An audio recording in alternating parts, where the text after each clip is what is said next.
Salam alaikum shawuf, nama usra, and salutations to all.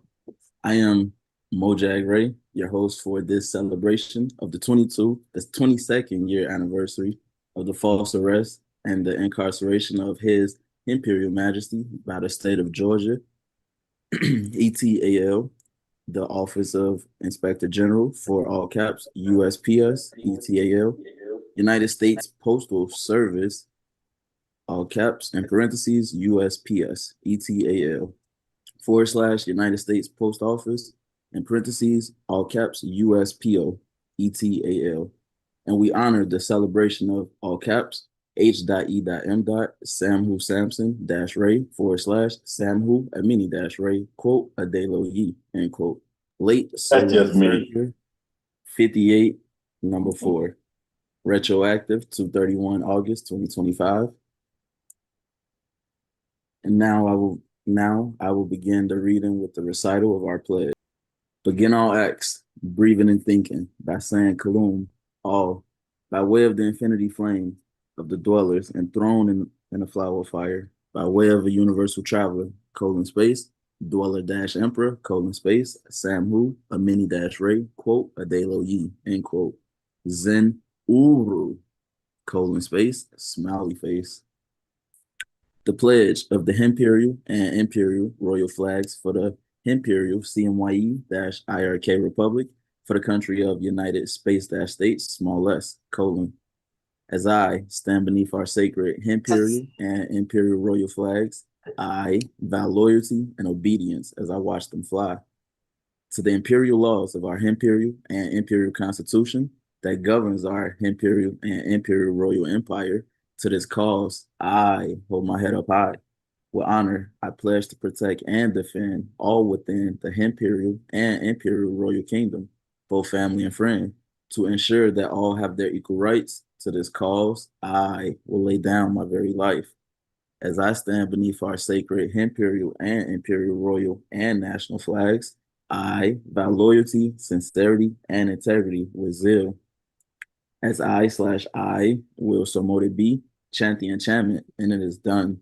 Chant the enchantment, and it is done. Chant the enchantment, and it is done. Ashe, so be it. So it is. It definitely shall be. Quote, Zen Uru and power we shall have. Thank you. Yeesh. : space. Smiley face. Know thyself. Smiley face. And that concludes the reading of the pledge. Quote, the oldest independent autonomous Atachan kingdom / nation on earth, end quote. The incarnation of Samurai on Ta - Mother Earth as his Imperial and Imperial Majesty, space, Emperor, Samhu Samson Ray / Samhu Amini Ray, quote, Adelo Yi, end quote.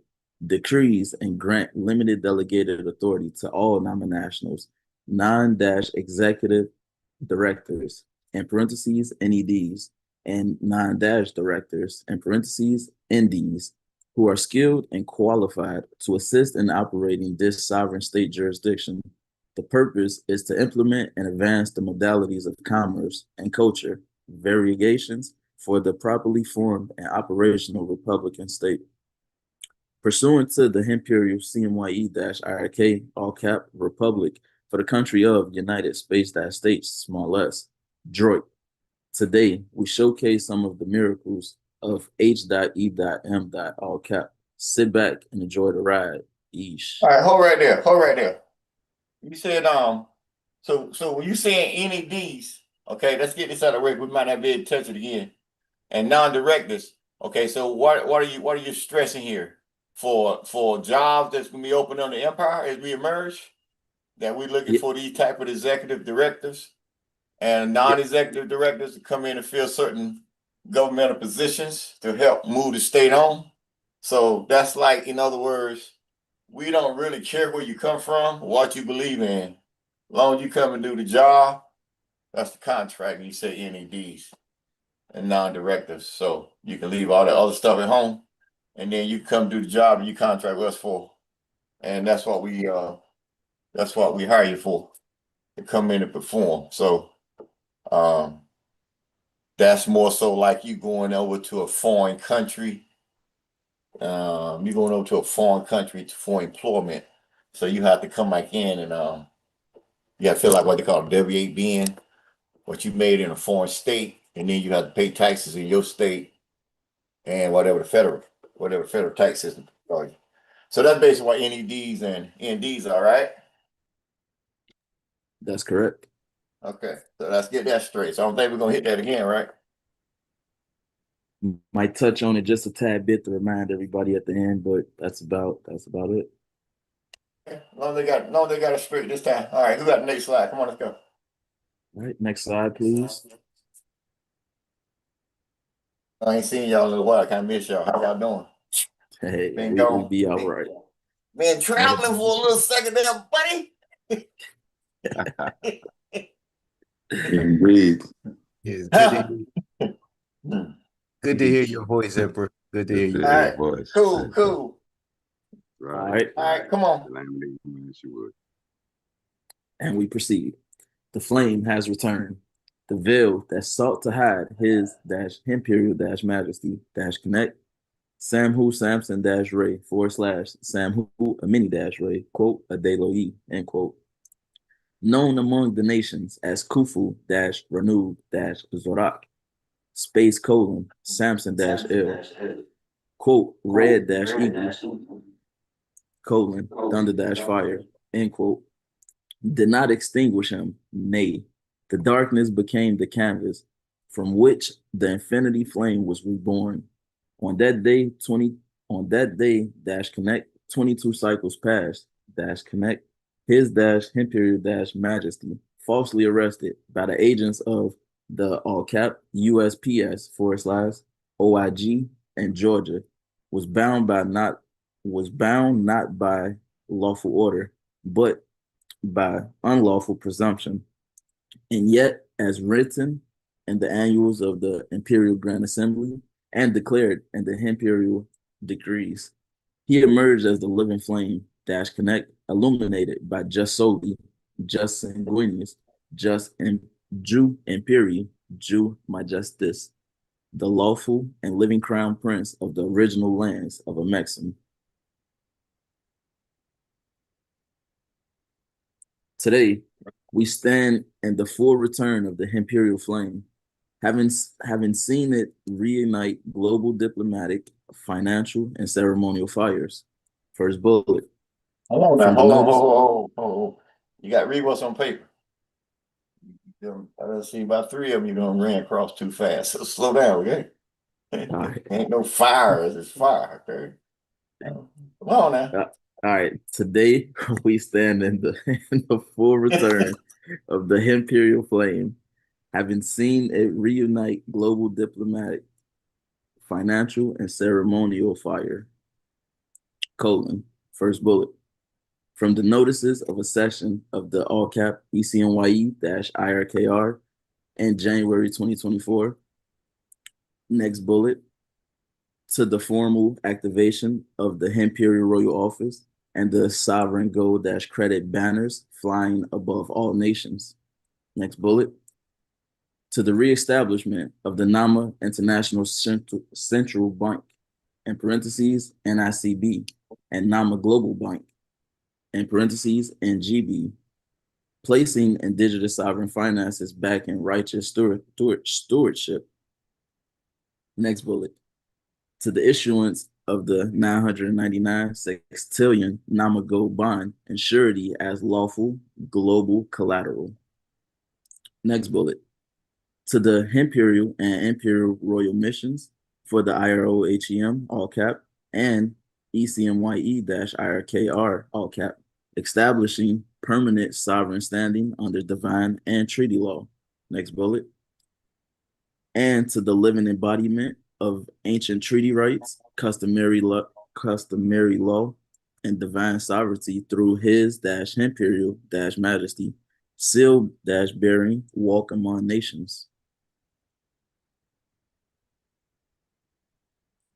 As His-Imperial-Majesty now approaches from, as His-Imperial-Majesty now approaches his imperial seat, we say unto the nations, quote, behold, dash connect, the flame walks among men, the ancient has returned. The imperial sovereign reigns not by permission, but by primordial right.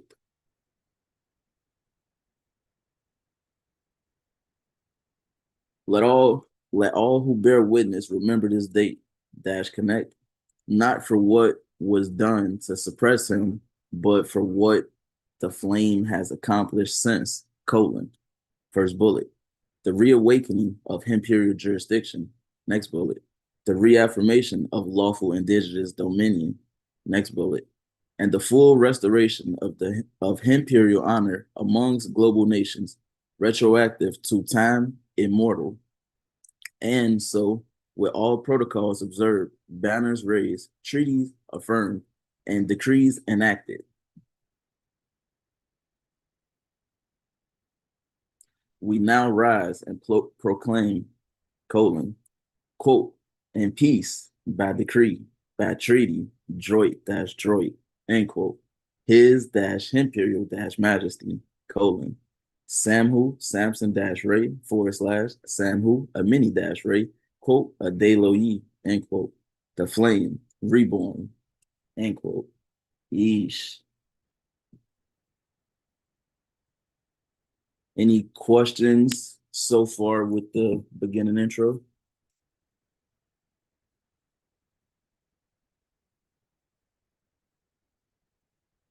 Let's see any questions in the chat. No questions in the chat. No, you're good to go. All right, we'll proceed.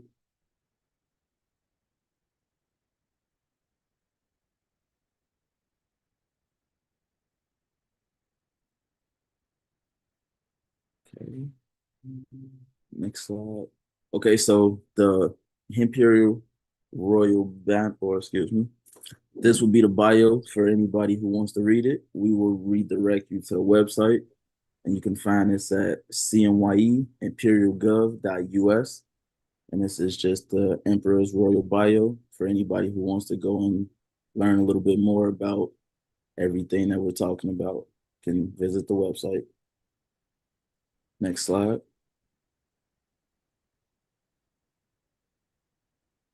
Who are we?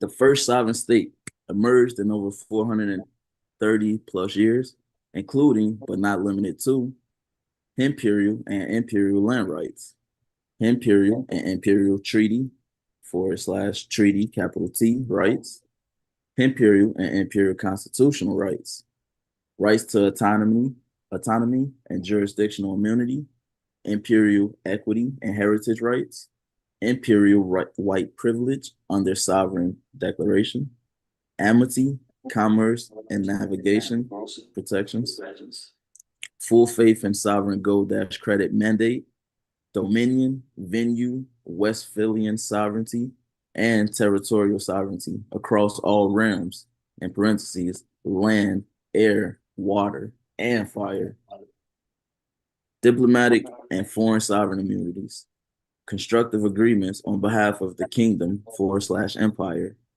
the absolute right to self-determination on all matters of imperial and imperial concern.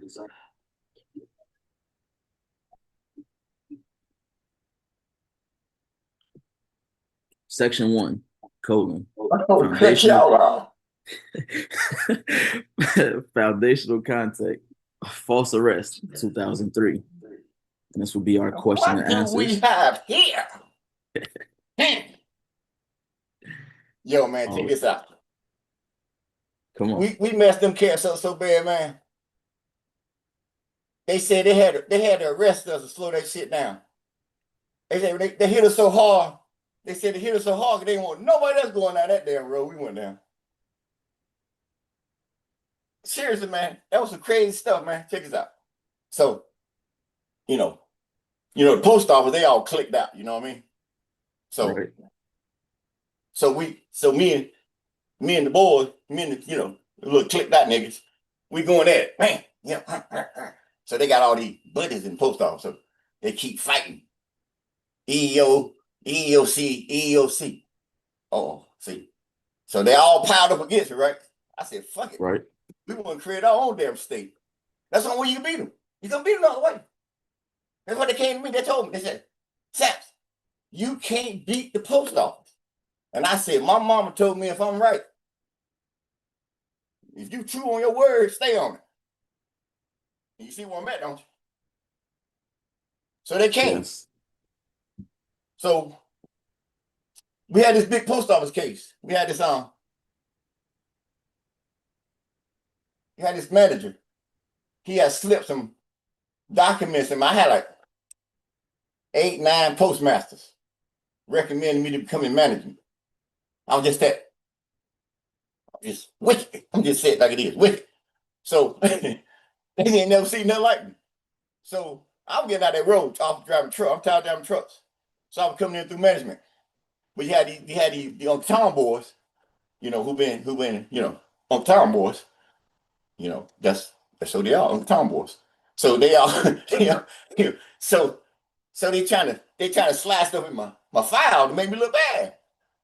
So when I filed the EEOC, so when I got ready to make me, you know, choose for managers, everybody knew I had the position. And now suddenly I didn't get it.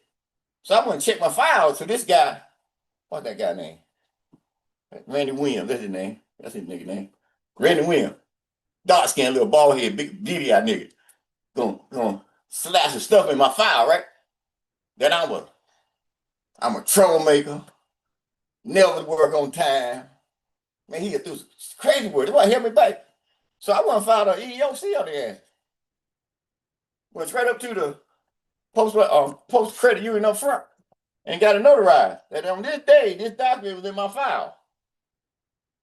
And I want to file the EEOC. But see, thing is with EEOC, they want you to come in and try to change your stuff. So I came in with an affidavit. They couldn't move. They were like, oh shit. Did you come in and change this E to an I? No, it's an affidavit. See? So we kept going. So we had this big case. You know, they got the arbitration board. I had them knocked down. I had them locked down, bro. We going this board, the arbitration man, the judge, he said he had a rule. He didn't want to rule that way because I won the case. But he had a rule in favor of the post office because this board came here and locked that damn post office down. That's when I got mad. See, so I went to file an appeal. They said you can't file no damn appeal. Arbitration. So really? Okay. So then we create our own damn government. So I can file my own damn appeal. And they said, man, it'll take 20 years for you to win. I said, well, I got 20 years to wait. You see me, don't you? 22nd year anniversary when I'm coming. Banging their asses. You feel me? Don't fuck with me. You feel me? So, you know, so all my stuff lawful legal. It's right online. You see? See what I'm saying? So they came at Darius Todd Sampson, right? But see, Darius Todd Sampson got nationalized to Khufu News Z. Sampson L. Okay? Then he got nationalized by Crown Prince of Washington, D. Doug DeMonion, Crown Prince Ramsey Bay, Thunderfire, Double Chief, Michael Chief Thunderfire. So all of a sudden, come 2003, oh, I'm coming in the door a whole nother way now. Okay.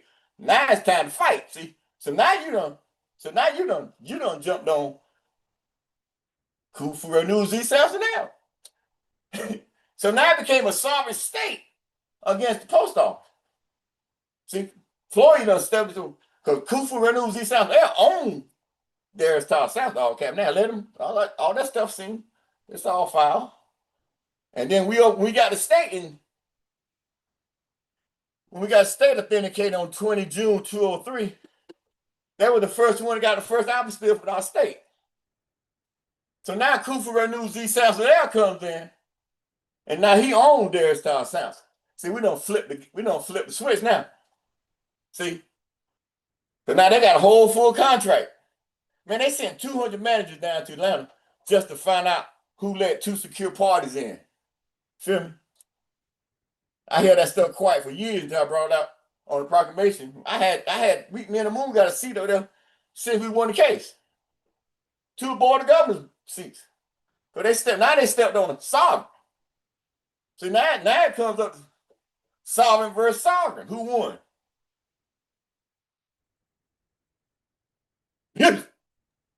Right. Right. That's what I'm talking about. Ain't need none of that damn lawyer. I don't need me. Cause they threw the book at me. See, they came first suspension with no pay, pending jail time. Then they said they already gave us 10 years, so that contract we had with the state of Georgia can outdo itself. You see, I came through that court just like magic, like I am, right? They got tapes of me. They got tapes of the doors open, me coming into court. They got all that stuff behind the scenes. You see what I'm at? I kept rising. You know, so, but that false arrest, that was all based on that post office. Moon had that $289 million lawsuit against them for that all that crap they were doing, and they lost. So, I gave y'all a little bit right there. So that's enough for you. No, I might get into that. I might get into that. I might get into that twin flame dancing. You might mess y'all up. Come on. Yeah. Come on. All right. I'm gonna take a breath and let y'all come on down to the next slide. Say, I miss y'all. How y'all been, man? Been gone for a whole damn month. Yeah, bro. Had a wild one, boy. I got on a wild ride, boy. Woo, talking about a roller coaster. Yeah, bro. I know you know. I know. Woo! Yeah. All right, let's You go. did it, though. You did it. You did it. That's right.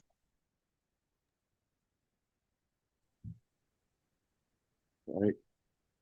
So we have a reader for the first few questions. Are you ready? I am. Okay. I will yield to Shuzar Ray. Salam alaikum shaluf, everyone. I'm Sujar Ray. Salam Uh-oh. alaikum. Uh-oh. We're gonna have some fun now. All right, so before we get into this question, I do have a question what you just spoke on, so we can go further down. What you got? You mentioned ECO. EEOC. What is that? That's equal opportunity employee. When you have a complaint in the federal system, you have an EEOC you can file. And you file in states they got an EOC, I think we call it EEOC in the post office. Okay, cool. And then this question is what constitutes, quote, a false arrest in both legal and lawful terms? And as you answer this, can you get into how they Oh well, you got to realize that guy they wrote the guy they wrote on my case in my sense, y'all, he don't even exist. right. He ain't got no social security card, he ain't got no birth certificate. They just threw some man name and the judge signed it. That's why the whole system to me is crooked. Right.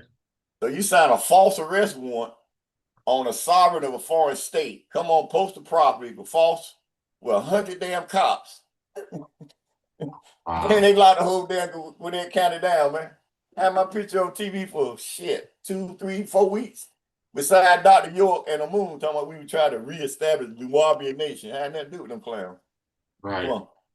And so what was their purpose for the false arrest though? Oh, because see, see, first of all, we created our own state that kind of threw them off the ringer. And then Moon and me and the Moon situation, we were dealing with the post office. And the rest of the state situation, they were kind of dealing on the side as a Klan and dealing with Chief Black Eagle's case. When the Moon had that doing, and we had the case doing. In my case, I was still dealing with the United Washington done money because I'm nationalized. Okay, so I had all that going on. So that's why you didn't see me on the scene nowhere. Right. So, but Moon had been fired for 10 years bike pay. And they tried to come in and sucker them with $400,000, where he's supposed to be getting $700,000 back. So he put a lien on them through our government. Mm-hmm. So once he put a lien on through the government, only 2 people had authority over that lien, me and the Moon.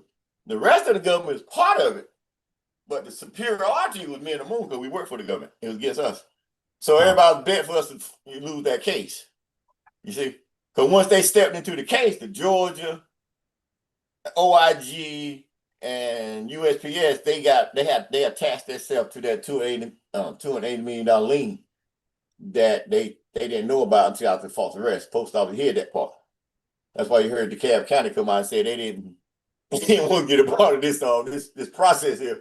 because they didn't know that Amun had a judgment involved that's been approved by the old senator of Georgia. All of them approved that judgment. Post office just lied because they was attached to the contract through our statehood, and they were trying to keep that secret as long as they could. You feel me? That makes sense to you? Copy. All right, before we continue, Mojay had an announcement. All right. Before we continue with the readers, we, the Nama Earth Keepers, continually and joyfully celebrate and give gratitude to His-Emperial-Majesty and all Nama nationals for their fervent dedication in rebuilding, shaping, and helping and solidifying our sovereign republic. During this royal and imperial event, the anniversary of H.E.M. all caps, false arrest / incarceration and late solar year celebration, 58 number 4. There will be questions and answers, as you can see. We will ask for you to follow the house rules. First, we ask that you keep your mics muted, videos off, and comments, concerns, questions, or accolades reserved until the designated time. For those logged into Zoom prior to speaking, we ask that you use the raise hand feature and wait for the host or moderator to call your appellation or name. Please state your appellation and name clearly before asking your questions. Please limit your questions to a maximum of 2 to allow time for others to present. We also ask that you speak clearly and respectfully when addressing His-Emperial-Majesty. And lastly, please focus your questions on the subject at hand. Note. That should be changed. Say, limit your question to 2 unless you're dealing with the emperor. And you might end up getting 5 out, you know what I mean? Okay, we can move that and forward. All right, note, if you choose to put your questions in either the Zoom chat or on YouTube chat, please be clear and concise. Okay, now I will yield to Shujar Ray. You can continue. I appreciate you. I protected. So, well, all right. So you answered this question thoroughly, and we're going to read what we got. What constitutes a quote false arrest in both legal and lawful terms? Answer: false arrest is the unlawful restraint of an individual's freedom of movement without legal authority. Explanation: legally, it lacks probable cause or valid warrant. Lawfully, it violates inherent rights absent of any injury or jurisdiction. And reference our Imperial CMYE Government Decree 21, February 2019, page 1, quote, false arrest without any rights being read on United States Postal Service property by agents other than post inspectors or United States Marshals, quote unquote. Violation of due process, human and civil rights, among other crimes. Filed Imperial CMYE Government Decree 21, February 2019, page 1. We also have another reference, Royal Imperial Motu Proprio to the World, 9 August 2025, page 2.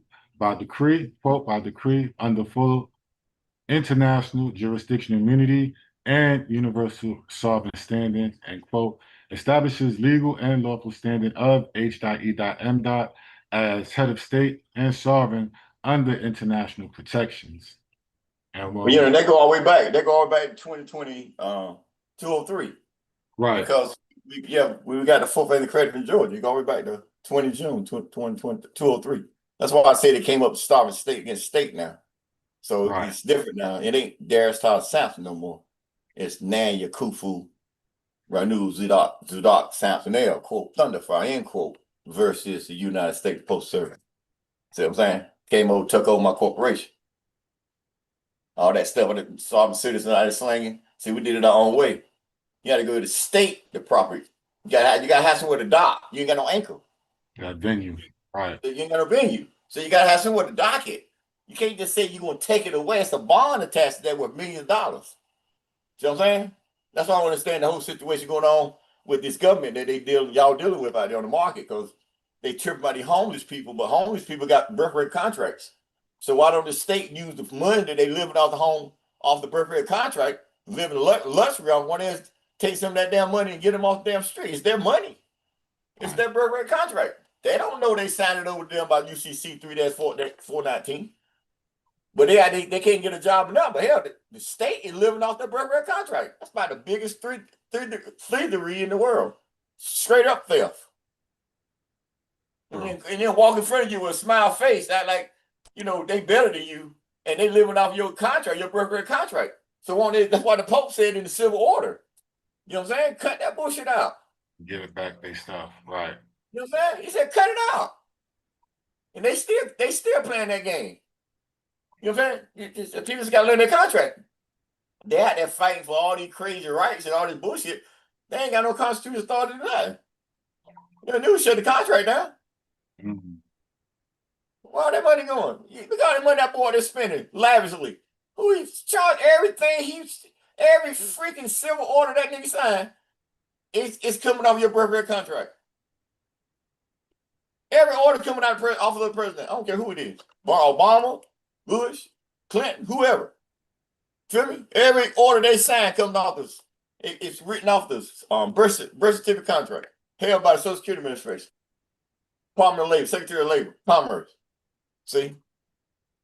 And you get them authority through UCC 3-419 to operate that contract for you. So that's why when you get locked up, get charged with a crime, or they say a penal code, it ain't no damn crime, no law, it's a penal code. You had to get a bond from who? The sheriff. See what I'm saying? Then sheriff got to bond your contract, then you got to get out there on your birth rate contract. Where the bond come from? See, but you out there operating all cap name, don't understand the difference between all cap name and live being. Playing games with these people.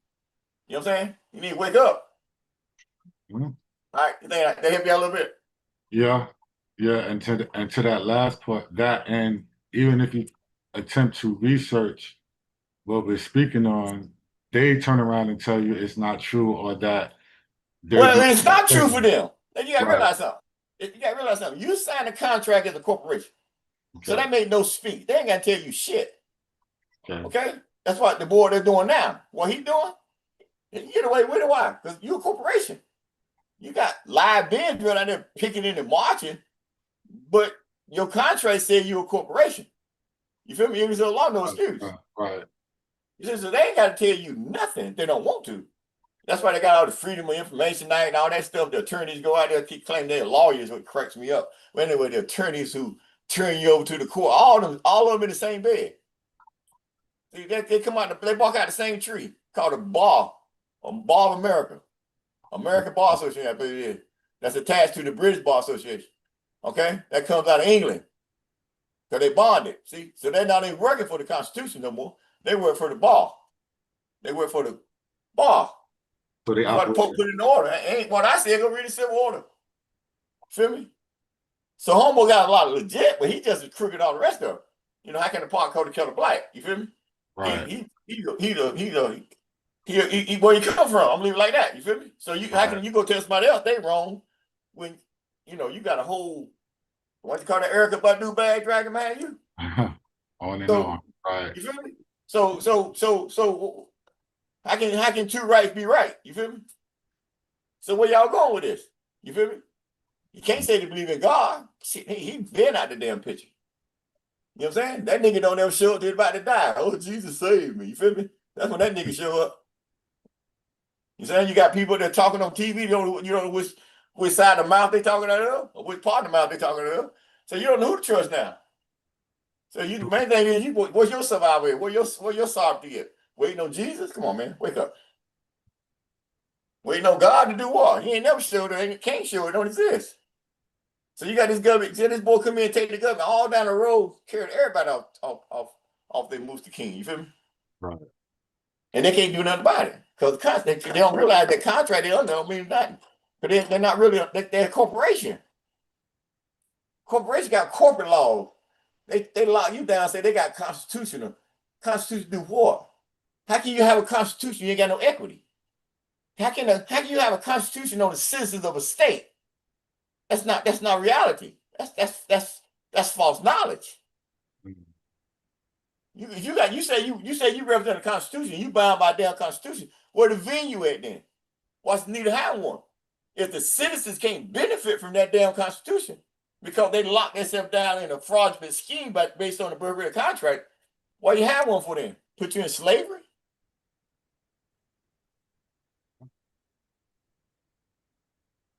Got everybody thinking, huh? Yeah.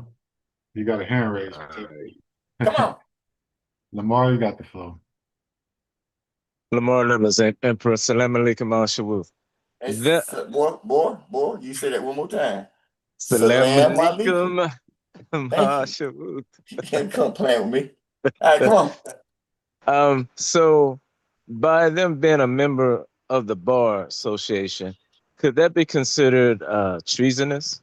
That's why, well, I just suggested they go read the civil order that Pope Francis wrote, peace be upon him, that he wrote to Obama about the contract of the United States federal government and the powers that's granted to that office.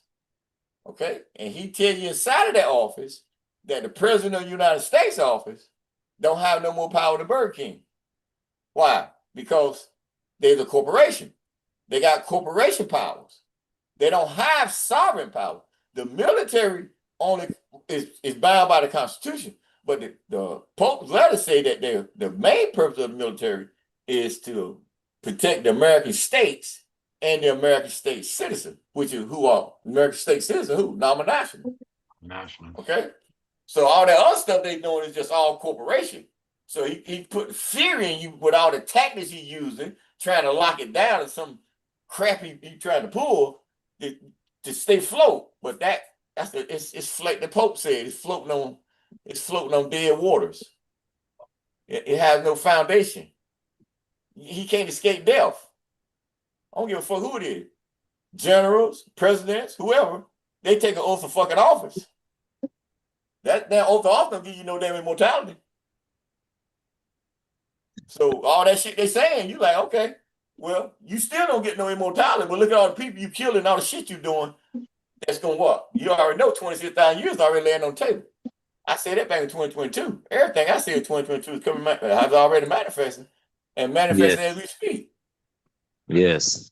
So I already said, whoever leave here said they did my grandma, you got 26,000 years automatic. You got some power to come to old Sat Mine, bring it. You won't bring Jesus? He disappeared already. Muhammad gone. God vacated post. Who else they got? Zeus? Figment of your imagination. Come on. Gratitude. Idea. All right. Gratitude. See a question tomorrow as well. What comes to my mind is foreign agents. Like, well, they all foreign agents when well, you got to realize something. You got a Social Security card. You are an agent of the United States, whether you like it or not. They can get out there and try to run around, pretend they're not agents, and say they nationalized under this venue and on this organization and all that kind of stuff. Ain't got no venue to do nothing. I don't think they can do it. I don't think they can become as talk show hosts on these YouTube videos. Because they ain't got no venue to do shit. So they can get out and tell you about chiefs and all the stuff they're supposed to be doing and how the Moors supposed to be acting and all that bullshit, right? But they ain't got no venue to do nothing but talk. And I know there's a lot of people like that talk shit, you feel me? Don't question them or anything, you feel me? All right, what you got? All right, next question. We got a question from YouTube, Shajar. I mean, acting up, y'all. Come on. It says one of them from, not sure the name, what agencies were involved specifically and how did they pursue those charges? Oh, well, they hear the case. They pursued the charges to the highest extent of the law. You talking OIG, you talking to Georgia, wherever they got, what they got in Georgia. I forgot what they got in Georgia. Inspectors. Which county was that again? You said DeKalb. Well, they work all over the place. It ain't just DeKalb County. That was for my domicile where they had come in that county. But it's the what do you call those special agents they got in Georgia? The GBI. There you go. Georgia Bureau investigated all them cats. Sheriffs, all them too. Yep. All them cats. There was all the cats that was in the courtroom when I walked in there with the apple still. Tell y'all they followed me all the way to the carport. You know where you park? He's getting out the car. He's taking the stairs instead of the elevator. He's coming around the corner.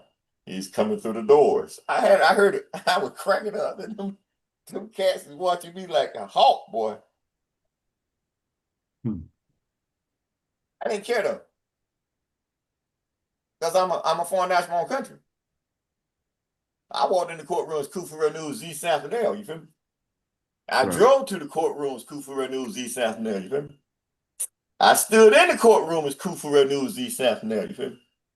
That's why she stood up and said, what? If Mr. Kufura News, East Sanfordale wants to stand under the Foreign Sovereign Immunities Act, he has to show proof for the United States recognize his government. That's when the judge looked at me, put the shades down, and said, what? Well, Mr. Sampson L., you hear that, right? Do you have that document? I said, yeah, by the way, I do.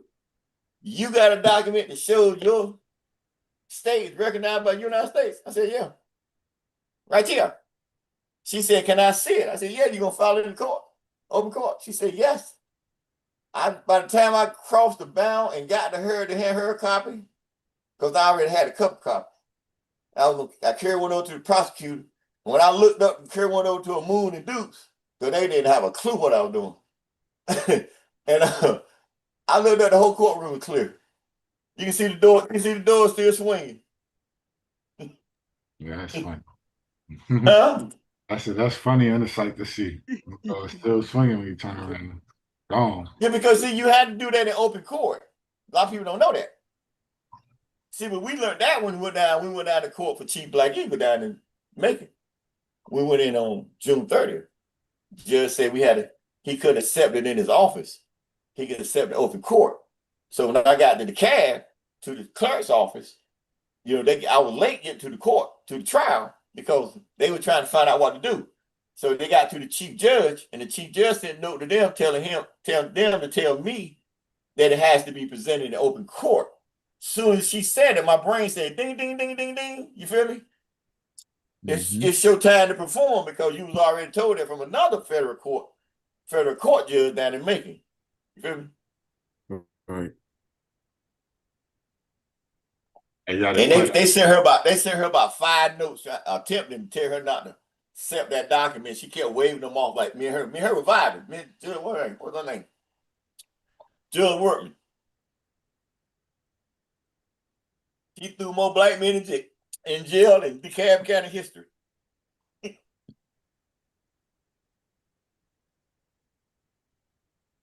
Question. Do you know the reason why you had to do it in open court?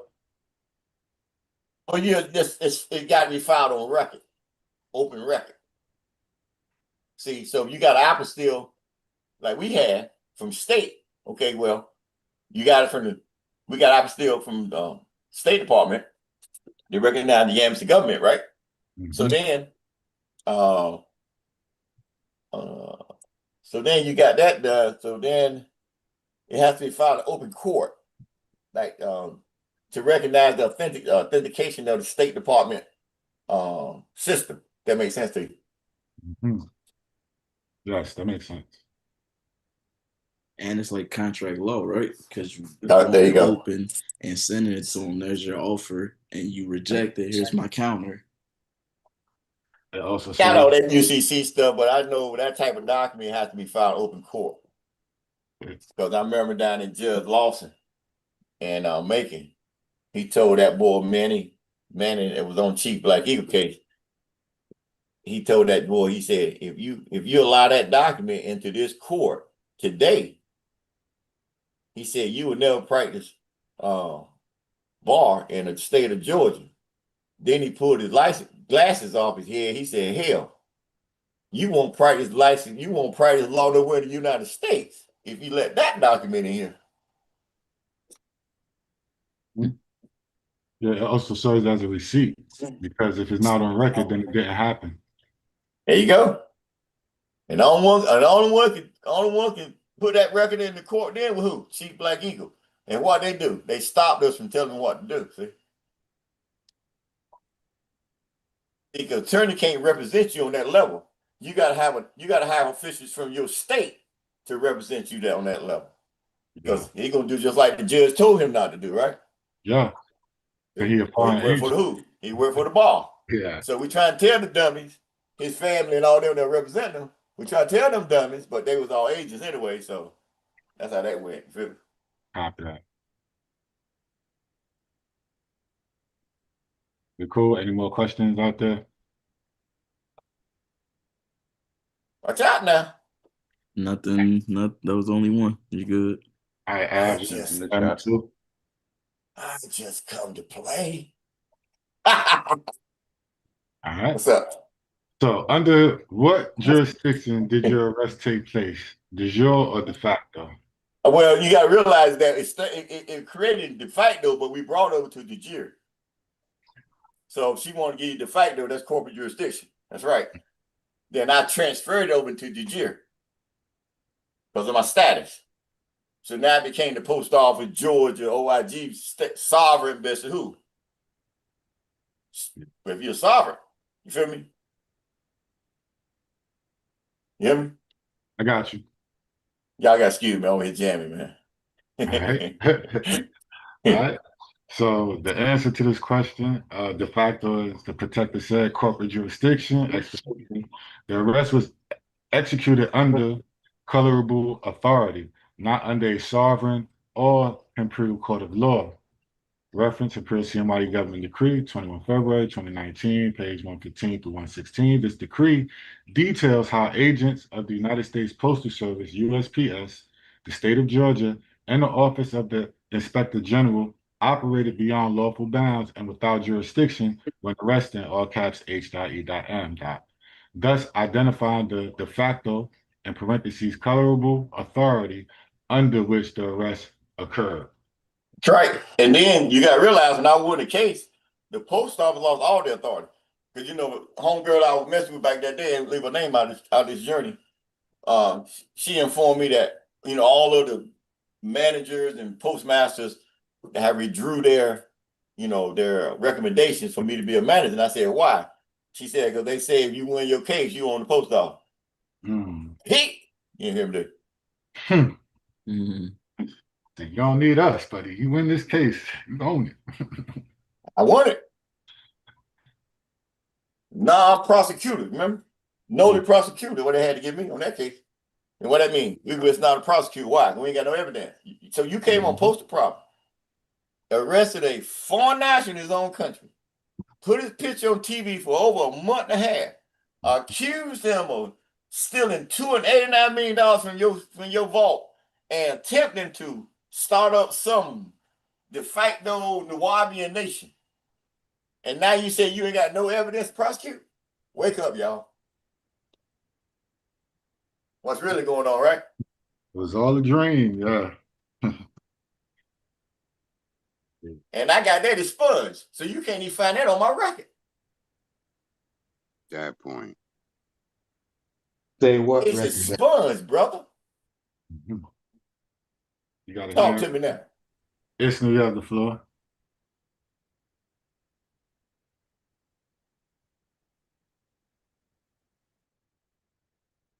Come on, Isnu. I don't think your audio is working, Isnu. I see you unmuted. There's no sound coming out. Salam alaikum, Shabu. Can you hear me? There you go. Yeah. Okay, you can hear me now. Yeah. Protector, I just wanted to go back to when you was talking about filing it in open court. Now, there's something on their side. I mean, we still don't care. It's called solemn form. It's probate. I mean, like, it's just like you said, everything is dead because it's in probate form. So it's something called solemn form probate. And it says it has to be dropped in open court. Period. That's why they walked out, because you came to your seat to sit down. And I yield.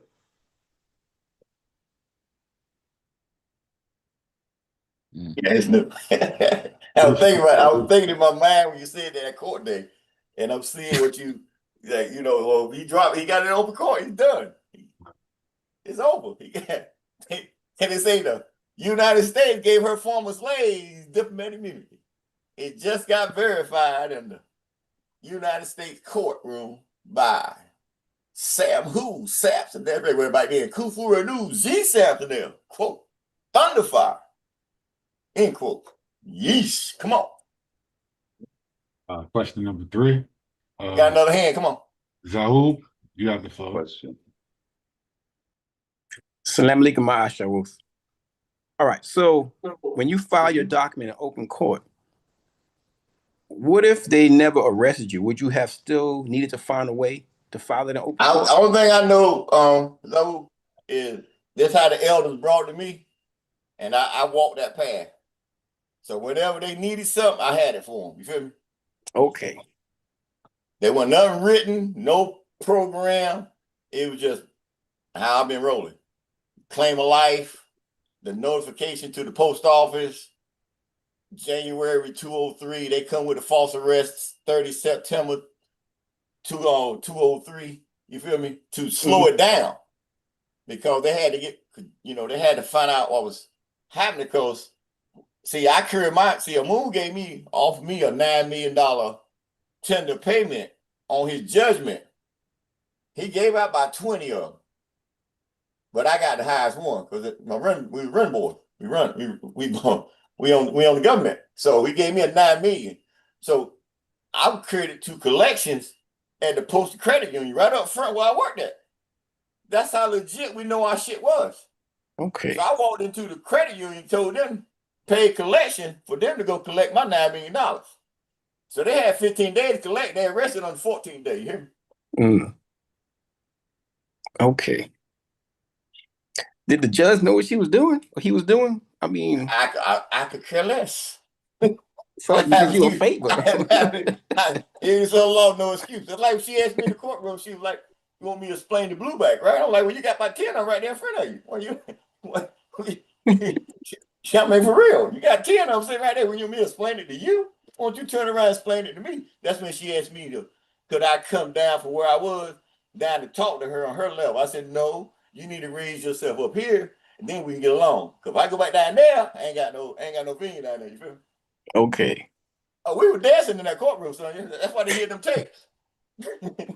I said, that boy came me acting up. You gonna put me with 10 years? You lost your damn mind. Okay, right. All right, yeah, that's what happened now. Thank you. Appreciate your question, Zahoub. Mojai, you got the floor.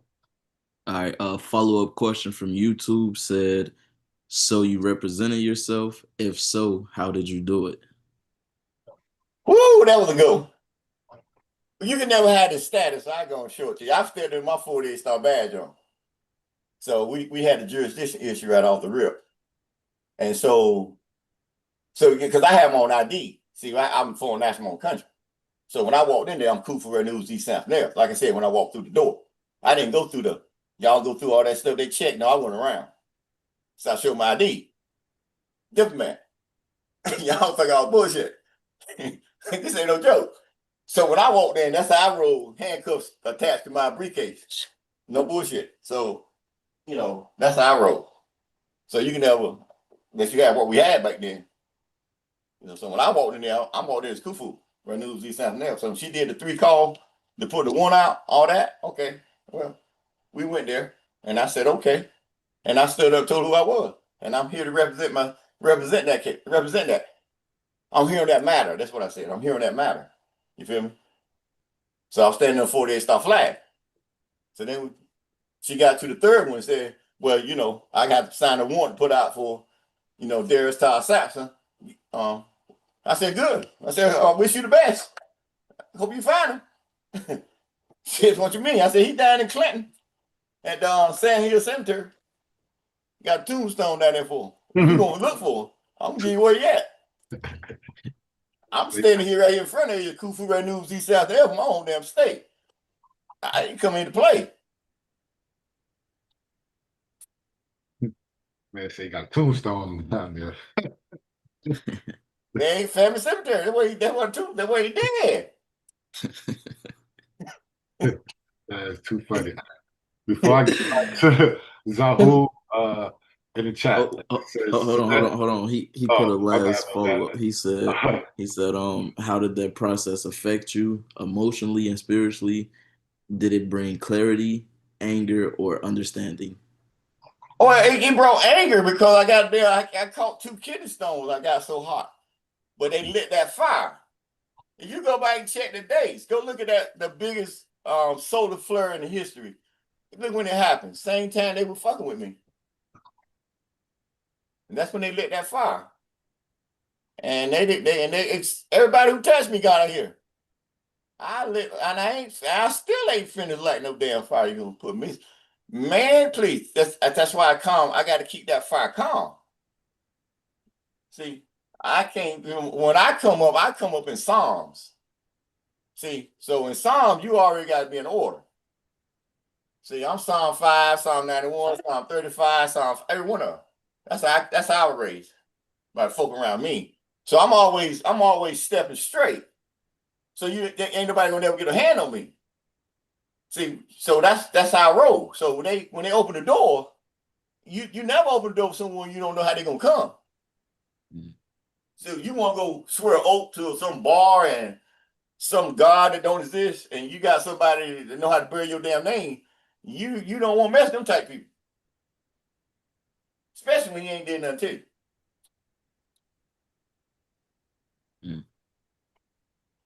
And especially you know where to go in certain rivers to cross, you feel me? So you don't mess with them type people. Them off limit people. And we came up that way. It's easier to me. But you find a lot of people trying to be a shaman and all that now. They see how it's easy roll on you. You got to find the deity in you. Once you find that energy in you, things start making sense. You feel me? Yes. I'm just here guiding you to the fire because I am the fire. But if you want to roll with me, you got to step up to the fire. And after what I just experienced last Thursday, boy, you finna get hot. Well, because I found out something existed everybody thought was fairy tale. You feel me? I found out that a twin flame really exists. You feel me? What do you mean, twin flame? And the magnitude of my sovereignty and who I am, and that I had to learn that I can't. I see why they hold people. We don't shake hands and all that kind of stuff now. Because my energy, who I am, shit, I can create a whole lot of shit. I got to be real damn careful. You feel me? I'll be that. Do you think about that? If they say they got 40 million waiting on me, so that means I split myself 40 million damn times. That's a wicked shit, boy. Way different level. That's a whole. That's why I say y'all I done lit the fire. The fire got lit. This past September, I told you. Started on the 1st, ended on 27th. 99999. 5 9s that day.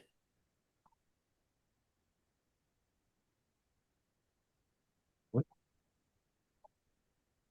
Man, it's just like freaking. You can never get this feeling from no damn soulmate. It's like a flame is like 1,000,000 times stronger than a soulmate. You feel me? You getting 100% soulmate. You getting a 10 million. Because your destiny goes so far back. You don't know how far you go. You feel me?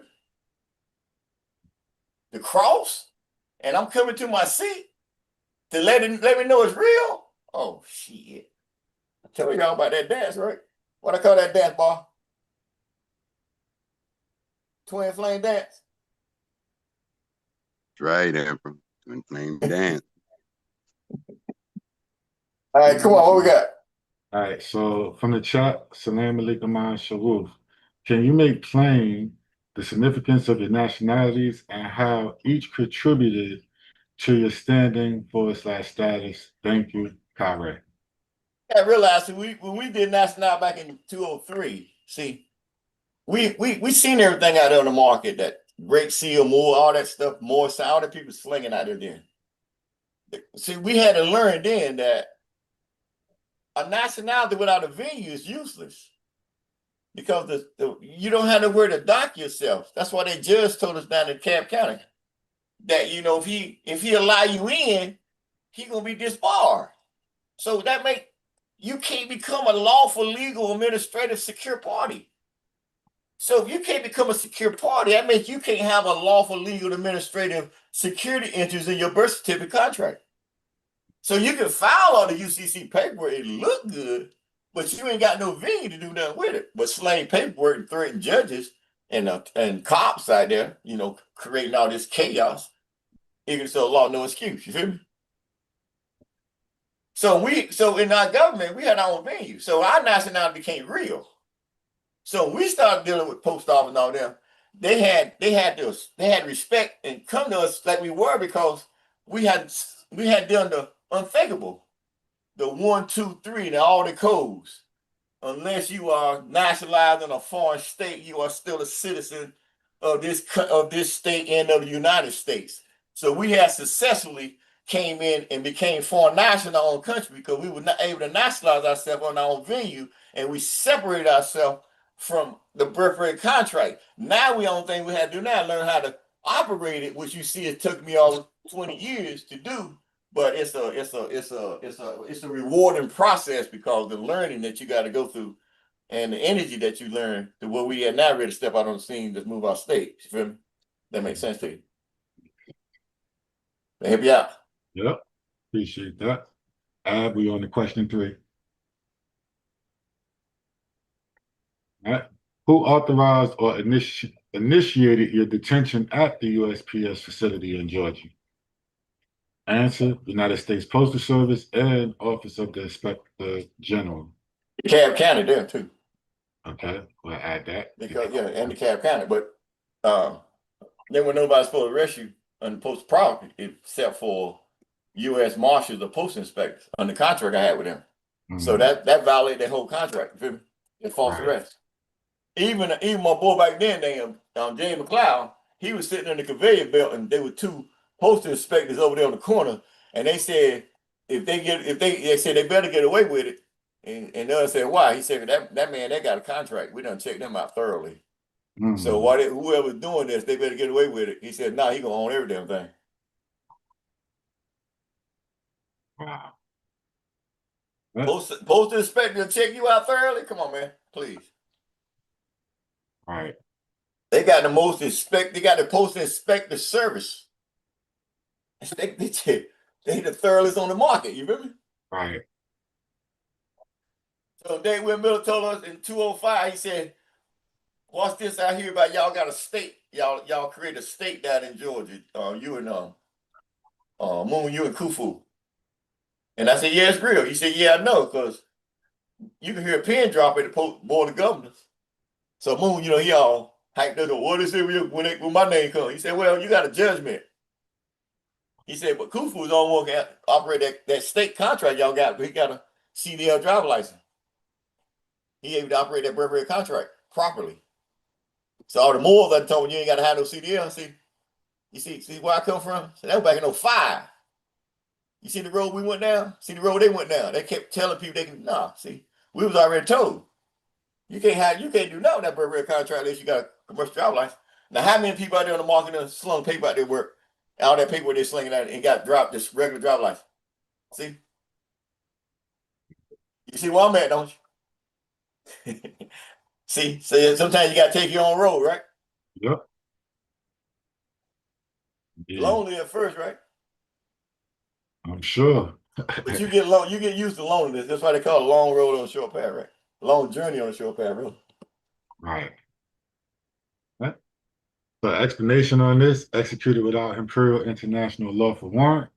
Reference: Imperial CMYE Government Decree, 21st February 2019, page 115 of 216, registration number ICMYE DGD -2019/08311963555.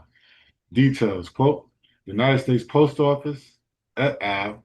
United States Postal Service et al., and its co-party and IES parties in parentheses, the Office of the Inspector General for the Postal Service, violated the quote equity contract, end quote.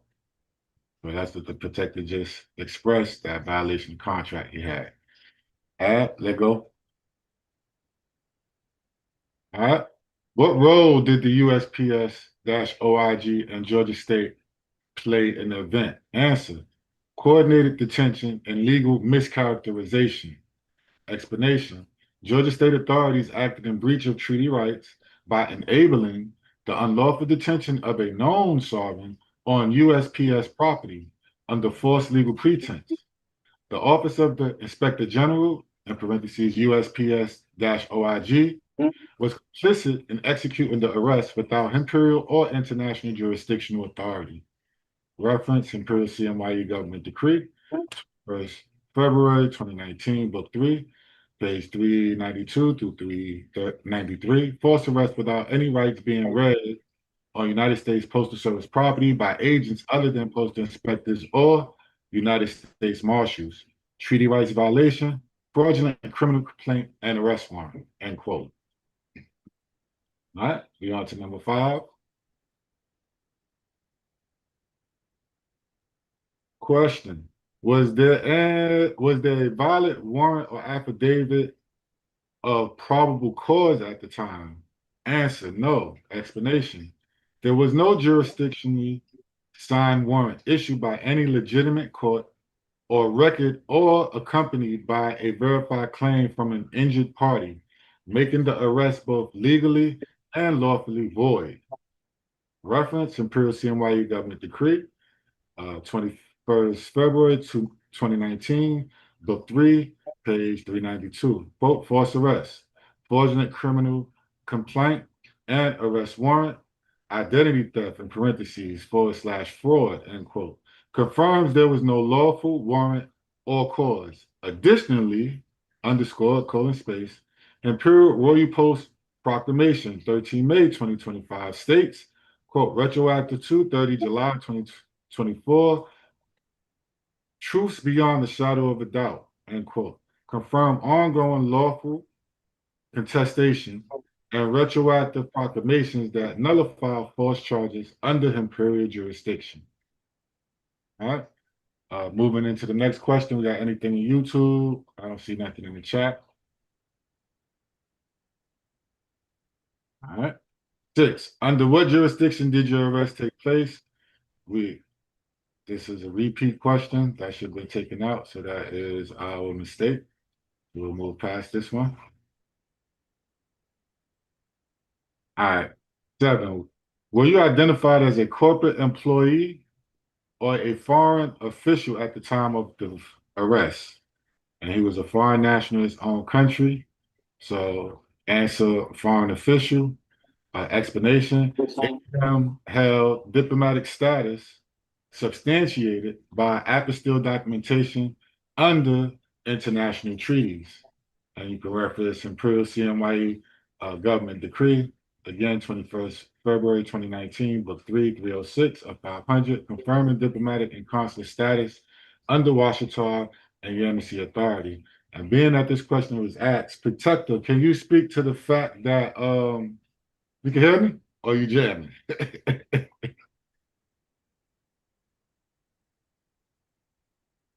Hey, he's You jamming. hear me? Yeah, he's jamming out. Protector.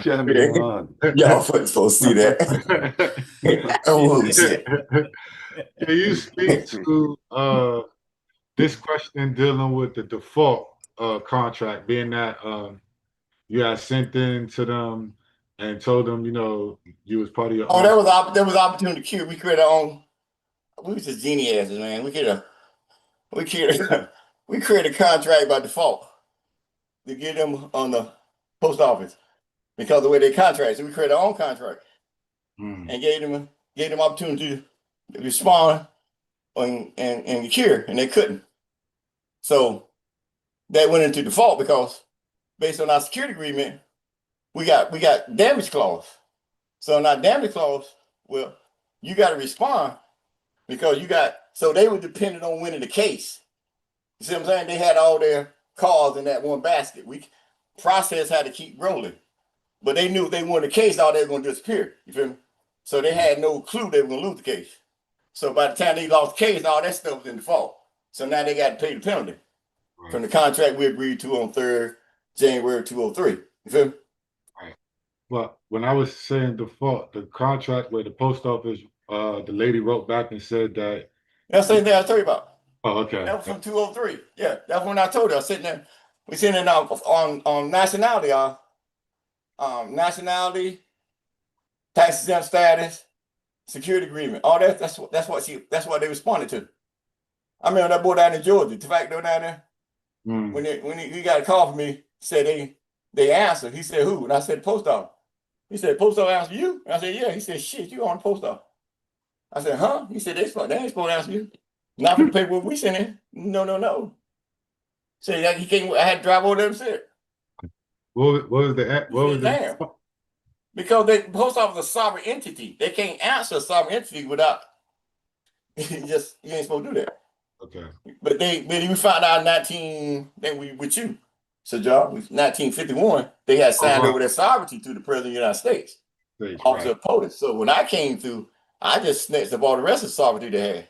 And what the President of the United States got now, because his sovereignty extended over to the UPU, Universal Post Union, as head of UPU, by what they got from the post office. Well, I done took the post office sovereignty. Now I just activated Treaty of Berne, which now I'm over the whole thing now. You feel me?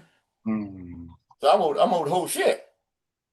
The United States got to come prove their sovereignty. That's why they want to go to war. Because they can't prove their sovereignty. They got a certain time. You remember dates on my paperwork. Pay attention now. They got a certain time to answer that shit. I'm for real.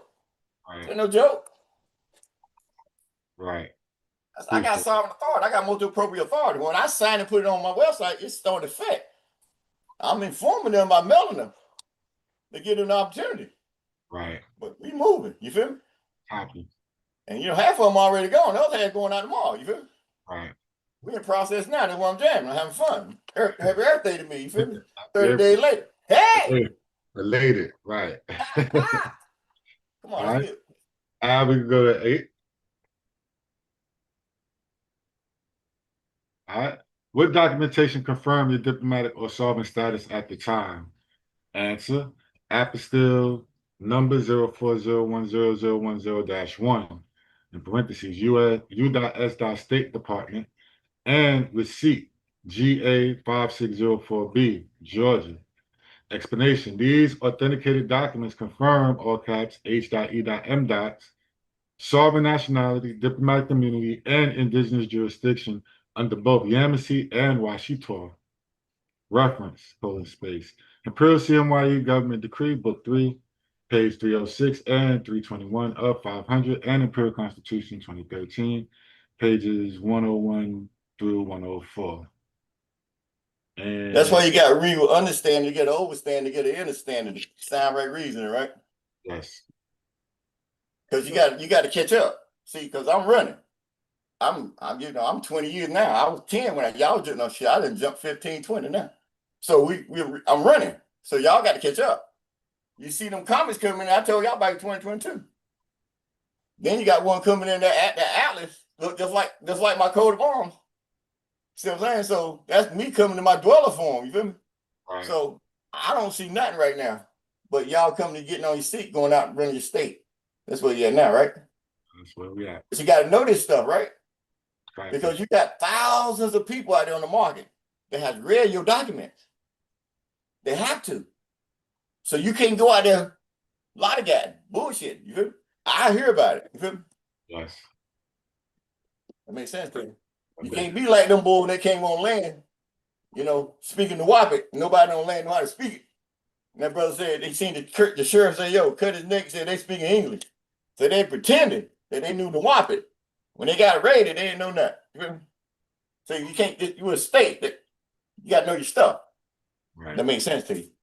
Perfect. You just not start to study. You said now you get ready to roll with it. You feel me? Yes. It ain't easy to change that de facto that body over to this year, is it? No. But y'all got it all set for y'all. I had to come through and create it. You feel me? Right. Makes sense to you. Yes. Come on. All right. Number 9. And after this question, I'll be transferring to the next questionnaire. All right. Question 9. How did the UPU and postal instruments factor into your lawful immunity? Answer: UPU protocols declare postal territory to be neutral and sovereign. Explanation: as per the UPU treaty and the Royal Imperial Post, postal agents are not authorized to detain diplomatic couriers or officials operating under imperial jurisdiction. Right. Reference RHM 9 August 2025, which is our Imperial Royal Motu Proprio. Then pages 35 to 36, Imperial Royal Post Proclamation, 13 May 2025, pages 11 through 12. Right. I yield the floor to the next reader. How you feel now? Good. And just studying that Motu Proprio, I realized that not only is it the lawful and legal jurisdiction being operational, but it also opens way for the court, because now if any violations take place, you're Yeah, the able, court already established. yeah, Been established. you're able It's just about like y'all that we that's behind the scene. You feel me? So you stepping. You feel me? So that's all that's in motion. Yep. I yield.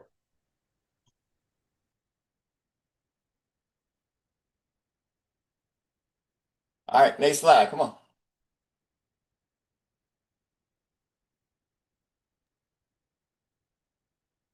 Who's our next reader? Mojag? Name Kim is the next reader, if I'm not mistaken. Salam alaikum, Marshall. Salam alaikum, Marshall. This is gonna be interesting. Come on, Kim.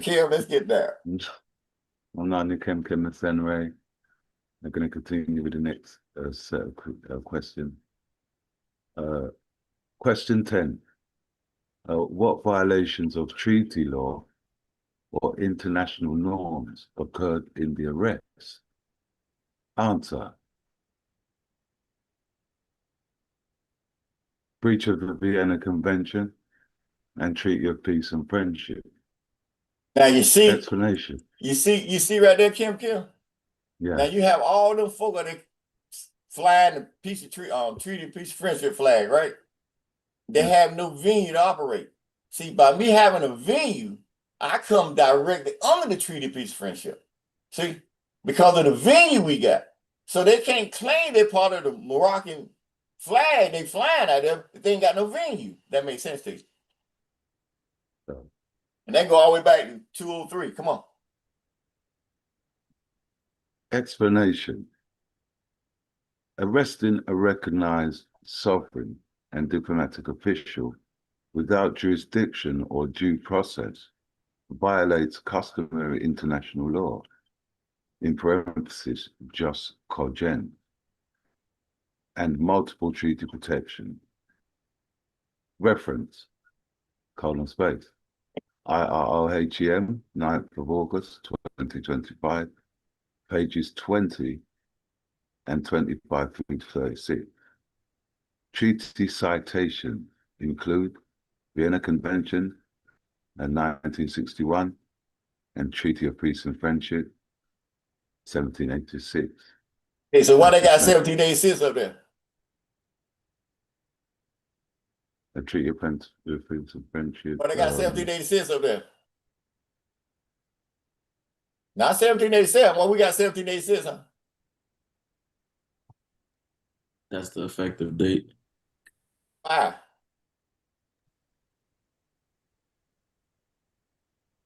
Be the Emperor of Morocco. Thank you. When he sealed the damn thing, that's where I go back to. That's how I was able to raise his flag.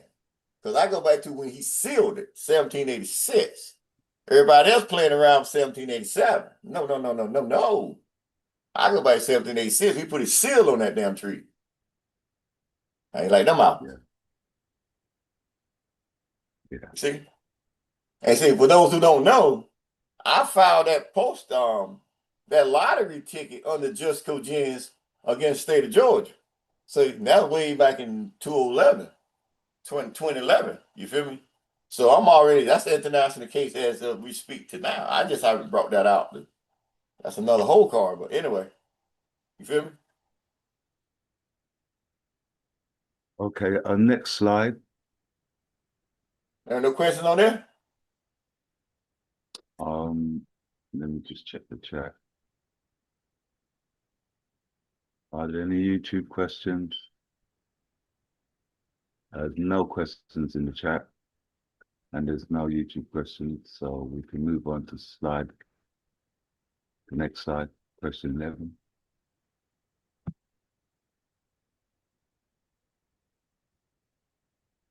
And question 11 states, what was the outcome of the DeKalb County judicial filing of 2005? Answer, nolle prosequi, which in Latin means case dismissed. Explanation, the dismissal confirmed lack of lawful jurisdiction and supported claims of false arrest and imperial immunity. Can you expand on that explanation there, please, Dr. Oh, they did, like you said, lack of lawful jurisdiction. Well, it should have been lawful legal jurisdiction and the supported claims, because I had claims in during that time, because I challenged them on the OCGA code 123. Soon as I got my wings. 17 days. I filed before 30 days was up, because you had that 30-day one in commercial grade. Any contract, you got 30 days to challenge it, to question it. So, that's just a fact. And so I filed that against in the case, challenging their jurisdiction, because I'm nationalized in my foreign state. So I challenged their 123 or OCGA. I'm nationalized outside of you. That's why the district attorney, he quit after that. Tom somebody, he quit after that. Said he didn't want a part of that, because we was already nationalized in our foreign state. You can't arrest all cap name that's owned by, you feel me? That makes sense to you. Yes. So that's why they said, that's why I know the prosecutor didn't have no evidence. So they nothing to expand on, but that's why I got it expunged. They expunged it real quick, you feel me? Because there's cases in file 13. It's in file 13 up in Gainesville. Because they got the apostille in there. That's why when you seen I put out the motu proprio back in 2022, the Georgia shut down because they had to go in there. They had to go in there to get the apostille out. The governor had to give himself authority in Georgia to go in there and get the apostille out, because the post office and all them need to know that I filed that thing in open court, like I said I did. Good? Yeah. Right after that, what happened? I stepped on the scene as what? His Majesty. So all them doubts for all them years are finally over, right? Got a hand up, come on.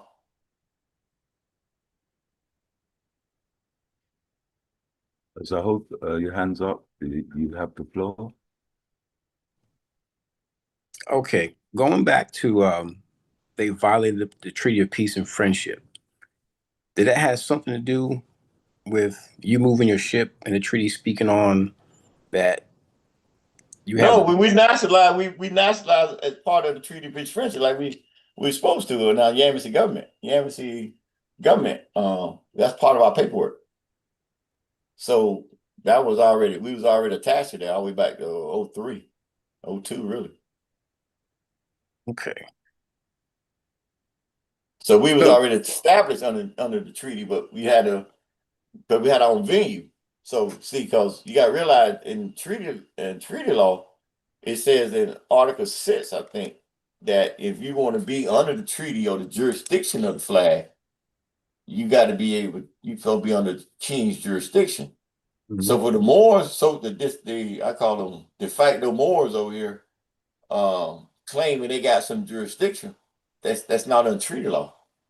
So if you can't come in treaty law, you just slinging paperwork. It ain't about organization and following the state trying to get out of steel. No, it's about international law, and you got to respect international law if you want people to respect international law to respect you. So if you out there claiming that you got some Moroccan jurisdiction and you ain't got no contract with Morocco, that's just dirty Moor shit. You feel me? Right. Now, I can go back to Drew Ali when he come in and he flew the flag without the first time, without the France's flag on it back then. Okay, I can go back then. And Drew Ali had a right because he's from the Bourbon estate. He's from the Washington Empire. So he the fifth D Masson rules. You feel me? Yeah. So he had a right to fly that flag with that jurisdiction, but they didn't give him time to set it up because you go read the stories, you ain't got to talk about them, right? Hmm. Yeah. You see, so when he went down for him to go down to get the proclamation that land is owned by the Moors, well, he had to be recognized in. So he had a right to fly that flag outside of Morocco and the jurisdiction of it. Because Morocco, the kingdom, it had the flag of France on it, which basically established the Kingdom of Morocco in 1956. Because up until then, they had other states' flags on their state flags. So they didn't get independence to 1956. Think about it. Ain't right? Yeah. Because outside of the Treaty of September, 1800s, they had a foreign state flag on their national flag. So the kingdom, because our Morocco is here, country of United States is in Morocco at the embassy. That's why the embassy is. Mhm. That's where all the land rights is. So we hear the Moors saying all this and that, man. You got to follow international law. That's why you see I say what's on my paperwork. Country of United States. Why? That's what our Morocco is. Hey, you can't go back all that old stuff they got there slinging. Okay, good history lesson. But you got to catch up with the times to find out what contract has already been shipped in under.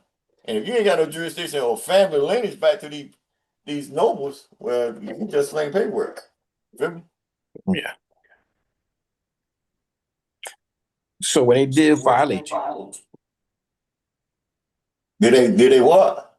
what are other international, I guess, Well, nation it's all states? inside of motu proprio. I got one of them showing all the violations. That's about what 290 some billion now.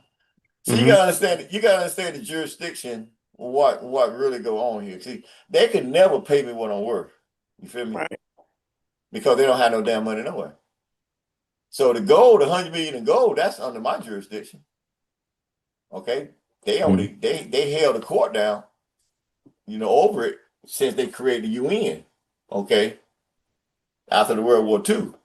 Okay, so they've been holding everybody down because they went over there to copy claim the 48 star flag. They told him because nobody copyright that flag, copy claim that flag, unless the Moor or the Moor, not the Moors, the Moor, only one got to come claim that contract because the United States owed a debt on that 48 star flag, and they got to pay that debt to the Moor before they can come international. That's why you see them. They don't China and everybody tripping about the international. They keep violating because they can't get in the international arena because they still owe that debt to the Moor.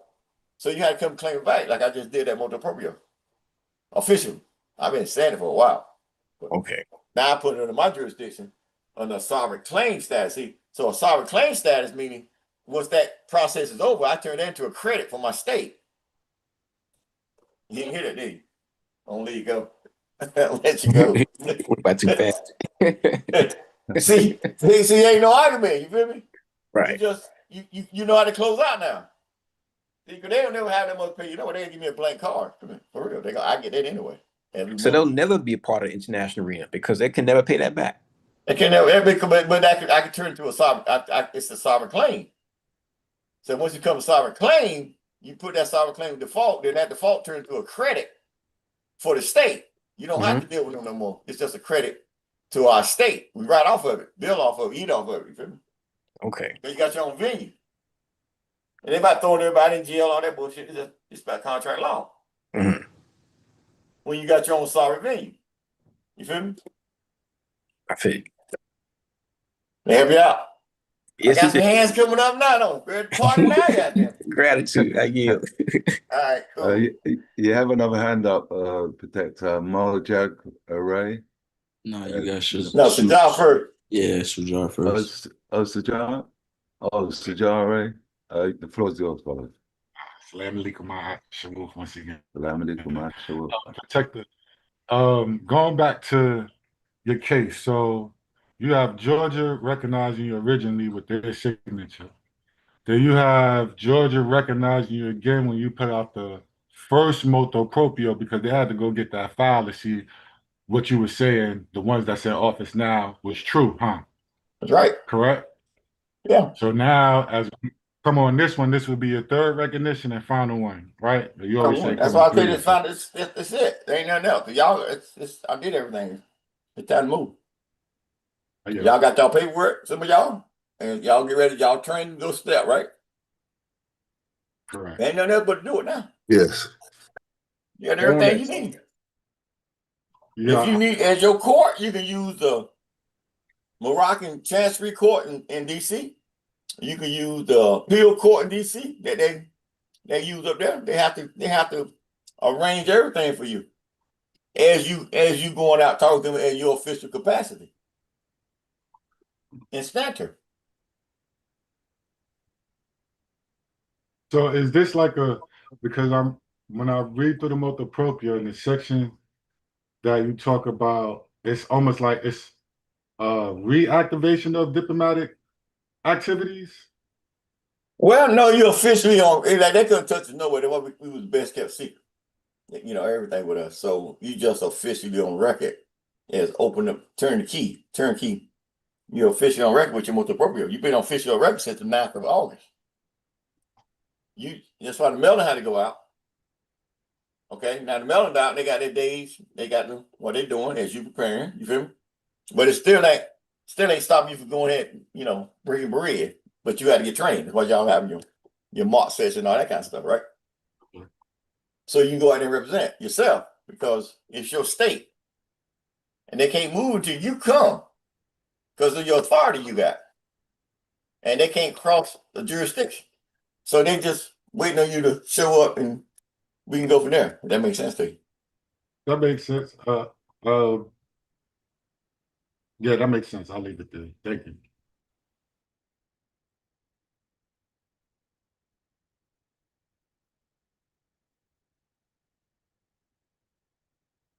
I yield on that.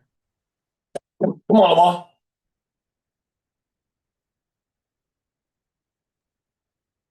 I dropped the 2 questions from YouTube in the chat. The first one says, when Pi, I'm not sure how you say that name, but it says, when this appellation returns, how does he fit into your state? Forgive me for my ignorance, elder. I'm walking and listening. Where you go? What question you talking about? EEOC. You talking about? Oh, that's Bakari Ray. What are you talking about? No, they got this. The last question. There's like 3 of them in the chat.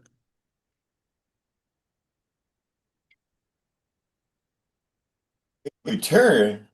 On the bad. He talking about cheap like eagles. Yeah, he said when Barnabab Yanun returns, how does he fit into your state? Forgive me for my ignorance, elder. I'm walking and listening. Well, yeah, you're a little far behind him. Chief on my ship, man. Been on my ship since day one. The chief dropped the United Water Nation Moore Constitution under the Yamasee neighboring government back in 2004. 2003. So once he became part of the state, everything he owned is part of the state. Now you got them renegade Nawabians out there, figure they can family and all that, gonna sell his books and put his seals out there on internet and advertise the sacred seal in here and all that. See, that's all state properties. As the state is finished emerging, all these cats got to come before the court now because that's property of a foreign state. That's his property. I sent him a copy of the motu proprio to set the record straight because he needed a copy so he can know the facts.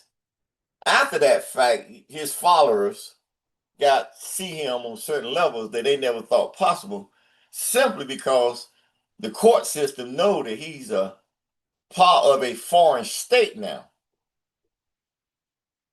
He's property of a foreign state. That's what the motu proprio, and letting them know finally that he's a head of state when they locked him up. See, Georgia authenticated him as head of state June 2020, 203. That's the document we created in court. Whether it was accepted in court or not, he was still recognized as head of state before they sentenced him. So we given them like 5 bluebacks back then, and they all turned out to be agents, and they knew what them bluebacks could do. And so the ones that were so-called operating the case, they were more than less, than they wasn't freeing the brother. Let's make the real, make a long story short, okay? So everything about Chief Black Eagle is under this house. I ain't got time to deal with them who want to play games because it's ignorance of the law, no excuse. You feel me? So he's been part of state since he's on record as the first head of state. They kept us from talking to him back then because they want to get that same scheme they got going on now because they all agents. If we could have got to him back then, you wouldn't have what I got now because he could have walked out of jail because he's head of state. See, he don't say this what y'all don't get. They holding some guy with all cap name, I don't know whatever name was, Dwight somebody, okay. But he's a head of state for a foreign state. So as long as the state recognizes him as who he is, well, we can talk to him on a different level. But I left that alone because it's too much attention, and you got too many clowns out there playing games. And he told y'all back in 2000 when the one is gonna come get me in his own good and time, he gonna come get you. He's part of my state. So where he fit in, he fit in as an elder, like you got it right there. Part of Vizier, House of York. But he can never be the emperor. Nowhere close. He told you who you were. But as my brother and Zodok, oh yeah, he always been in the state. And as we get ourselves prepared, well, our ambassadors take care of that at a different level. But we ain't got time to deal with nobody outside of that. So if they help you out there, elder, help you walking out. They should have got you good. They should have got you a good walking out, right?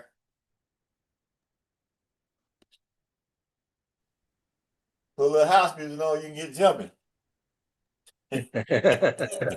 Yeah, he got a good walk in. All right, what's next? Come on. Lamar Lemons, you have the floor, Nanya. Hold on, you still got 2 more in the chat. Hey, Okay, we have a David Johnson. He states, Protector, this is a question for you. Would you please bring clarity of the link between the Honorable Noble Drew Ali and the D. Soru, that's meant to say, and the Emperor Ibn of Morocco, Emperor son of Morocco? I don't know what you're talking about, but I can give you, well, Drew Ali, he part of the Demon Rouge out of the Washington. He the 5th Marquis Demon Rouge. Yeah, he direct line. I think, the story is all about him. But with the Emperor Morocco, it's all intertwined. Because it go way back before Drew Ali. It go back to the Emperor Saint Sayed Maria. Okay, it tied that line all the way back to that era. To this day, I run it now. So that whole Emperor of Morocco and the Washington Empress, all that line intertwined all the way up to the Through Ali, Empress Bediassi, Morocco, Kingdom of Morocco. It's intertwined all the way up. You feel me? If that makes sense, that help you out, McKessler. Yes, Emperor, that's exactly where I was looking to get. Gratitude. All right. All right, who next? Shujar. Sujare. The floor is So yours now. this quick question, well, not a quick question, but two questions. The first one was, Chief ever a part of your case? I could bring him into the case with defamation of character because they put my face on live TV beside his face for like a month, every station in Georgia.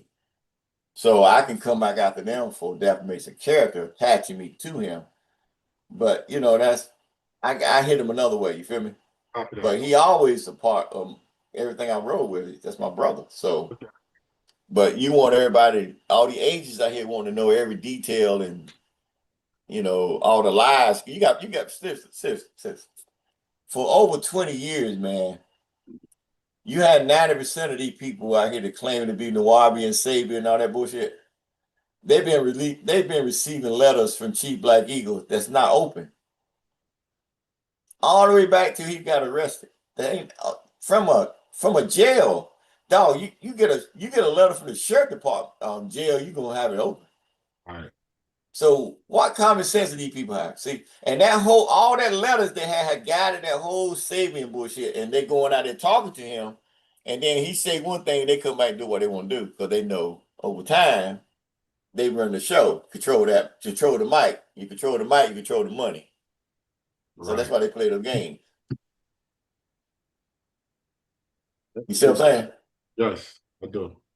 And then my second question was,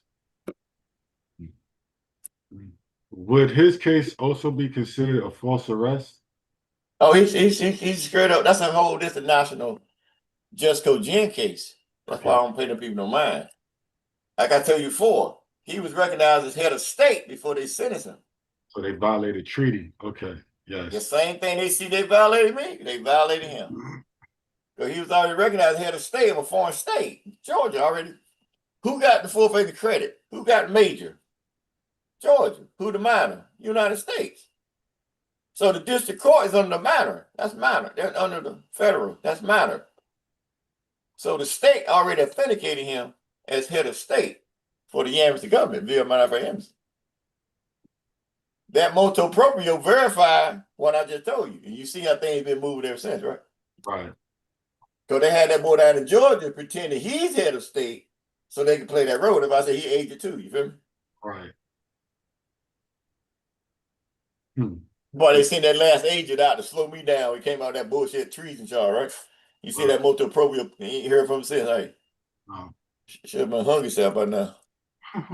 Motherfucker. I appreciate excuse me, I didn't mean that. I appreciate it. I mean, that nigga got that crazy hair past with shit thing. Yeah, you know, come on, man. That bullshit you can't stop playing with. All right, come on, who we got? There's no more questions in the chat, and there's no more questions on YouTube. All right, what we at? Question 11. How many questions y'all got for me tonight? 58. 58. You better get going. Yeah, so the outcome of the Cobb County was determined as case dismissed, and the reference for that can be found in ICMYE/SCE mission record, 22nd of November 2023, page 1. It'd be better to say it like all cap ICMYESCE small s. I'll do that again. That way you get it proper, okay? Okay, the reference for that case determined is all caps ICMYE/SCE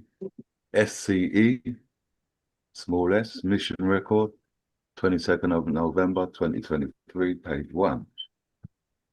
And if there are no further questions for this slide, we can move to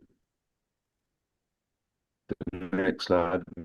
Hold on, we got a hand raised. 11. And there's also a hand raised. Yeah, Lamar Lemons. The floor is yours. Emperor, you mentioned that use Kojin and the lottery. Lamar Lemon. Oh. You talking about just you might got a delay, Kim, since you overseas. Oh yeah.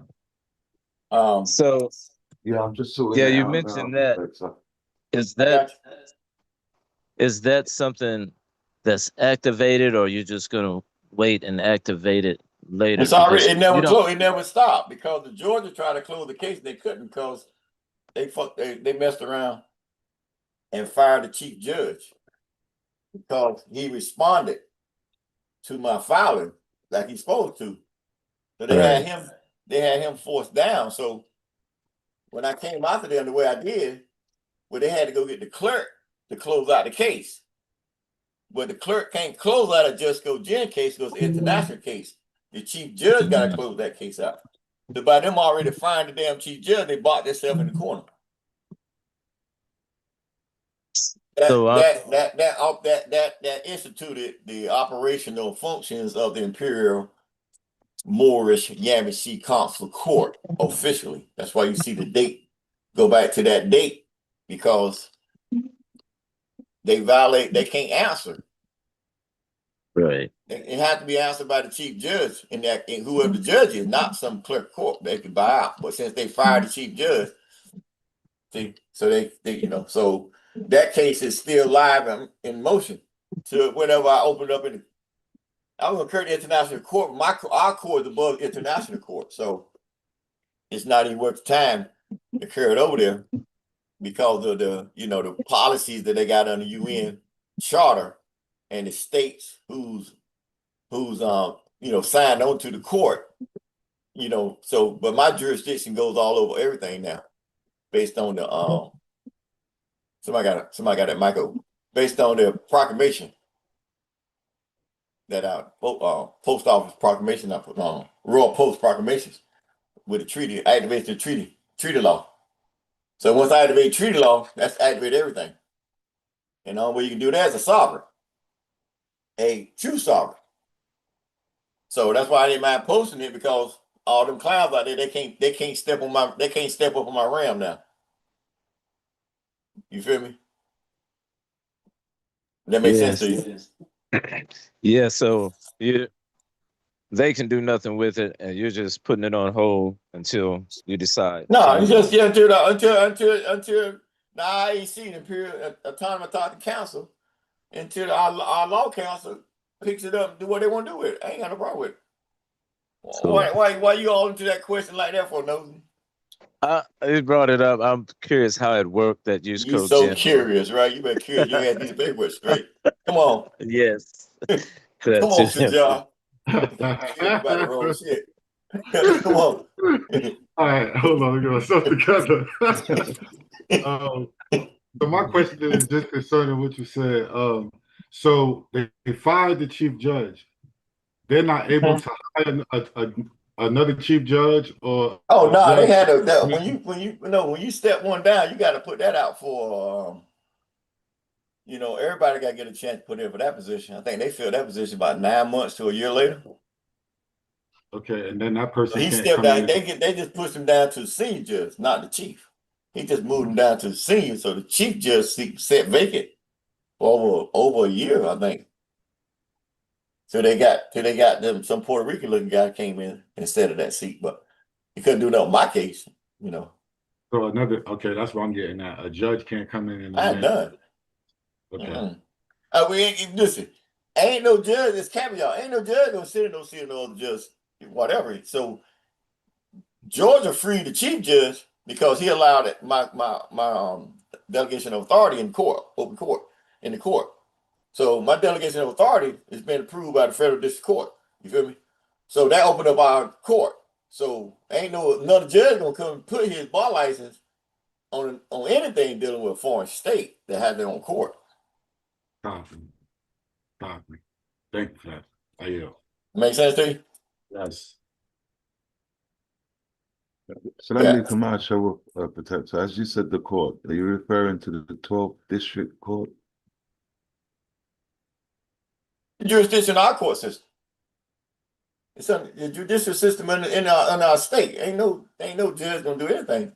They can't no. They never want to step. They scared to death to step into another foreign jurisdiction. You have no legs. So that's why everything you do is under your state. Because you have no legs over there. They own that birthright contract. You gave UCC 3-419. You got sovereign citizens out there, paper terrorists trying to say they got new ID and all that, Morse, all that crap. But they can't get outside that birthright contract. So now what they done now is expatriate. So a lot of stuff Trump doing, I'm gonna say the board in council, but the board in the White House doing, and when he talking about Article 4, Amendment 4 and 2 of the Constitution, well, that's them stopping you, and you see them more that are trying to say I have a right to drive and all that. See, now they ain't got it. They just lock your ass up. See, so without asking no questions, if you not in code violation, you know how they acting out there, okay? So now when they get you locked up, what happened? Well, you can't get out because you ain't got nobody to come get you out, do you? Because you got some alias name that you say your organization recognize you. So when they lock your ass up under the alias name, who will come get you?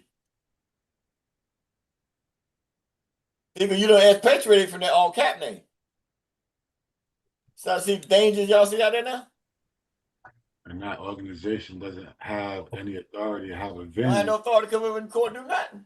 Ain't got no jurisdiction do nothing. Ain't got no venue do nothing. Right.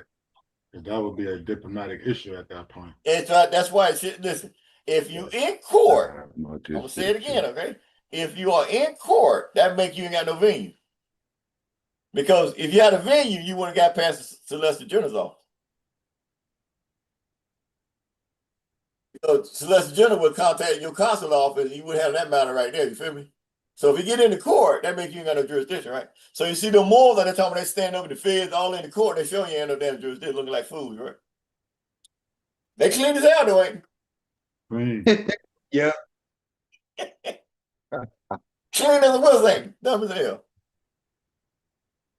All right, we good? Yes. Yes. So I can get back to my jam now? All right, come on.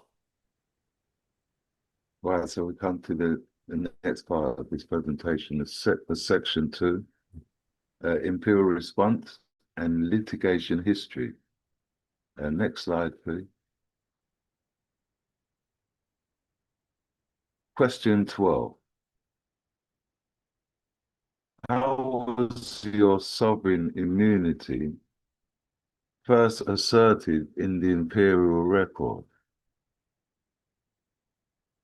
Answer: through the 2009 diplomatic arrival and apostille notification. Explanation: Emperor's Directive -0003 Z, dated 9th of April 2009, affirmed a live act of state and notice of apostille, establishing imperial foreign status and diplomatic immunity. Would you like to talk on that explanation, Protector, for those in YouTube, just so they are fully aware of the directive? I'm cool. Well, go ahead and finish the reference. You got long-winded. Come on here. Okay. Reference. Reference, bullet, Imperial, all caps, CMYE, Government Decree, 21st of February 2019. Book 3, page 294. Next bullet. Emperor's Directive -0003 Z, filed as notification of diplomatic arrival. Hey, you can get that all online. All that reference you can pick up online. That's online. It's in the registry, and some of it's on the front page. All right. Well, so you want me to explain this right? Explanation about that's what Obama said. The United States cruise ship, not speedboat. That's when he recognized my diplomatic immunity foreign status. I sent him my apostille from the CMYE government away from the Yamasee government as my authority from the Washington as double chief, and then coming in as CMYE emperor. So I created my own country. We already had a state. So as a head of a country and part of the well, we're really head of the sovereign state too, because I was still in DC because I was up there. I did it all. So as I came in and created CMYE government 207, and then I wrote my apostille here as my arrival. I had the state as arrival, and that's when he came on. I think the end of the month and the 100th day in office speech at the end. He said, "Oh yeah, by the way," he said that I had the state's a cruise ship, not a speedboat. And they thought it was something that George Bush had did. He was coming in. Then they realized the United States is a foreign state coming in. You feel me? So that's why that's when so that's another recognition that you see them cats out there on the market claim they some emperor or king or all that kind of crap. Sheikh and all that stuff. Where their verification that they got any kind of status recognition. All my stuff right here, you feel me? And you talking about recognition about a president of the United States. You know, you talking about recognition about a Colin Powell, you know, 4-star general, Joint Chiefs of Staff, Secretary of State. You know, look at your credentials, you feel me? To verify your status. People are different positions, yeah. You see? That makes sense to you. Yes, okay. And you gotta remember, all this happened to George Bush, not Obama. George Bush is all we came through. Or senior, yeah. That makes sense to you. All right. That explain enough for you? Yep. Let's go. Thank you. Thanks, sir. Next slide. Question 13. What was the US, all caps, State Department's official recognition of your apostle status? I think you just explained that. Answer, verified under the apostle number 040-10010-1. Explanation. The apostle issued on the 11th of February 2004. Live mic. I'll begin the explanation again. The apostle issued on 11th February 2004. This apostille. Oh, pardon me. Explanation. This apostille issued on 11th February 2004 by the US, all caps, Department of State, validated sovereign diplomatic status and had full faith and credit under international law. Reference. Imperial, all caps, CMYE, Government Decree, Book 3, page 340. Full column, quote, constructive agreement, dash attached contract. Apostille number, colon, space, 040-10010-1, end quote. Acknowledged by the US, all caps, State Department. Okay. You need me to expand on that? No, Protector. Are there any questions in the chat? No. Well, I can expand up to the point where they feel like going to the State Department getting apostille. A lot of people have done that with their birth certificate and all that. So we have to straighten this out. Where they have different levels of apostille. So level 1 is state to state, country to country. Level 2 is Secretary of State is the highest seal over that document. You don't go outside of the United States. And then apostille number 3 is prisoner swap. We got more than our venue, but number 3 they look at. So when they say apostille, you should have put in here, you got apostille number 1. Okay. Fine. Should be apostille, your apostille 1 status outside of just apostille status. They can kind of confuse people because they think they got apostille, and they can do what we do. They can't because they didn't get recognized as a foreign state. See, we have apostille number 1 on our verification, which recognized us as a foreign state. Because what? We was on record. Who was on record? Khufu, Red News, Z Sound L on record against who? United States Post Office. So he had to put apostille number 1 on us from state to state. You see? And so that had 10-year window on it. So when they came out on that fake case, that's why they said we had 10 years already, but they want to get outside this contract. Well, my wisdom, my magic came through, and you see we still on that contract. Ain't a damn thing to do about it now, right? Right. Happy out now? Everybody, Yes. everybody get that pretty good? Y'all good? Yeah, temper. Yeesh. All right. Yes, Emperor. Yeesh. Okay, narrator. Next slide, please. Question 14. Was there a live mic? Was Oh, there that might be any me. That might be me eating a piece of chocolate. Come on. Oh, okay. Question 14, column space. Was there any federal or state response to the notices of claim or diplomatic arrival? I'll read that again. Was there any federal or state response to the notices of claim or diplomatic arrival? Answer. No lawful rebuttal was ever filed. Explanation. Absence of rebuttal equates to tacit acceptance under international commercial law and UCC principles. Reference, bullet. Notice of accession, -1, lowercase a, 22nd of January, 2024. Affirms jurisdiction under the Vienna Convention and confirms the lack of counterclaims or objections. Y'all never fully understand those on the session no way, so I'm gonna leave y'all alone this one, all right? Yeah. Okay. I mean, would you like to touch on, Why? you know, Why? for the YouTube listeners, protector? Hey, listen, man. If you can't get it, I ain't interested in YouTube. We having a live call.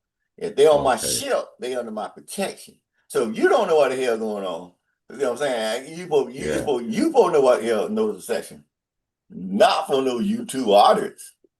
You supposed to be asking questions on that level since you aspiring to finish up your paperwork to be a nomination, you go to work. You got to know this stuff. So don't put yourself like that anymore. You know me, I told you. Come at me, don't come back at you. Well, for those that are taking note of that, the reference actually refers to the notice of the session to those out on the YouTube. What YouTube got? You got something? What notice? What the notice of session Nothing is. from YouTube. I'm not sure if there are any questions on YouTube. Nothing, Mojo? Okay. So that affirms the emperor possession of coming into his seat. Notice of Also, a session is you have a session. Cam, you're long-winded and it's irritable because you don't know what you're saying, but let's get away from it. You ask for the next slide. The notice of, since you're gonna stay here though, notice of accession is your accession to your seat and what's under your jurisdiction. So they had a rebuttal. So when you claim your land, your deed was the deburbing, all your jurisdiction, everything you done claim up through, that's another accession to the world. And by it's coming from you from an apostolic authority and most appropriate authority, the world had what's that word I'm looking for? They were obligated to respond, and by them not responding, they come and attack the acceptance on international law because of my authority. So basically, they couldn't respond because they couldn't gather the authority to respond to a sovereign emperor because they only kings, popes, presidents, so they didn't have authority to respond, if you catch my drift. All right? Yeah. So they became acquiescent. Yeah, because they don't have no authority to respond. They got to come up to my level to respond to my status. So I'm at motu proprio status. I'm at allodium status, sovereign of the land. I write off the land like I'm doing. What's in the land? Gold, silver, every damn thing. You feel me? You got property, you got treaty law. That make you own land. That makes sense to you. Yeah. You just going out and represent the emperor to identify all the land that's already recognized. And open up your financial enterprise so you can transfer whatever you need to transfer over to your state so you can You can keep moving your state. You ain't gotta be loud. Just walk small with a big stick. Y'all like the way I roll, right? Yeah. Oh, yeah. Yeesh. Yeesh. Come on.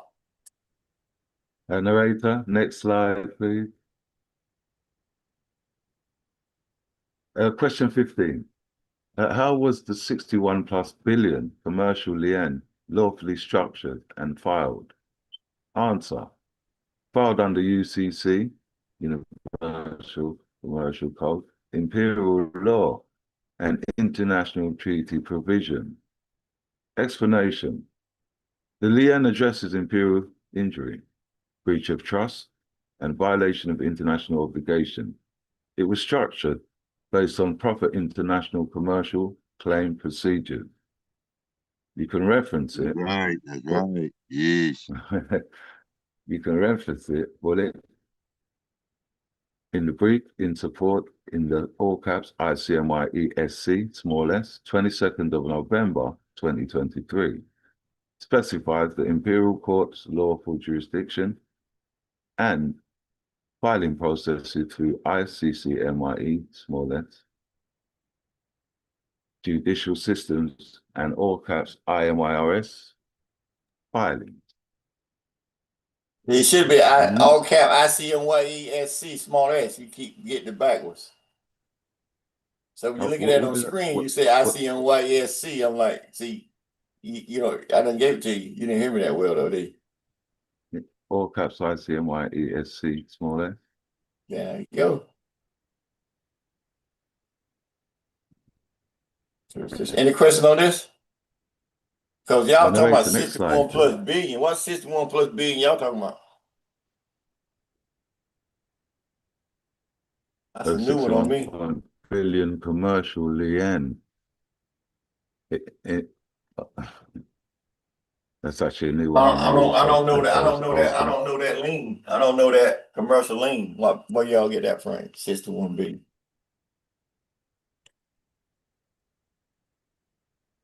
During the conversation, it's listed as a base number. Oh, okay. She from the earlier documents she had, when it was like 70 billion or whatever. Oh, okay. All right. That's cool. Come on, Nate. All right, y'all. Y'all got 58 slides here. Come on. It's 724. Next question. Right, the next question, please. Section 3, jurisdiction, identity, and nationality. Next slide. Question 16. What is the significance of the 040-10010-1 and GA 5604 capital B apostille verification? Answer. They confirm sovereign status and imperial jurisdiction. Explanation. These apostilles are foundational instruments acknowledged in international law, demonstrating imperial sovereignty and diplomatic immunity. Reference. Royal Imperial-Motu Proprio to the world affirms that the apostille numbers 040-10010-1 in parenthesis, US all caps, State Department, close parenthesis, and GA all caps, 56004, capital B, in parenthesis, State of Georgia, authenticated treaty and sovereign claims retroactive to 2003 and 2004.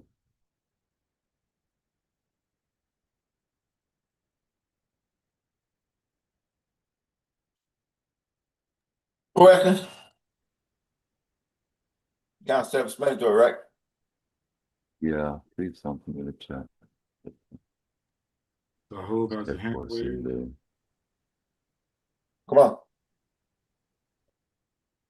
Emperor, I'm just trying to understand a little bit.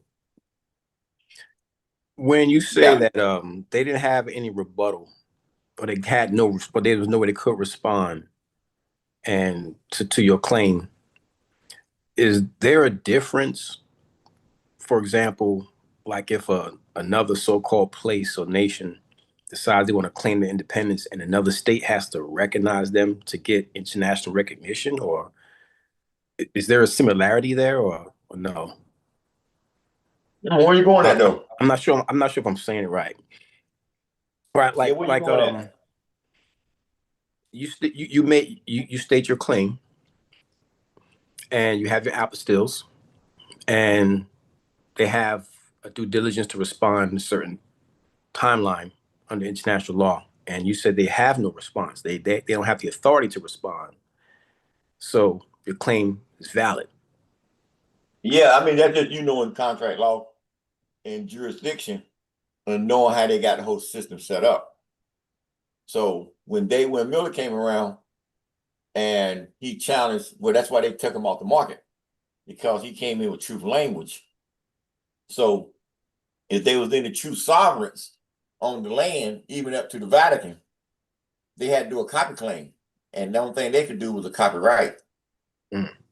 Only a sovereign do a copy claim, but they don't turn the money into a verb. The Constitution says currency is silver and gold. So once they put the United States of America on, they turned it into a verb, not a noun. So when David came along, he came in quantum physics, quantum language, and basically copy claimed the 5th star flag in 1999, and got and approved and gave the United States permission to still fly the flag, as long as they're obligated by the Constitution. Okay, so that's still going on to this day. I think the brother named Larry, say Russell, he got a jurisdiction now. I heard about some boy over in England is claiming some jurisdiction from David Miller, but I know Russell was involved in the transfer of the silver and everything at the international market with the copy claim on that. So once nobody showed up, I mean, all these sovereigns y'all got out here on the market, Kings, they claim, Charles and all them boys, they have no true sovereignty because all of them had transferred in verb. That's why they had to take David off the market. You see, so when you come to that level, when I came along, I already knew where the sovereignty at because I did a copy claim in 2004 to the land under Washita jurisdiction, the amnesty jurisdiction. How can they come and violate? They couldn't come and violate anything. They couldn't do nothing. Because where they gonna get their status from? On the status they had left with the corporation. They operated that after 1871 with the coup d'etat with the yellow French flag. To this day. That makes sense to you? It does. I'm walking with you. But I'm not gonna lie, I kind of got caught up on when you said they make the money into a verb and not a noun. So can you elaborate on that a little bit? Like you get silver and gold. It's supposed to be in a noun. It's verb. Like one of them is words spoken without the verb in it. Okay. So you can speak it from left to right, right to left. When David came around, it was more all cap. I noticed Russell and them has brought a new version in out there on the market now. Last time I checked, about 5 years ago. But they got a little uppercase, lowercase going on with some of their writings now. So David, he finally got out of here, because they locked him down. You feel me? So, because the Rothschild and all them locked them down because the way they had the money, they already system. So there wasn't no sovereignty, true sovereign on the land. So we came in, doing our copy claim, and then Georgia authenticated my signature. And then the State Department authenticated my signature. Well, when they authenticated my signature, they authenticated a sovereign prince signature. When Prince Bay died, I became the sovereign. Well, when Prince Bay died, I became the sovereign prince over the Washita, sovereign prince over the amnesty government with a moon. When the moon died, when Crown Prince died, I became the crown prince over the Washita when Moon died, I became the crown prince over the Yamsey government. Because I was head over two sovereign states. Right. That's why it's explained that way in the Declaration. That makes sense to you. It does. Got another question. Come on. As being the emperor today, are you still a crown prince, or have you grown from that into being who and what you are? I come down to crown prince to play with y'all. Father. Appreciate it. That's why I come down to play with y'all. Now as I'm going out, I come on my emperor status. But different ones, it's all developed. We got certain invitations we gotta go. We gotta get an emperor status.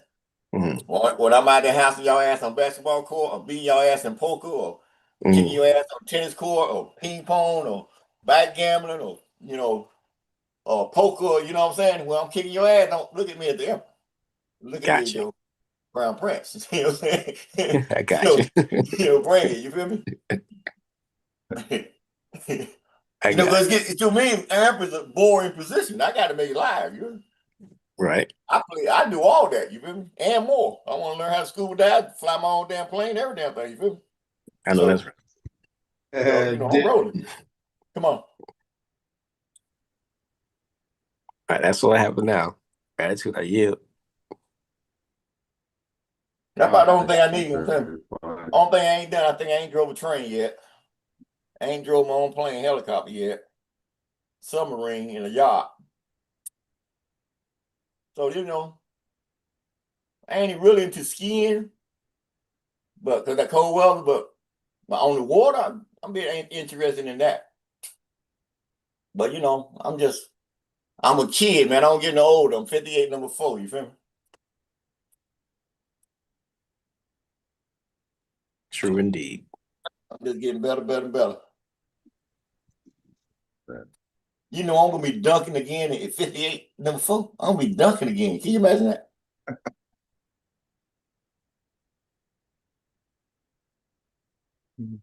Everybody scared? Oh. Heck no. I hear that. You could get I know Sir John, man. He ain't scared. Maybe some. Sir John, the floor is yours now. I know it's possible. You know what I'm saying? You live in a different age now where you got 60-year-olds that can jump. You know what I'm saying? That's right. You got me out here. Gotta be out here, buddy. You gotta get active. All right, and so I just had a comment to Brother Zahul to help him along. You also got to look at the sovereign as a sovereign being, the entity, sovereign entity as the state, and the fact that one, he's a true verified sovereign. So nobody else is on the planet true verified sovereign, right? Attached to the land by his claim of life. And the fact that because of that sovereignty, right, that true verified sovereignty, it puts you out the corporate structure. And when I say corporate, if you go and look up the foundations of the countries, the all 192, they all have a date to them. In recent times, they became a country under corporations, right? So you would have to go back to before that time to actually see what country was what, their name. You understand what I'm saying? To just get a better insight on why we're outside the corporate structure, one, that point. And then sovereignty as a whole, how it pertains in that corporate world, and then as it pertains to our side when you're verified, true, and attached to the land. Copy? I got you. I copy. I appreciate it. Great, then without further ado, if all questions are answered, do you have anything else to illiterate, Protector, with regards to the apostle? No, I'm good. If they're good, I'm good. Okay, great. Then I'll move on to the next slide, please, narrator. Well, you got to say here, if you're looking at the significance, you say 01 and Georgia. Okay, well, Georgia is the major, and then the major one got the minor, the State Department. So in other words, The Georgia, I think, apostille verification, okay, they gave us half of what they got. Okay, so whatever they got, they gave us half. So they got a bank, we got a bank. They got a court, we got a court. You know what I'm saying? So when we got the United States apostille, well, wherever the United States is, we is. Corporation, wherever, military base, embassy, wherever, we right along with them. We attached to them like they're the hip. Can't separate. Wow. So that's it. So now you just got to run your Um, state, because under our contract, they don't have no jurisdiction over what we say and how we roll. That's why we consider the best kept secret, because they control the whole world, but they can't control us. Because you got a sovereign emperor. They got a corporate president. See, so now the emperor's back, he on the land. So that's why you got a 888 octillion bill in there for uses of your what? Your land. So it ain't no argument. Everybody already approved it. Military and everybody. You feel me? So you just move, as you move your state, it's what we say. So you see in that motu proprio, what I say go. It's just about now the nominational and diplomats got to get out and look, perform, right? That make sense to you? Right. Absolutely. Yes. All right, everybody straight now? Right. Yeah, protect Yeah, come on. That was good. All right, come on. So next question. Before I commence, I'd just like to make everyone aware that the next reader, after this question, I'll move the presentation on to the next reader. So get yourself ready. Question 17. What is the distinction between all caps CMYE, Yamasi, and Washita status? Would you like to answer that? Come on, let's read. Come on, I told you long-winded. Read, come on. Okay. Answer. I just like to hear your answers. You don't need to answer. All caps CMYE is active sovereign government. Yamasi and Washita are foundational indigenous bloodlines. Let me read that again. What is the distinction between all caps CMYE, Yamasi, and Washita status? Answer. All caps CMYE is the active sovereign government. Yamashi and Washita are foundational indigenous bloodlines. Explanation. All caps CMYE governs through lawful, legal, and diplomatic channels, while Yamasi and Washita represent ancestral origin. Together, they form the basis of hereditary and sovereign authority.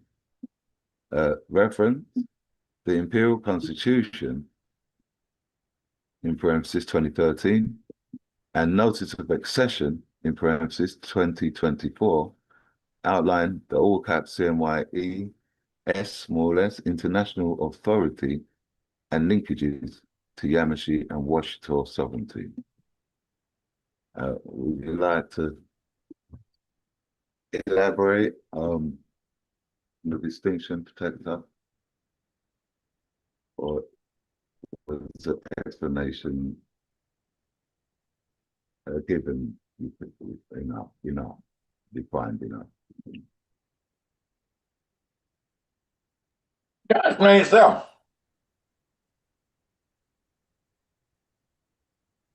Happens to carry you back to your bloodline, your ancestors. Yeah. Then while you have a sovereign country, where you're the sovereign government, and then you got Yamasi, Washita, the foundation, did the bloodline based on nationality, see? Well, you got CMYE governs through lawful, legal, diplomatic channels, while Yamasi and Washita represent ancestral origins. Together, they form the basis for, hierarchy or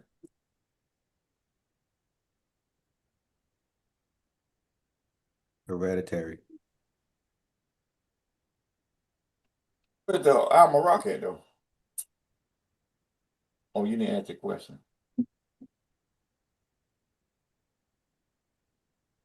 When you said that word was?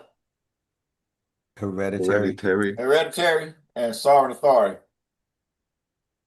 I didn't want to go Clinton on you.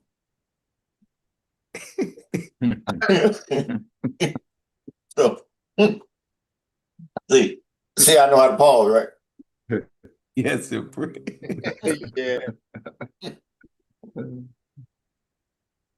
Rapid Imperial Constitution 203, no session. All right, yeah.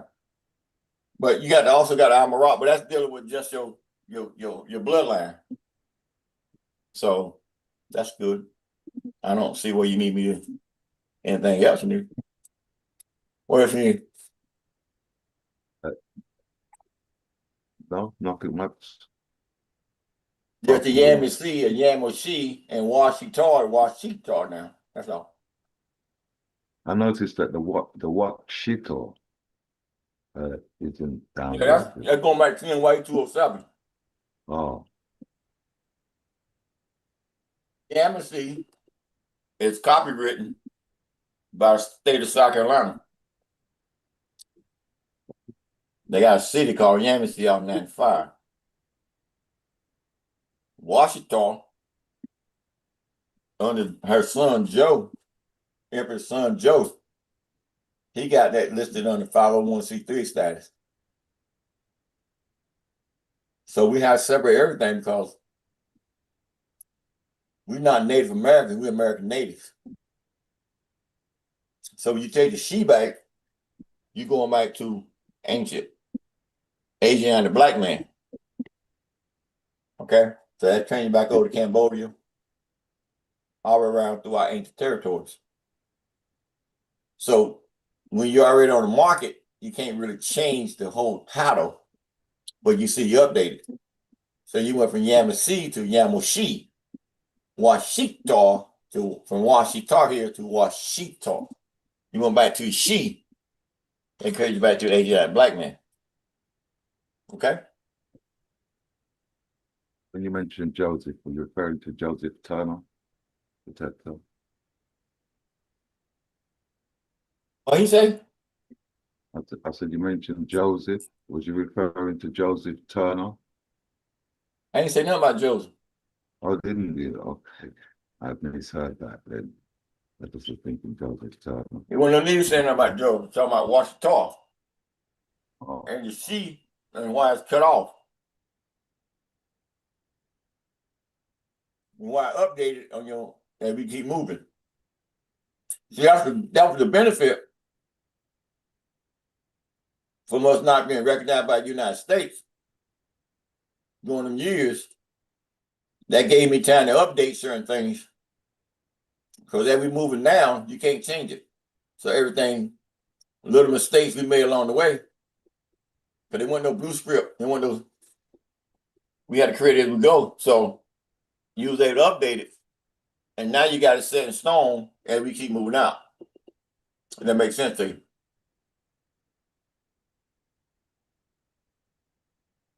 Y'all good? Yes. yes. Good. Yes. All right, let's go. Who next? The next reader, I'd like to hand it over to the next reader. Are you ready? I'm ready. Martha? Yes.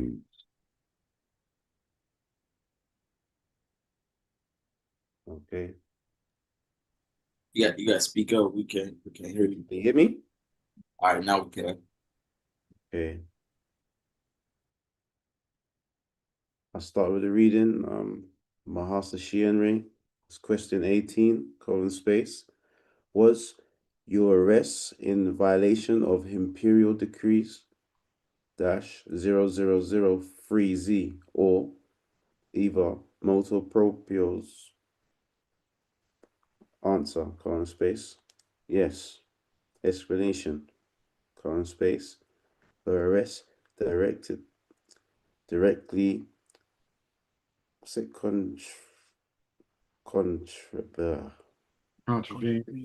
contravened, decrees -000 in parentheses 0003Z in parentheses 2009 and imperial motu proprios which inhabited the interference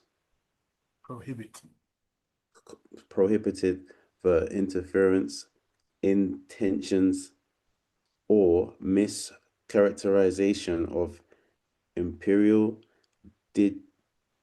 dignitaries and officials. Reference, :, Imperial Decrees -00030Z and Royal Imperial Motu Proprio to the world confirms standing protection under sovereign law and international treaties.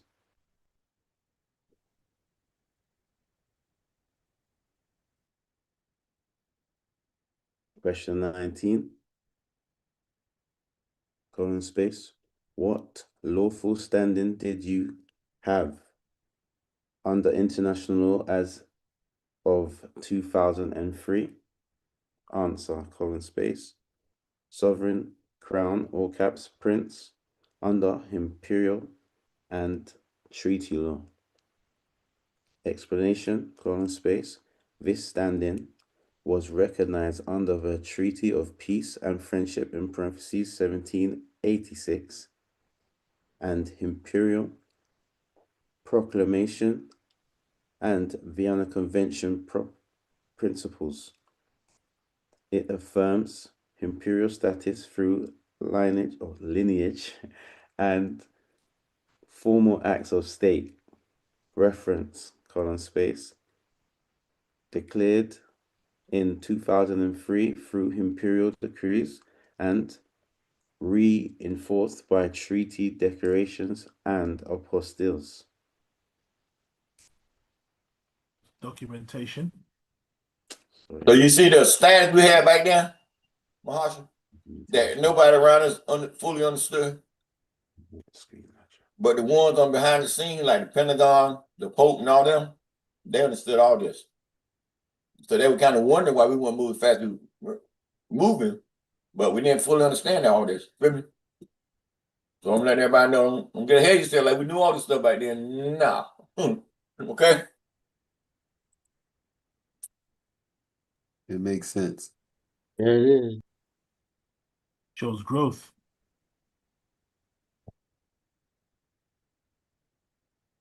All right, come on, Nate. Okay, question 20.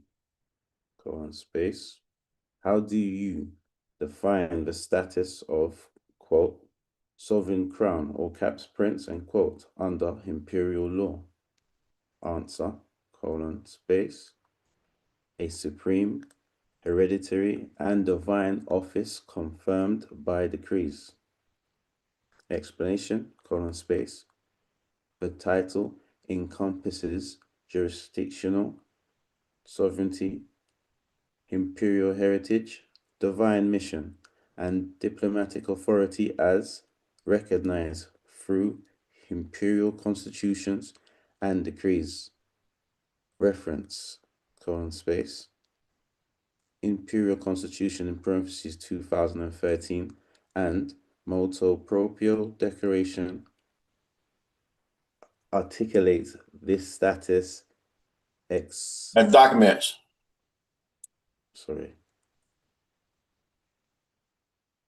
Motu Proprio documents articulates this status explicitly as a unique sovereign authority vested in His Imperial Majesty. Vested. In His Imperial Majesty's Sambu Samson-Ray / Sambu Omini-Ray, quote Adelo. Now they mentioned about that P missing. P. Ooh. Samson, P. What happened to P? Oh yeah, that's true.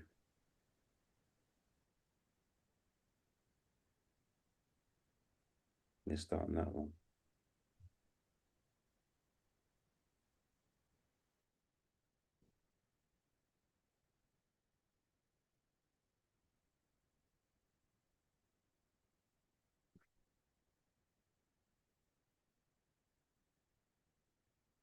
Any questions? one hands raised. Zahut. So the last slide right there under the reference, is it reading that the authority is in the motu proprio that articulates the status? Is that that's what it's saying? Well, the Constitution's pretty law of the land. Under a sovereign status, say the Pope. Everybody else authority on the land has submitted to that form of governance. Let's leave that word, okay? The kings, everybody. So under his status as pontiff of the church,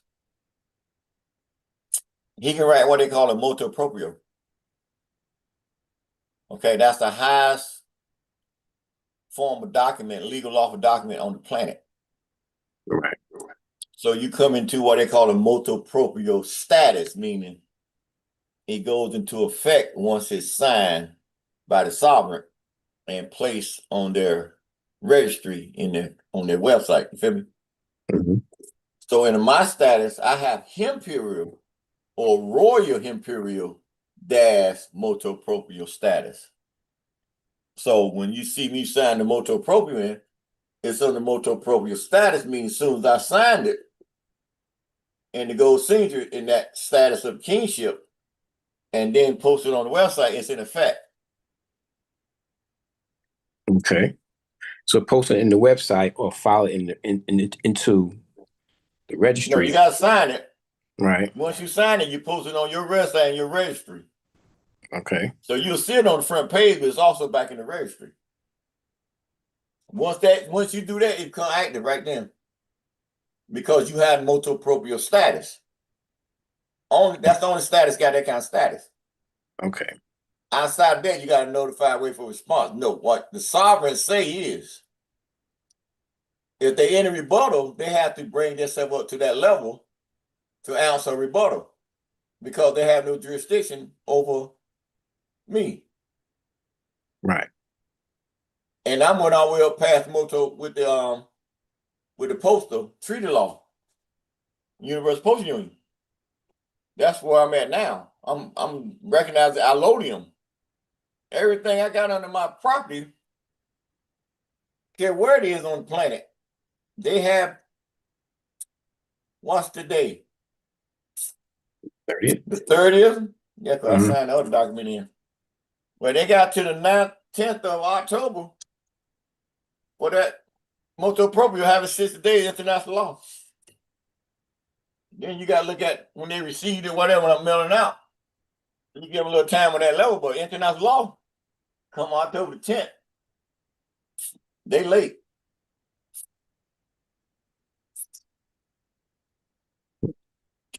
Yeah, it makes sense to you. When you say they're late, they If they got any kind of response. Okay. If they got any kind of thing to say. That's why you got international law 60 days. And if there's no response, it goes into effect as soon as I sign it. Got it. Okay. And you file it in the registry to put it on personal record. You gotta let the world know. Okay. So that's why I say everybody looking, a lot of people, looking at your website, this and that. I don't worry about that. I worry about the main one saying what I need to post. All that fanfare stuff, I ain't got time for it. I just know when I post, I know the main one looking like the Pentagon, Pope, Charles, everybody looking. You feel me? Right. So I know they're looking. Anything I post. Okay. Like homeboy said before, he said, boy, they got a satellite for you everywhere you go. I've been through that. So, and despite all that, there's still a lot of people out there running scams. Oh, well, I'm the best kept secret, so they can't say nothing to our phone. I can't say until our finally come out, as we're doing now. Right. Outside of that, it's a corporation. You're gonna have all that stuff going on. You go back to the Post letter in 13, 14. I mean, look what he said in the letter. He broke 3 of them to Obama. Civil orders, you feel me? And not counting motu proprio. So look at all the stuff they were doing then. Same corrupt government. Like you see this boy up there telling the generals that he got to fight the enemy from within. Well, he must forget about who he talking to. He didn't look in the mirror this morning, did he? See, but the enemy with POTUS. He telling the generals that came up to that meeting that he gonna use them to fight the enemy from within. I said, well, he ain't looked in the mirror this morning. Okay, right. Because they're in violation of that Constitution and everything looking around. He got authority, he got voted in. He's not no king, he got voted in. He don't have no sovereign status, so he violated laws himself and his people and his cabinet. Well, how you go out there and tell somebody else they violate laws? You're doing damn breaking law yourself. So the whole system got to be turned down. So if he say you're gonna use the fight from within, well, that make you gonna have a coup d'etat or overturn of the whole government. Exactly. Counterfeit money and everything. That's right. Right. The whole thing counterfeit. So that sounds like somebody else talking about who coming out. You got a sovereign emperor coming out. You got who? True sovereignty. The Constitution supposed to protect the Constitution. So whatever he's saying, trying to be a dictator, and like I said, that Pope he said that the other week. Said that whatever they're spying over here, it's gonna go up in smoke because it don't have no foundation. And we know the Pope still run everything over here, so we'll see, right? Right. That's why I'm trying to get journalists loyal to him. Outside the Constitution, they swore alliance to, you feel me? Remember, the Pope is the one who wrote General Brown in. He said what? Well, he had a contract with the Moors. And he said what? It's high time to bring in the guard, back the guard. Why? Because he's small, he's coming out. So they got to get set up for the American State citizen. You feel me? So you see right there how he came in and shut it down in 2014. And show you how things gonna work. Right. So we just keep moving, right? Right. What else you got? How you for now? That's what I have. That's what I have for now. Gratitude.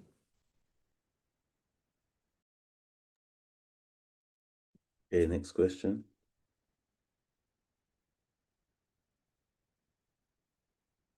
Okay, section 4, the motu proprio of 9 August 2025.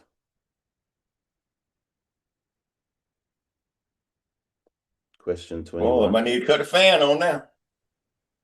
And it's finna get hot. Question 21, :space. What does the Royal Imperial-Motu Proprio to the world declare regarding the original false arrest? Answer: :space, that it was a violation of sovereign immunity and treaty law. Explanation: :space, the motu proprio identifies the 2003 arrest of His Imperial Majesty as unlawful, affirming its breached imperial jurisdiction and protection guaranteed under the Vienna Convention, UPU Treaty, and Treaty of Peace and Friendship. Referenced: :space, Royal Imperial-Motu Proprio to the world, page 1, :space, quote, this declaration acknowledges and corrects a breach of imperial sovereignty and international law, end quote.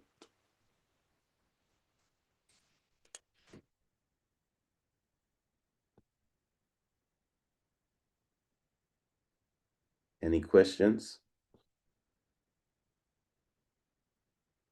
I know they pop up later on down the line. Anyway. I didn't know I was on the call. What do you say?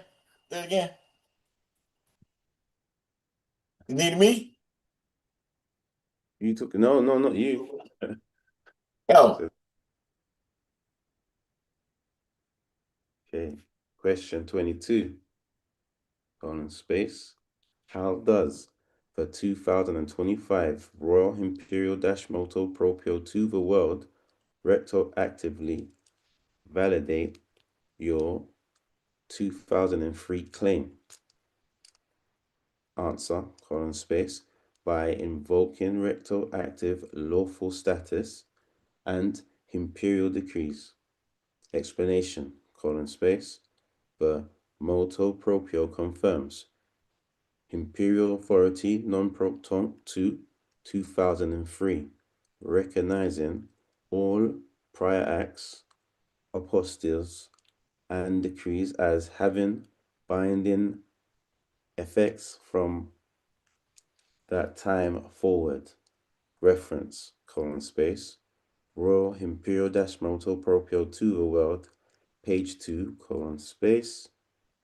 Quote, the present authority is reaffirmed no proton to the solar year 2003, end quote. So, Protecto, the sovereign year 2003, that's like the beginning, right? Is that this in your eyes as the beginning? Solar year. Oh yeah, because that's when I told you. Well, actually, my eyes 202. Okay. When we got nationalized officially with the government, and then in 203 is when everything kicked off. Well, 202 was the starting year. Okay. Next question. Yeah, but the 203 is highlighted by the day. Shout out the 22 years. I'm going to the 23rd year. So, 22 years took you to build this, what you got with that false arrest. Yeah, that started the journey, but the paperwork started in 02. You feel me? True. That makes sense to you. All right, let's pick it up to a house party. Y'all got me down here R&B.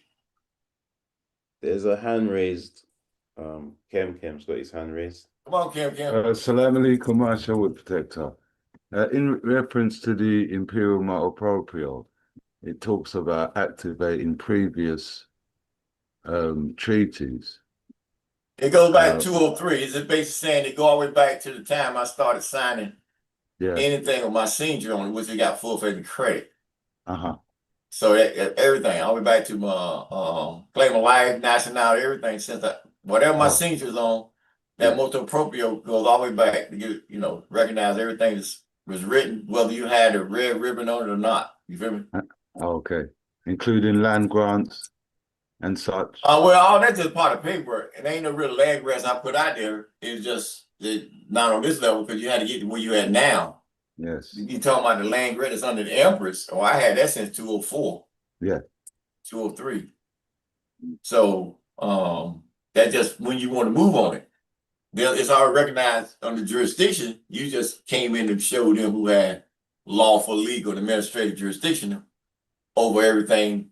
So, to update the records. Because you had a lot of people running up to the UN claiming they this, claiming they that, claiming they this. So, now you had to come and set the record straight. That makes sense to you? Yeah, and upgraded through delegation. Yeah. Okay, thank you for that, Protector. Are you? All right, what you got? Okay. It's 24? Yeah. 8:05. At 8:05. What time we start? 5 o'clock? Yes, Emperor. I got work to do. I got rolling. I'm like 8:05, 8:05. Oh. That's 58 by the way around, right? It's ain't no impromptu, I don't think y'all gonna dance on 58 West at night with me. I got an all-nighter.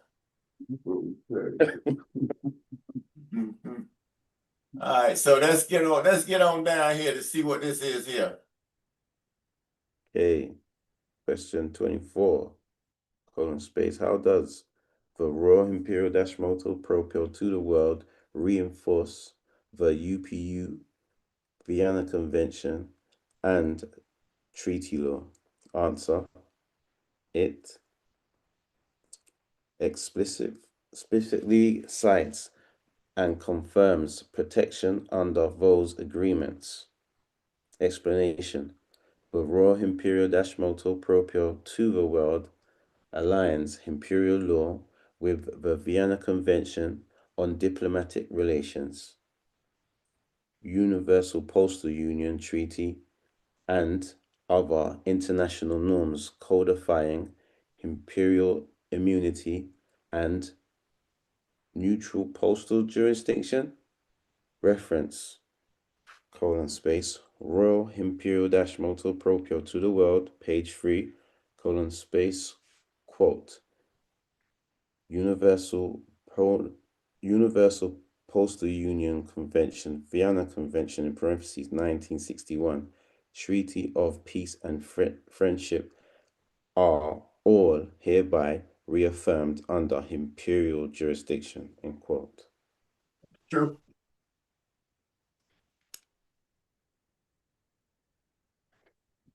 I was looking through this one here. Okay.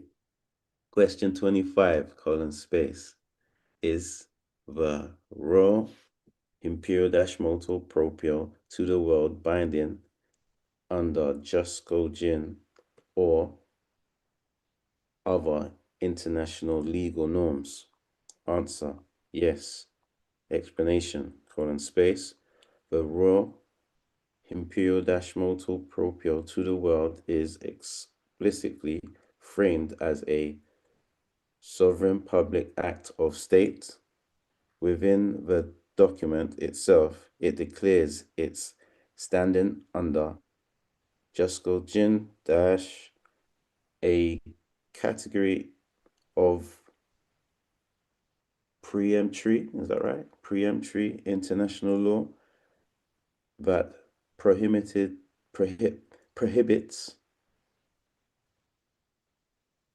degradation, especially in matters related to sovereignty, non-interference, and immunity.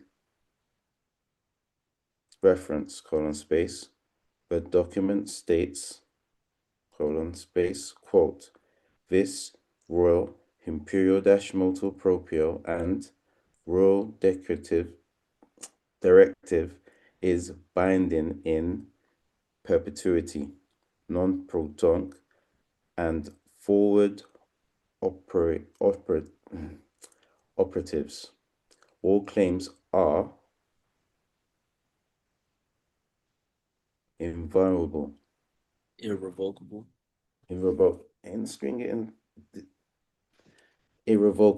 and subject to divine equity. There you go.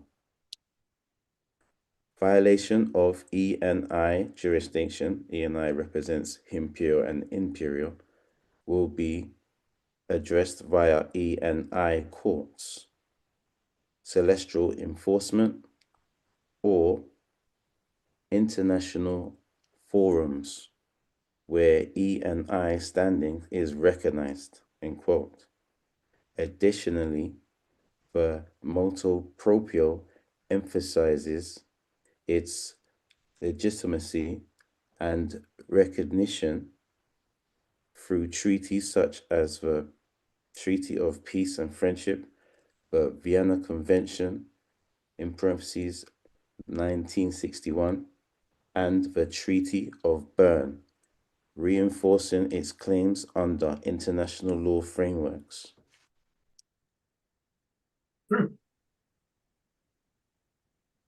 I like that, celestial enforcement. You know, the sun's been blazing.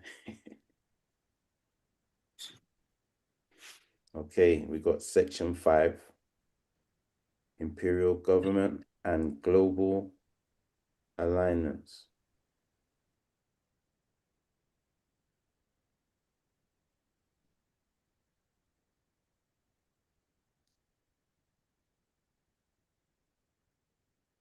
Okay, question 26, when was the Imperial CMYE-IRK Republic formally established? Answer, 28 June 2023, retroactive to 2003. Explanation, colon space. This date marks the formalization of imperial sovereignty via accession, filings, and imperial recognition instruments. Reference, colon space. Brief in support for ICMYESC, small s. Cat, ICMYESC, small s. All caps ICMYESC, small s, in parentheses 2023, and Imperial Rule Post 13 May 2025 confirms the established date and its retroactive application to 2003. That goes back to my signature. See how powerful that signature is? Just your signature takes it all the way back to your signature. And I didn't even go back that far myself. I went back to 207 when I signed it, but she taking it all the way back to 203. So they just recognize your signature. So we kind of been underestimating our own authority. Remember? That makes sense to you. Yeah. Come on. Dun, dun, dun. House party time. Let's go, y'all. Just making everyone know this is my last question. Really? Yeah. I'm fucking with you. Come on. Okay. Question 27, colon space. What is the role of the IROHM within imperial governance? Answer, colon space. It is the central administrative, judicial, and diplomatic seat of His-Imperial Majesty, in parentheses, all caps, H.E.M. Explanation, colon space. IROHEM serves as the executive throne and operational government hub of the Imperial CMYE-IRK Republic, managing decrees, national assets, foreign missions, and treaty enforcements. Reference, colon space. IROHEM's mission letter, in parentheses, 9 August 2025. And with that, I yield. Ish.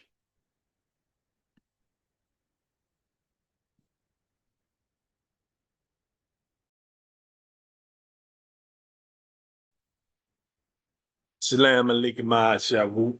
This name is Snook Whale Ray. I'll be your next reader for the next 9 questions.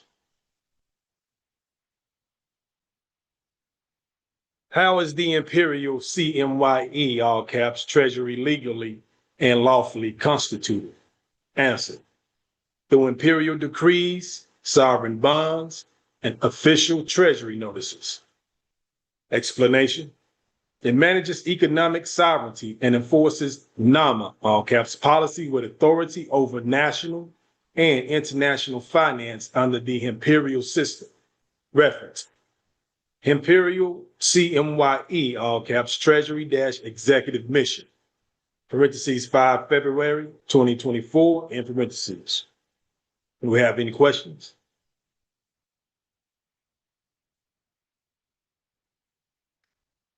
All right, next slide, please. I think the question itself kind of occurred to my head. So. Yeah, everything is the answer. You got your explanation, you got your reference here. That occurred to my head. Come on. Ask them next time, any collaborations. All right, question 29. What distinguishes the NICB, all caps, and NGB, all caps, from conventional banks? Answer.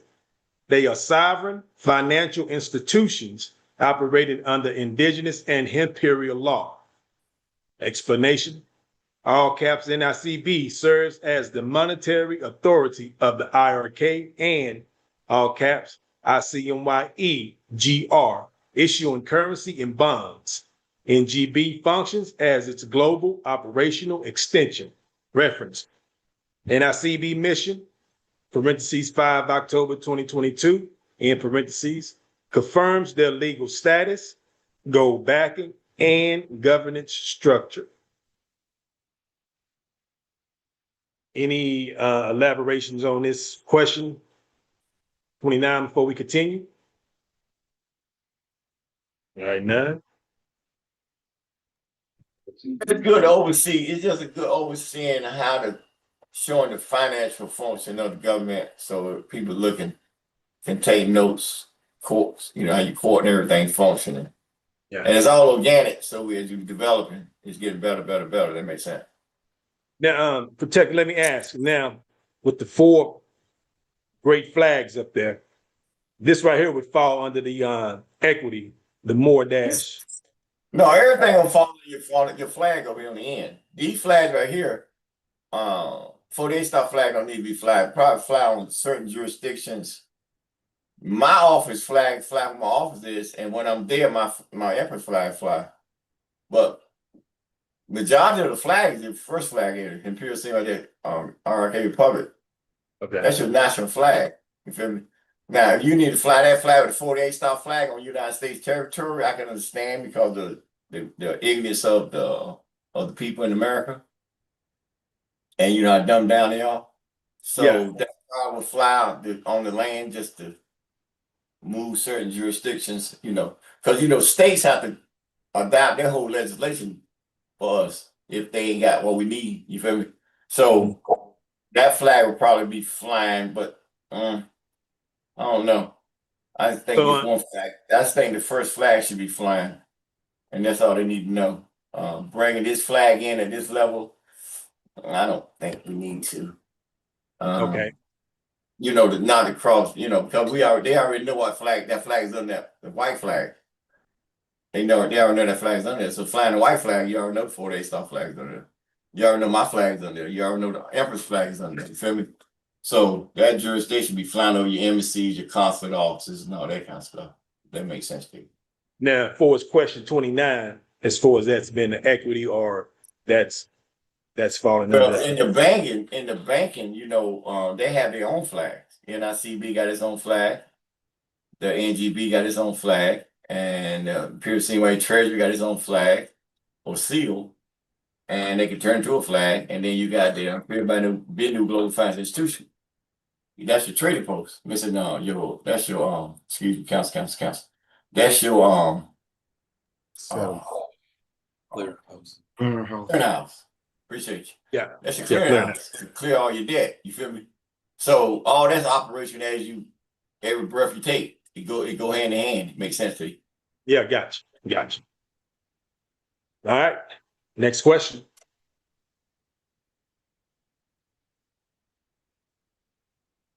What does the 999 sextillion gold bond represent in terms of lawful reparation?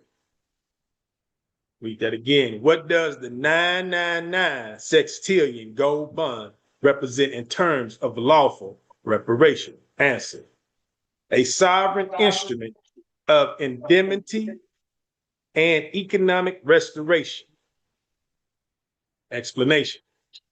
It serves as lawful surety and indemnifies sovereign injuries suffered by the imperial crown and affiliated nations.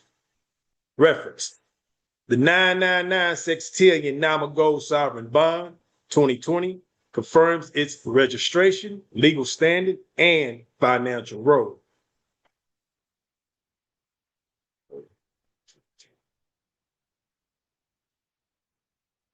Section 6. I'll get ready to say that might be a little above the head there, young man. What, the 999 or the sextillion?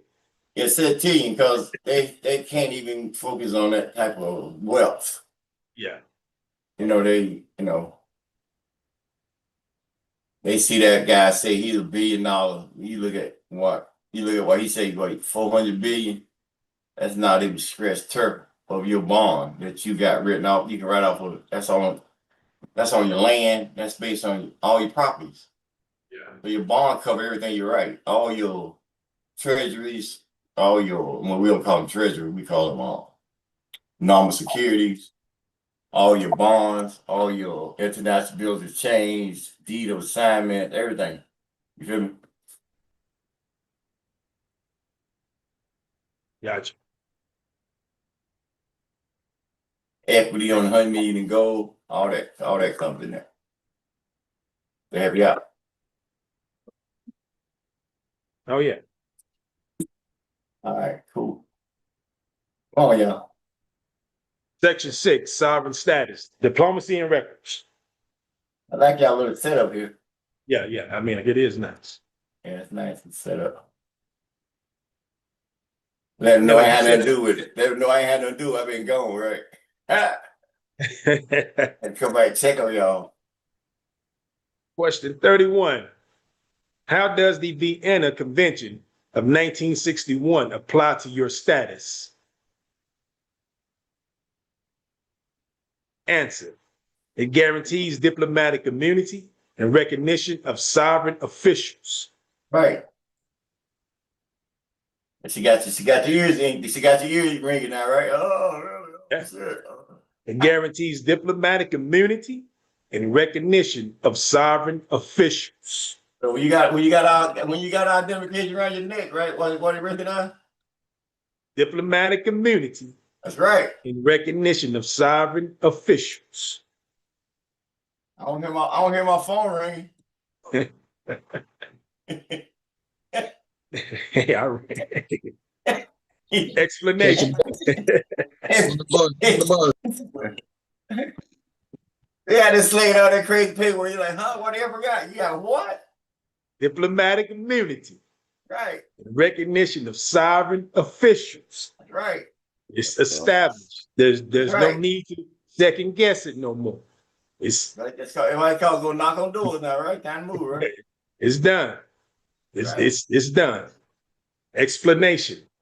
H.E.M. is recognized as a head of state with inviolable status under the Vienna Convention on Diplomatic Relations, VCDR, and imperial law. Reference. IRO-HEM, 9 August 2025, pages 1, 33 through 35, confirms compliance with the Vienna Convention, 1961, particularly Articles 3, 27, and 40. The syllables get twisted up sometimes. Any elaborations?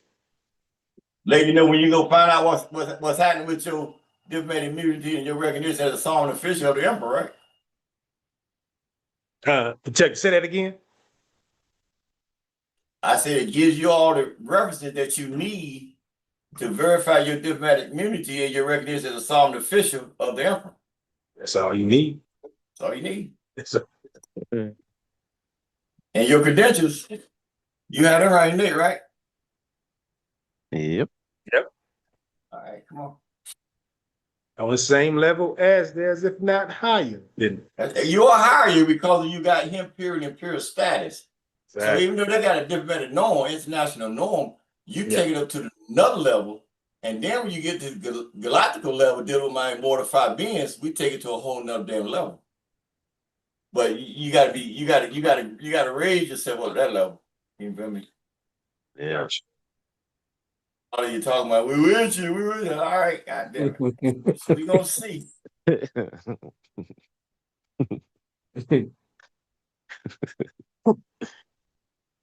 Next question, if you're ready. 32. What are the rights of non-party mission representatives under VCDR? Answer. Customary international law still affords them immunity. Right. But that's the Convention on Diplomatic Relations, VCR, dude. For those who don't know. Come on. Non-party to the mission, but still representatives. Yeah. But I think your VCDR, they didn't, people on the world that might not understand what VCDR means. Conventions on Diplomatic Relations. Yeah. All right, come on. Explanation. Even if not party to the Vienna Convention on Diplomatic Relations, you are correct, VCDR, entities performing international functions under recognized treaties are afforded immunities by custom and established international norms. Right. Reference. IRO-HEM, 9 August 2025, page 1. Confirmed standing under Vienna Convention, principles, and customary law. Right.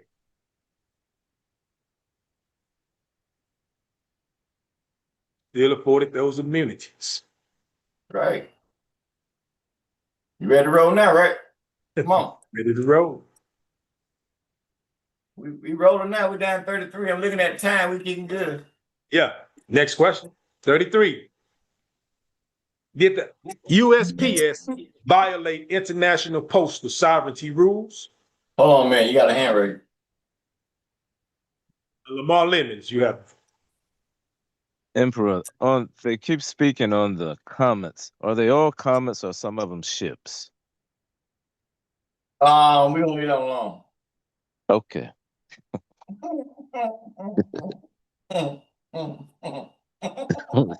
Yeah, Yeah, we're gonna leave that alone. See, I got you. I got work got all you. night. You gonna have me up on this couch, talk. We gonna take. Well, I'm gonna do like this. Go back to 2022 and listen to the 27, 28, 29 videos, and you hear a lot of stuff I said. You see it happening now. How about that?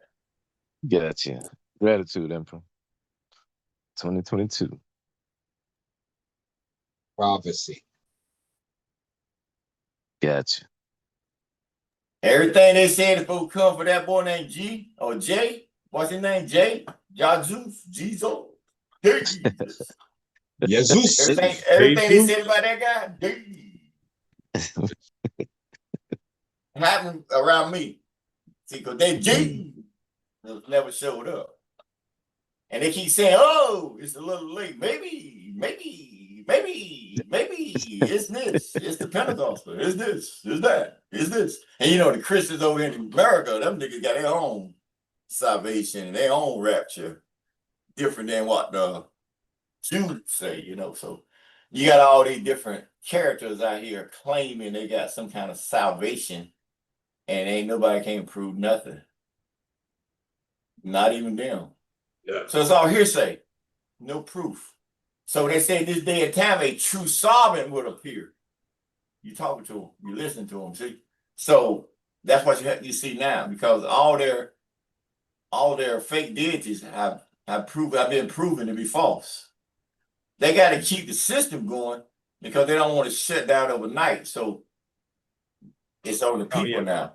It's on the people. So, you know, it's on the people. So they got to, you know, like I said before, taking the oath of office don't give you no immunity, no immortality. Where we come from. So a lot of this stuff they talking, it's not even written in the scripts I come from. And the people talking it, they're not even on the scripts. They're just here for now. So just like you go back and look at history, you hear people talking, they dead and gone. You feel me? What they did when they were here, became famous or whatever, born with a silver spoon in their mouth, whatever, as if they got some divinity. Nah. When you go back and listen to Ariel in 1957, Roswell Crest, you see a lot of generals talking a whole lot of shit, right? Oh, yeah. All the niggas dead and gone it. Yep. But Ariel's still here. No. That energy's still here because she is me. So you got a fire energy here, me, that's covering immortality in his wings. You think about this for a second. The document you talking about right here, the Royal Imperial that's most appropriate to the world, sovereign decree. Well, that document opened up the final seal of Revelation.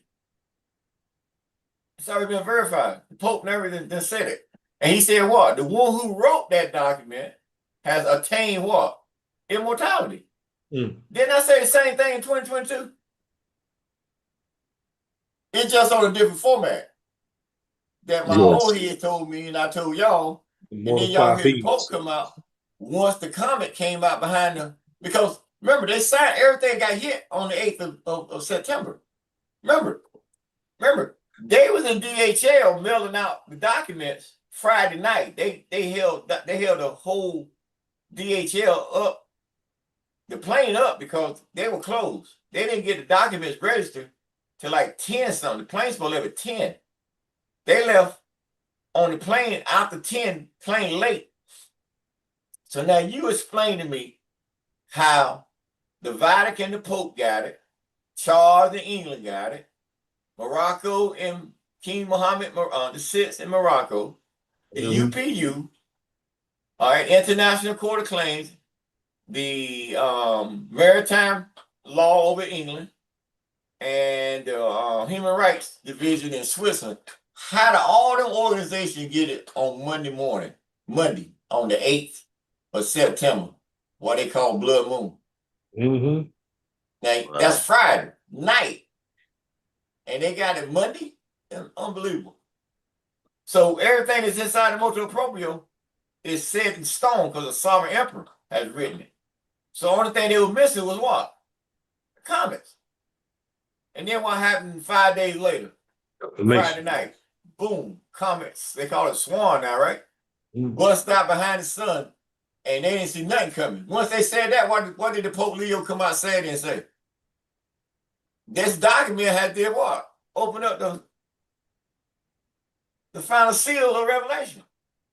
And his law is what's coming into effect now as we speak. And he's been talking to Noah ever since then about everything. 13th, the Fatima reading, that's done came out, the Antichrist, all that stuff coming out. He said everything. Why? Because I'm here. And they said once you get here, they know you already. I'm already written on the walls. My picture's already on the walls. They already know I'm here. It's just about where I'm going. So he kind of trying to take the Christians and his flock, to make a sanctuary in your damn house, to pray to get under this fire. He said, this boy ain't man. This boy, he ain't no joke. So he said, get ready. He said, get ready, because it's in motion. So you see, so for those who don't understand universal international law, this document is online right here.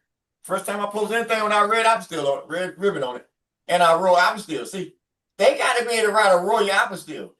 See, you got United States say apostille.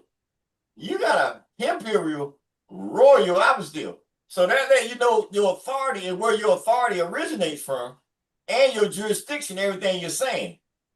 And the red ribbon represents apostille number 1, which means you're a sovereign state country, and that's the international norm. That makes sense to you. Oh yeah. They have that a little bit there. Yeah. Yes. Help me out. I mean, what about the other number? Got your rhythm thing now, don't Yeah, oh, yeah. you? We start to get back to the house party now. Ready.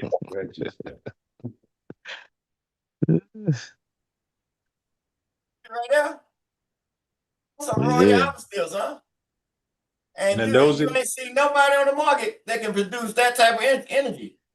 None. They doing their best to figure out how you can come up with it in your creation of who you is. That's a royal apostille. And that's above the United States, everybody apostille. You feel me? Now, when they get it, they know what it means. They know exactly what it means. And it's signed in gold things to represent what?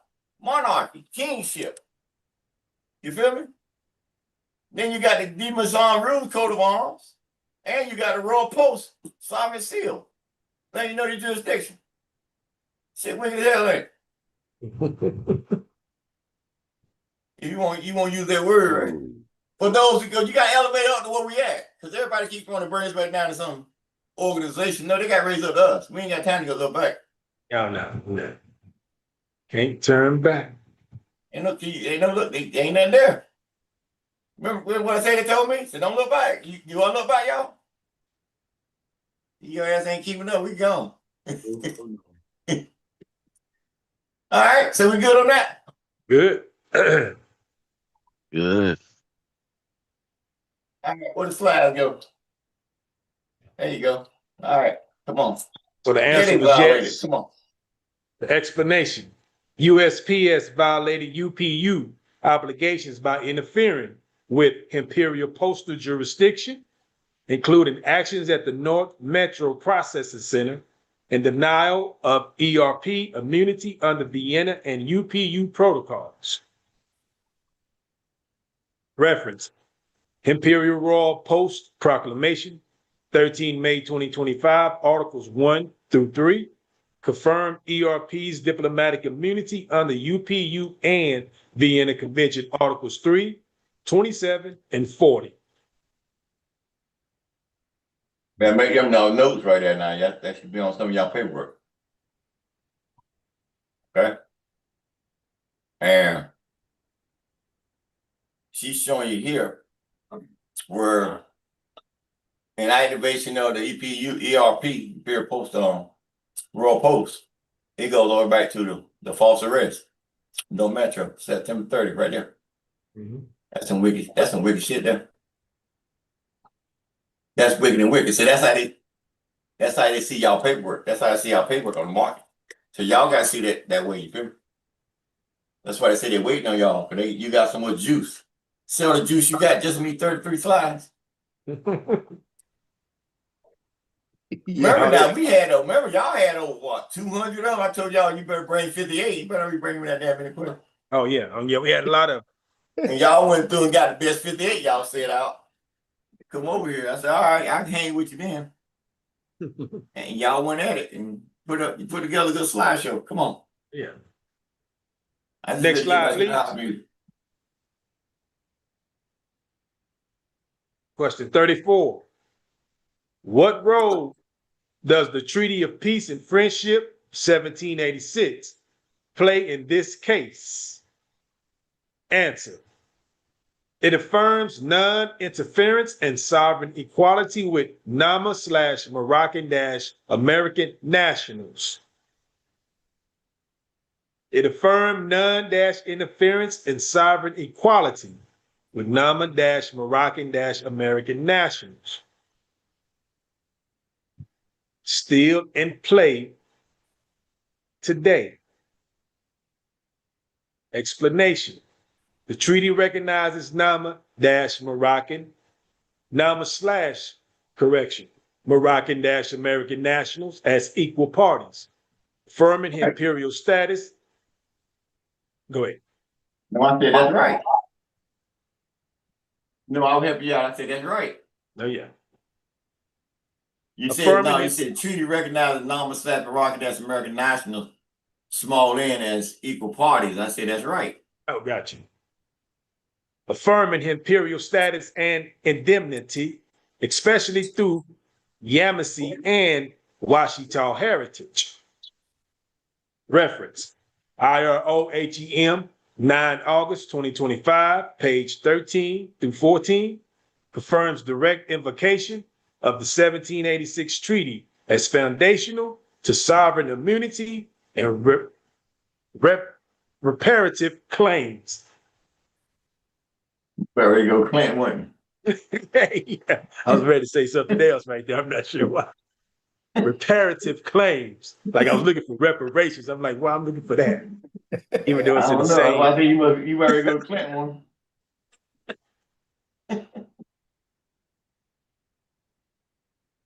All right, next question. 35.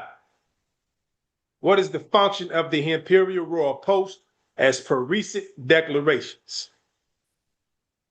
What is the function of the Imperial Royal Post as per recent declarations?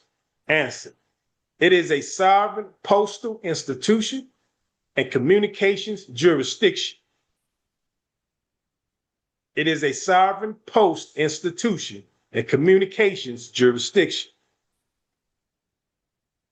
Explanation.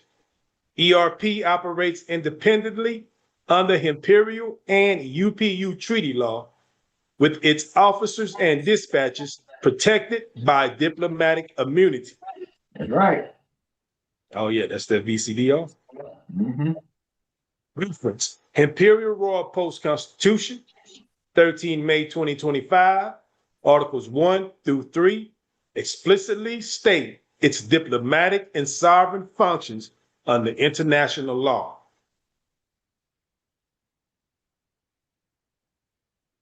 You know, I bet your Imperial Constitution, the continental Imperial Empire, and the Imperial Constitution for the Imperial Constitution for the Imperial Royal Kingdom.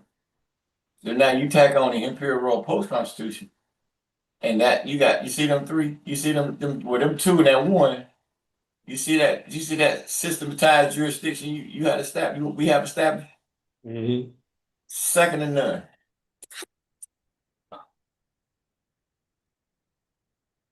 All right, what you got over here, Sir John? Note 4. What are you saying? What we get? There's Note no 4. valid contract, treaty, or lawful agreement exists, dash, connected, past or present, dash, connected, that removes or overrides the sovereign rights of the Imperial Royal Crown of the ancient Omat, Washitor, Moorish, Washi, Yamashi, or Almaragi / Moorish heirs. That's true. Yeah, that was back a couple questions ago. Oh, okay. All right. 36. Yeah, Any next questions on slide. 35? Any questions? No, we don't have any hands up right now. Any questions from the YouTube chats? Probably got their mind blown out of like, damn. Oh yeah, because they not used to hearing this right here. You know, we talking, diplomatic relations. We talking, international law. This is just things they're not used to. It's still powerful to us, right? Oh, it's beyond powerful to us, but they just corporate citizens, and their mindset is stuck in one way of thinking, and that way of thinking got them all emotional, upset, mad, and they ain't got no right to speak nowhere except on YouTube or Facebook or Twitter. But that's just their opinion. But you see the government still moving what they doing. That opinion don't mean shit to us. Exactly. If they all looking for something, stop looking. Like it's it's right in your face. All right. But we're gonna keep right moving. In your face. Section 7. Emancipation, legacy, and public record. Question 36. How should the public interpret the 22-year timeline of this endeavor?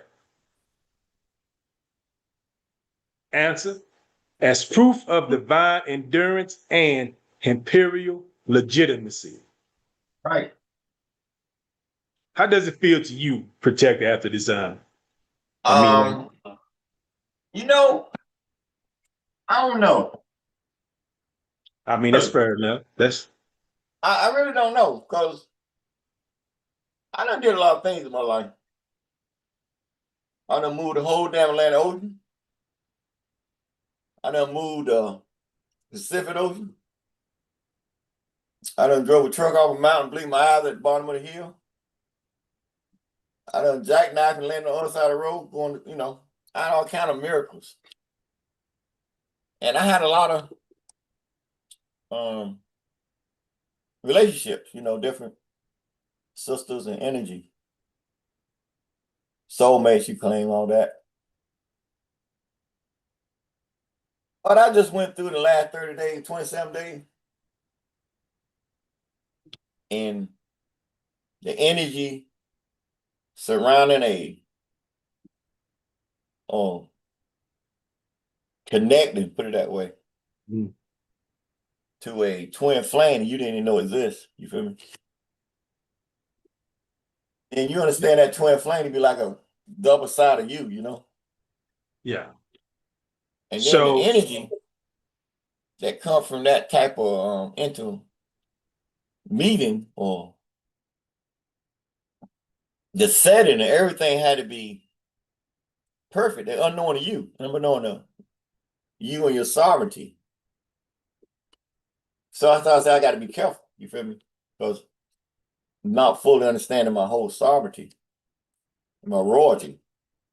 And everything I do has meaning. So ancient contracts, thousands, millions of years old contracts, So in just crossing a flame, that's something like 1 in 100 million years, So to be coming to my seat, arriving to my seat, and you cross unexpectedly, unconsciously, not fully knowing the whole situation. So it took you this whole while to really grow into what exactly you are crossed, or you and the flame are crossed into to get the benefits from it, of that encounter, because it's once it connect, it can never be broken. So it's something that you got to adjust yourself instanter with, but the energy that came from that in the last 3 days, especially yesterday and today, fuck. He's like, fuck, man. Because, it's so freaking powerful. So it's like, where you find that kind of energy from in your journey so far? You have relationships, you did a lot. But to feel that energy, it ain't stopped. Still going on right now. So see how long it go. That's all I know. I gotta go along with it, because they wasn't nothing said or spoken at that level to me. I ain't heard nobody else talk about it. I hear people talk about soulmates. I've been talking about that for years. First soulmates, know thyself, yourself first. But then just to cross paths and you connect, that's some divine shit, man. So the energy from it is, the pain from that motherfucker, first of all, because you become like intertwined with the person. You feel me? And now you caught in the intertwine. You don't know how the hell you intertwined with another person. You feel me? Shit. So, that experience in the last 27 days, 28 days, I ain't gonna say probably, is, to me, that's top shit too. And I put that with me moving the Atlantic Ocean. You feel me? Right outside that, this falls into place. You feel me? Or if not, number one, because of the energy I felt from it. You feel me? So, and still feel from it to this day. So, to grow that far is new. And to get to your seat now and to cross something that you only heard of movies and folklore, you feel me? And you get caught up in it, and it's more real than real, man. It's a freaking phenomenal energy that I feel like everybody should be attempting to get them find that damn flame. Shit. Soulmate is cool. But that dies out when, it's like the mortar die. Twin flame don't die out. That's continued for thousands and thousands of years now. So you get that understanding where if it becomes one, it becomes unstoppable. If it's not on one, it becomes a trial. So then it's like, well, if you see it as a trial, well, then you have to come in and absorb the energy that you get from it. Because whatever you need, that's why you had that, whatever the time you had that meeting. So whatever you need to expand your light or your energy, that's why you end up finding one and meeting one, and and growing after that. You feel me? I got a whole lot of information from studying and asking questions and everything, get my fully understanding of it, because the energy of it is so freaking. The pain of hell, boy. I tell you, 7 days was a mama, boy. Woof. But anyway, I just got to be, that light, man, that energy. It's like it just lit something in me that I ain't know existed till it lit it. You know what I mean? So I says, so that's gonna be a part of it's all a part of the journey now.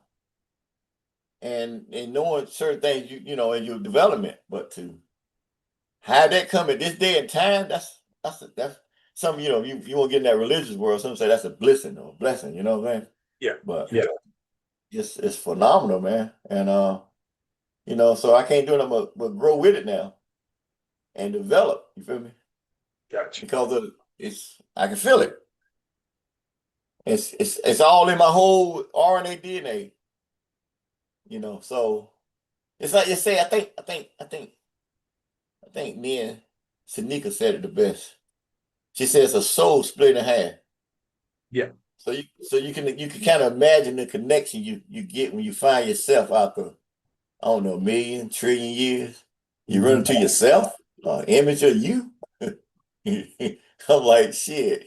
Do everything I can to not to get that other five floor, you know what I'm saying? Jeez. And so now you understand when I said I had to ask for 10 million forgiveness, right? Yeah. That far going? Double flame. That flame going? That's shit. I know me. Oh my gracious. But but like I said, that's the greatest thing so far in my journey, because that stuff is unbelievable, man. To a lot of people who don't understand magic. Yeah. But magic is everything. Spirit is nothing. So you got people in the spirit world saying, "Oh, that shit, no, that ain't real, that ain't proof." That's somebody saying something. No, I'm a sovereign emperor. And like I said before, I code my life been coded on Psalms. So to come here and tell you a lie, be like, for what? What's the benefit of it? You feel me? Because I'm sharing it with you. Why? Because that light coming, and I want more of it. So, I tell you, I feel like shit. what James on Good Times said, shit. I feel like shit, break dance, goddamn. James seemed so happy. He's like, God damn, I feel like break dance and shit. Shit, boy. I mean, shit's crazy. That shit's crazy, man. I'm telling you, it's crazy. That's why a while ago, I don't know, that's that. I call that the twin flame dance I done created from that energy. Yeah. See, so so the elders taught me something a long time ago, how to move my hands a certain way, and I didn't figure it out till recently. I said, oh, that's why they kept telling me to do my hands a certain way. That's that flame energy. You feel me? And you just never know what it's for till now. And I'm like, oh shit. They done telling me stuff the whole while. Now you're growing into it. And you come into your seat. Shit is freaking crazy, isn't it? I mean, for real, man. This is crazy, boy. Like, damn. For real, homie. That shit exists. But anyway, and what makes it bad is now I got witnesses. Yeah. I got witnesses. They got that on record. It's already been written up. It's have to be. It's a royal accord. So it's filed for record in our royal annuals. But that's the real time shit. This ain't no joke. This shit is in motion as we speak. Now, and it's gonna be in motion. Let me ask you a question. Now, you said you walked up to the flames, or you walked in between the flames? No, we just had to cross paths. Okay, got you. Cross paths, and I'm just because we don't lie, but the setting, okay, the settings had to be right. You had to be in the right place where the water is the witness. I'll leave it at that. You feel me?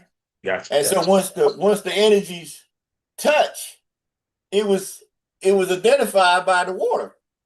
Confirmation. Gotcha. So when the flames touch and identify, you had no clue but your feelings. You feel me? And then what you created was what they call what she called as a third flame that verified the connection. See what I'm saying? So, and that it's like you don't have no control. You didn't know what the fuck was happening. You feel me? It was just that was according to imperial law, or it's something that's written in ancient times. So you cross that barrier, and you have to. There ain't nothing you can do. You know what I'm saying? I'm looking for answers till I started asking questions, because you just people question about whatever, but I got people around me, and they knew how certain things were rolling, and so turbulence came involved. You had to seal that turbulence, and so a whole lot of turbulence because ignorance of the law, not understanding the full understanding what's happening, and people bringing emotions and sight soulmate, all that bullshit in. When you realizing that, like I said, soulmate like 100, fucking flame is like 100 million. You feel me? Yeah. So, it's just to be crossing one at this day and time, that's just showing you the royalty in your bloodline. You feel me? Yeah.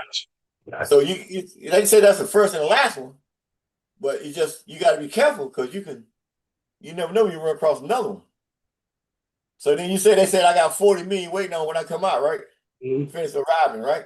So I'm like, well, damn, I can split my energy in 40 damn million ways where all of the 40 million become part of the flame, because that's the only thing gonna be that's running. I told you I got 5 or 80 million mortal for our business. We have no need for mortals. We ain't no contract. Feel me? It's saying you can have a certain time to exist and shit. That's y'all writings. You know what I'm saying? My boy's been sitting in prison for millions of years. I got them out having a ball up there with the damn sun. You feel me? Yeah. And they waiting on me to do what? Waiting on me to call them, come see them. And I just figured out how to go talk to them now. I can get there now, homie. Watch out. I know how to travel, boy. Been sitting there a while. Tell you, son, there's some crazy shit happening right now. And you got all the comments coming in. You got everything happening. That's fun. I cross a flame to ignite my flame. Yeah. All right, put it this way. I can never lose energy. I can only gain energy. Because I'm a sovereign. So I'm saying, so pain, whatever, it ignites me. See that? See the difference? See, So it'll pain pull from doesn't you. drain. Yeah. It'll pull from you. It feeds me. Yeah. so you can imagine that drilling now, like, damn, you feel me? Yeah. Because I'm not losing no energy. I'm only gaining energy. See, so that's a whole different format that everybody been taught. Because like I said before, sisters will drain the hell out of a man. Because men so susceptible because they don't know how to love themselves. You feel me? So a woman can lay beside you, suck the hell out of you. 20 years, you be drained. You be bent over. Bare belly, oh, I love my wife. You feel me? But this is a different energy here. Yeah. So you catch the drift. Yeah. And so, and that just lets you know that twin flame stuff is real. It ain't some Disney World, Arabian or the Prince of Arabia, Persian Prince of Arabia story that they got out there on TV like it don't really exist. You feel me? That shit is freaking real, buddy. You feel me? It has been real with you. So for those out there, seek your flame. Soulmate can make you happy for a little while, but both of you die. Flame live forever. Starting to get it? Gotcha. Help everybody out. Right. Yes, it does. Yeah, I see what you said, since y'all soul split in half, right? That's exactly what I want to do. Yep. All right. That shit crazy. To find a part of me this damn time, as bad as I am, I said, oh, you don't want to make her mad. Especially right now. I say, boy, woo, 10 million forgiveness. Y'all tell bullshit. I don't want to make that one, man. Woo! When she found out that light finally hit, oh, stand back. Something I ain't saying. Like, woo! Ain't nothing you can do. It's no stopping. It's constantly developing as I speak. It's going to continue until this final. Until you heal yourself, you can go your separate way. If it's a trial, you get what you need and go your separate way. If it's a romance, you become one and you become unstoppable. You feel me? So this has already been decreed as a trial. So the energy came from it is phenomenal. So you got other ones out there probably gonna be a romance down the line. So when she find that romance, dog, you talking about that twin flames dance? Yeah. You see that twin flame dance? They can get you anywhere you want to go. you know? Yeah. And you definitely don't go down there, out there on the astro level playing with those shrooms and stuff, you feel me? Oh You yeah, be like, yo, forgive me what I'm getting ready to do. I come to play. astroplaning, yeah. I'm here to play. Everybody ready to play? All right, boy. Let me quit. I got y'all rolling. All right. Hey, what else you got? Now we got the explanation of question 36. The struggle is presented as a testament to imperial jurisdiction held without waiver since 2003, reaffirmed through perpetual filings, declarations, and spiritual mandates. That's right. Spiritual mandates, 22nd, open up the gates of hell. Those spiritual mandates there, come on. Follow-up for the notices of accession, 30 July 2024. Man, that's what I told you. I like that one because y'all remember we did that. Everybody, what are you doing there? Oh, that right there. You remember that one? That's in section. Take it to a whole nother level there. But you can't show them out to you online, y'all, because that's not none of y'all business. So that's government business. So I know you're like, what's the notice of accession? Don't worry about it. You'll be all right. You'll be all right. Yeah, but to finish that out with you, y'all, next question. But to finish that out with you, it's new. That's the enlightenment so far. All the other stuff, I can sit back and write it up, this and that, miracles, TV, the whole movie, really. Yeah. But this, man, I don't know. It'd probably take me 100 years to figure this out. You feel me? That's why I say it's 100 years journey right here, boy. You got to take you about 100 years to figure this out. If you know you ain't going to work, you got to figure this one out. Yeah. Because,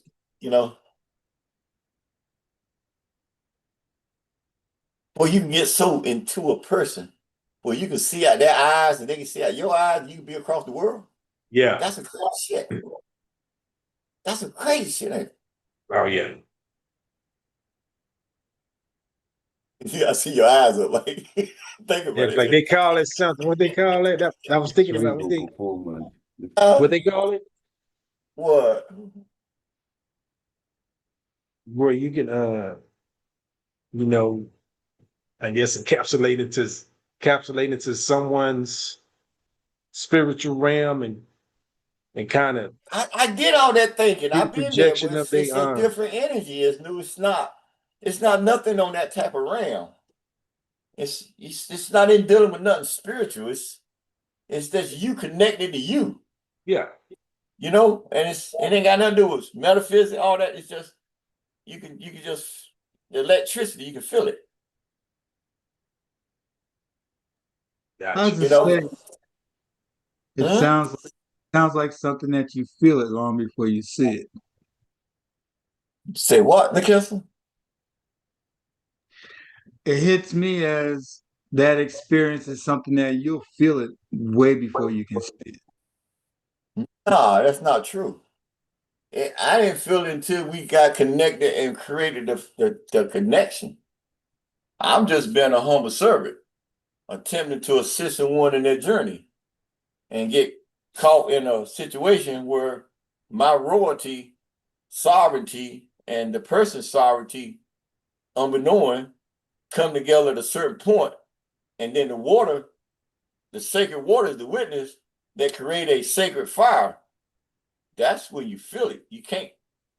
Ain't nothing to predict because there wasn't nobody looking for this. It wasn't nothing written down to go do. It was something that was created and then really found out about it. What 2 weeks later, we really started understanding it. Maybe a week and a half, 2 weeks later, when we really started getting an understanding on this, a grip on it, really. So I don't see something you can predict. I never not what I've been through the last 30 days. Shit. I don't see that. But it was so funny how I started on the 1st and ended on the 27th. It was the 9, and then September's 9th month. You feel me? And it was just the 9's just it's like September with that month that it had to happen in, and it happened. And we, for the Royal Annuals, started on 21st, 27th, and then residue, this and that, 28, 29, and the day, feeling the effects of it. Shit, it's like, shit is crazy, man. But I'm loving every inch of it. I want more. Tell about I'm tell like, about shit. who you're talking to. I mean, listen, man, that shit's so wicked. It take your food. You can't even eat. You don't even want to eat. Mm-hmm. You don't want. That's how energized you is. What you say, Nicholson? So I could tell by the way you're talking. How you? Yeah, yeah. Shit, ain't talking limited. So you feel like that boy. I feel like breakdancing. Come on. All right, question 37. Or 37? Yeah, we on 37. All right, come on. So we in that light now? It's new. Oh yeah. Okay. Yeah. From all that time to now, yeah, that's a great gift for 22 years of since 22-year anniversary. The last month, the whole month you go through that energy, and then be able to come on this call and actually feel it still and living it, breathing it, like fuck. You feel me? So tomorrow gonna be the first day of the 23rd year. Look at the energy you're bringing in now. You feel me? Everything's clear. That makes sense to you. Oh yeah. Time for the house party to get going, boy. Question Let's go. 37. What is the relevance of the Imperial Royal House of Tunica-Thunder 5? Answer. It is one of the two houses anchoring imperial sovereignty. It is one of the two houses anchoring imperial sovereignty. Explanation. This house, along with the Imperial Royal House of Samson El-Samhu-Ray, affirms dynastic authority and justifies the Crown Prince claim. Reference. IROHEM Declaration, 9 August 2025. Now, protected right here, you have the Crown Prince claim, not in all caps. So, like, is this the separate?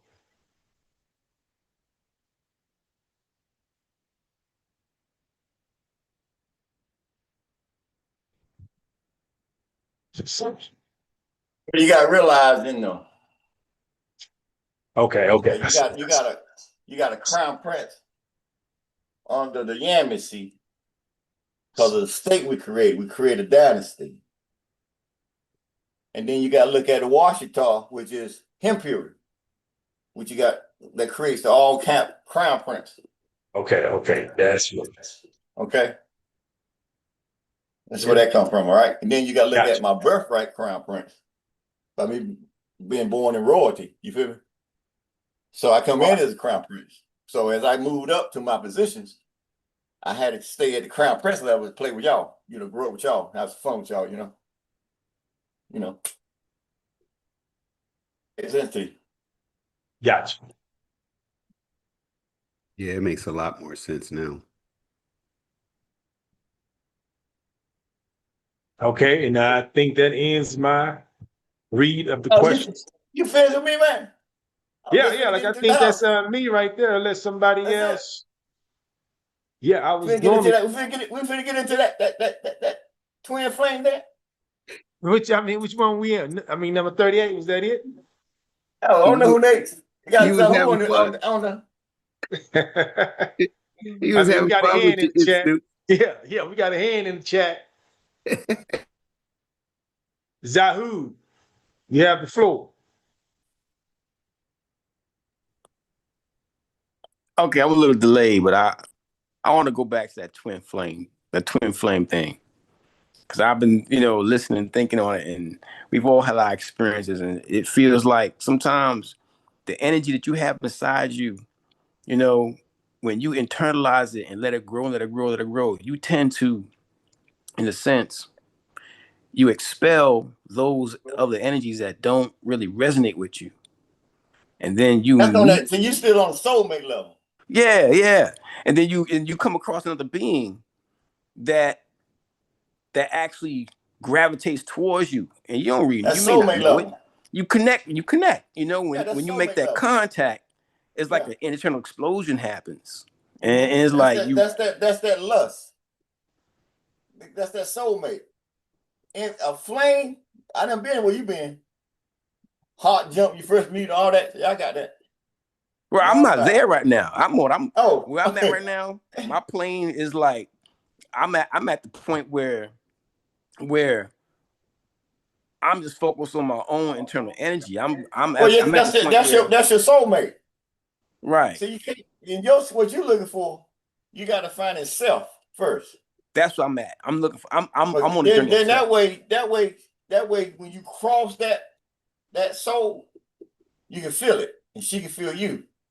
Right. You feel me? You might have done crossed the 5-6 times, 1 or 2 in your journey, but your energy was somewhere else. You didn't connect because you ain't focused. Because the way the world got you, they got you in the lust. You know, sex. It ain't into, you know, see that yeah.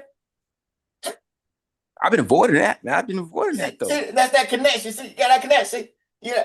Oh, see, you can't separate. See, you get that. Oh, see.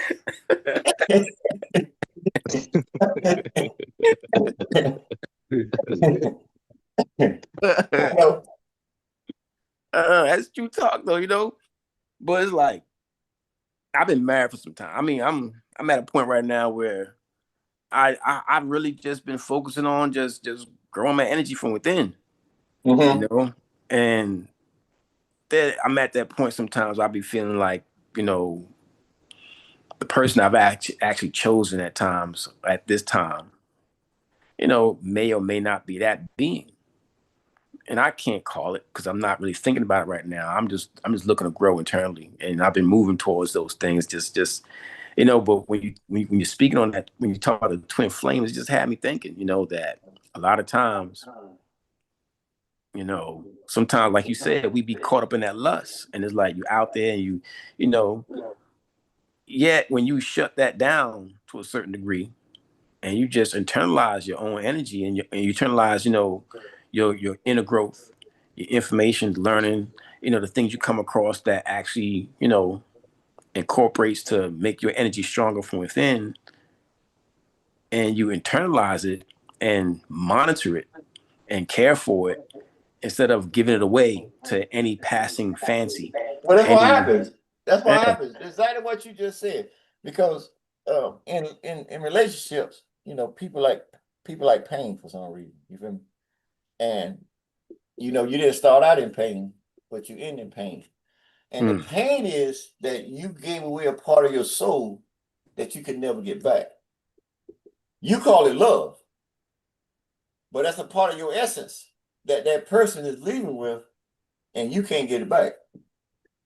And so that's part of yourself you done lost. You can't get back. So she done gained that energy.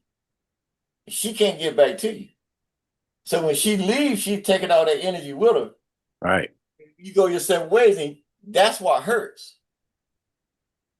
Because that pain, you can't get that. You call it love. But love is pure and undiluted. So how can it be love and hurt? True indeed. See, so that love is lust, but it's your essence. Lust and loss. You can never get. So if you out there playing that role in that sex game they got going on out there, right? Been going on since the 70s, 80s. Okay. If you get caught up out there, which 80% of people do, I even got drunk in there. They called me Lele back in the day. You feel me? I had to pull my ass out of that motherfucker.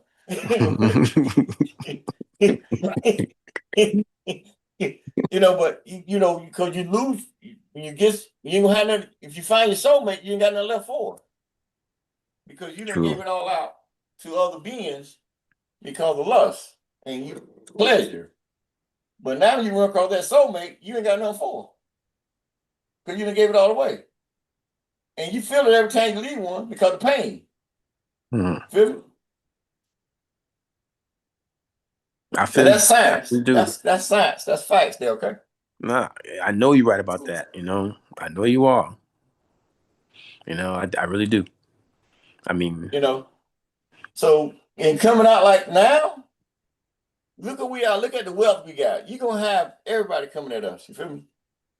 But we got to keep them doors closed because you got to learn who we are. You just can't come over here and cash out your birthday contract and all that kind of stuff. You feel me? You know, so you got to know. That's why I put stuff out there on the web so everybody can read and everything. That way you ain't just getting on the show. I'm ready to start today. See, we ain't got time for that. Right. I mean, for real. We, right at this point, that's why the doors ain't open because we ain't got time for people just sitting on shit. We got enough of them sitting right now. You feel me? Right. So we got to balance out now. So it ain't need open doors that more in. I understand that totally. You know. So as they coming out and they open up nationality, okay. Well, you coming in to go to work, not coming in. You're gonna study the rest of your damn life. You got your own university. You got language, you got constitution, you got everything to learn. But as long as you're moving in that level, you ready to step up and do something in your government, I work with you. But if you want to come in and sit on the back end, don't say nothing, talk all that shit before you get on the ship, then get on and don't say nothing, I ain't got time for that no more. Right. You know, I'm gonna come on, I'm ready to go. I'm gonna do this, I'm gonna do that, get on the ship. No his shit. You know, got still got ass about to pull your damn plane, you know? Right. I know what you're saying on that one. You know, so ain't got time for it. We got rid of state. I knew Abigail laughing up. So right now, that's where we at. So NED, all that, when they open up, as we open it up, because it's just right now it's getting them situated and get certain officers filled. And then we open up on the international level and get certain international players. Because we really ain't got time for the American ignorance that they want to bring to they can't leave home without Jesus. And he can't come over here. So I don't know what they're going to do with him. That's everywhere you go. Yeah. And you got people can't leave home without Muhammad or Islam, they say. Can't speak the damn language, they still can't leave. They can't speak it. They can dress. They can't speak a damn bit of Arabic. You feel me? Look at Islam, none of it. But they want to be a damn Muslim. You feel, or Muslim, or whatever they claim to be. And then they dress like European. Yep. So all that stuff is nothing but a figment, so we just need you to come on and do your damn job. But we ain't got time to play with the God game. And that's why they keep playing on y'all God game.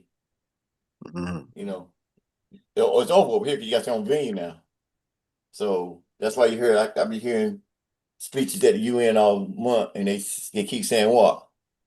Countries, whether you're small, big, military, whatever, deserve or saying they're talking about us. They see it coming out.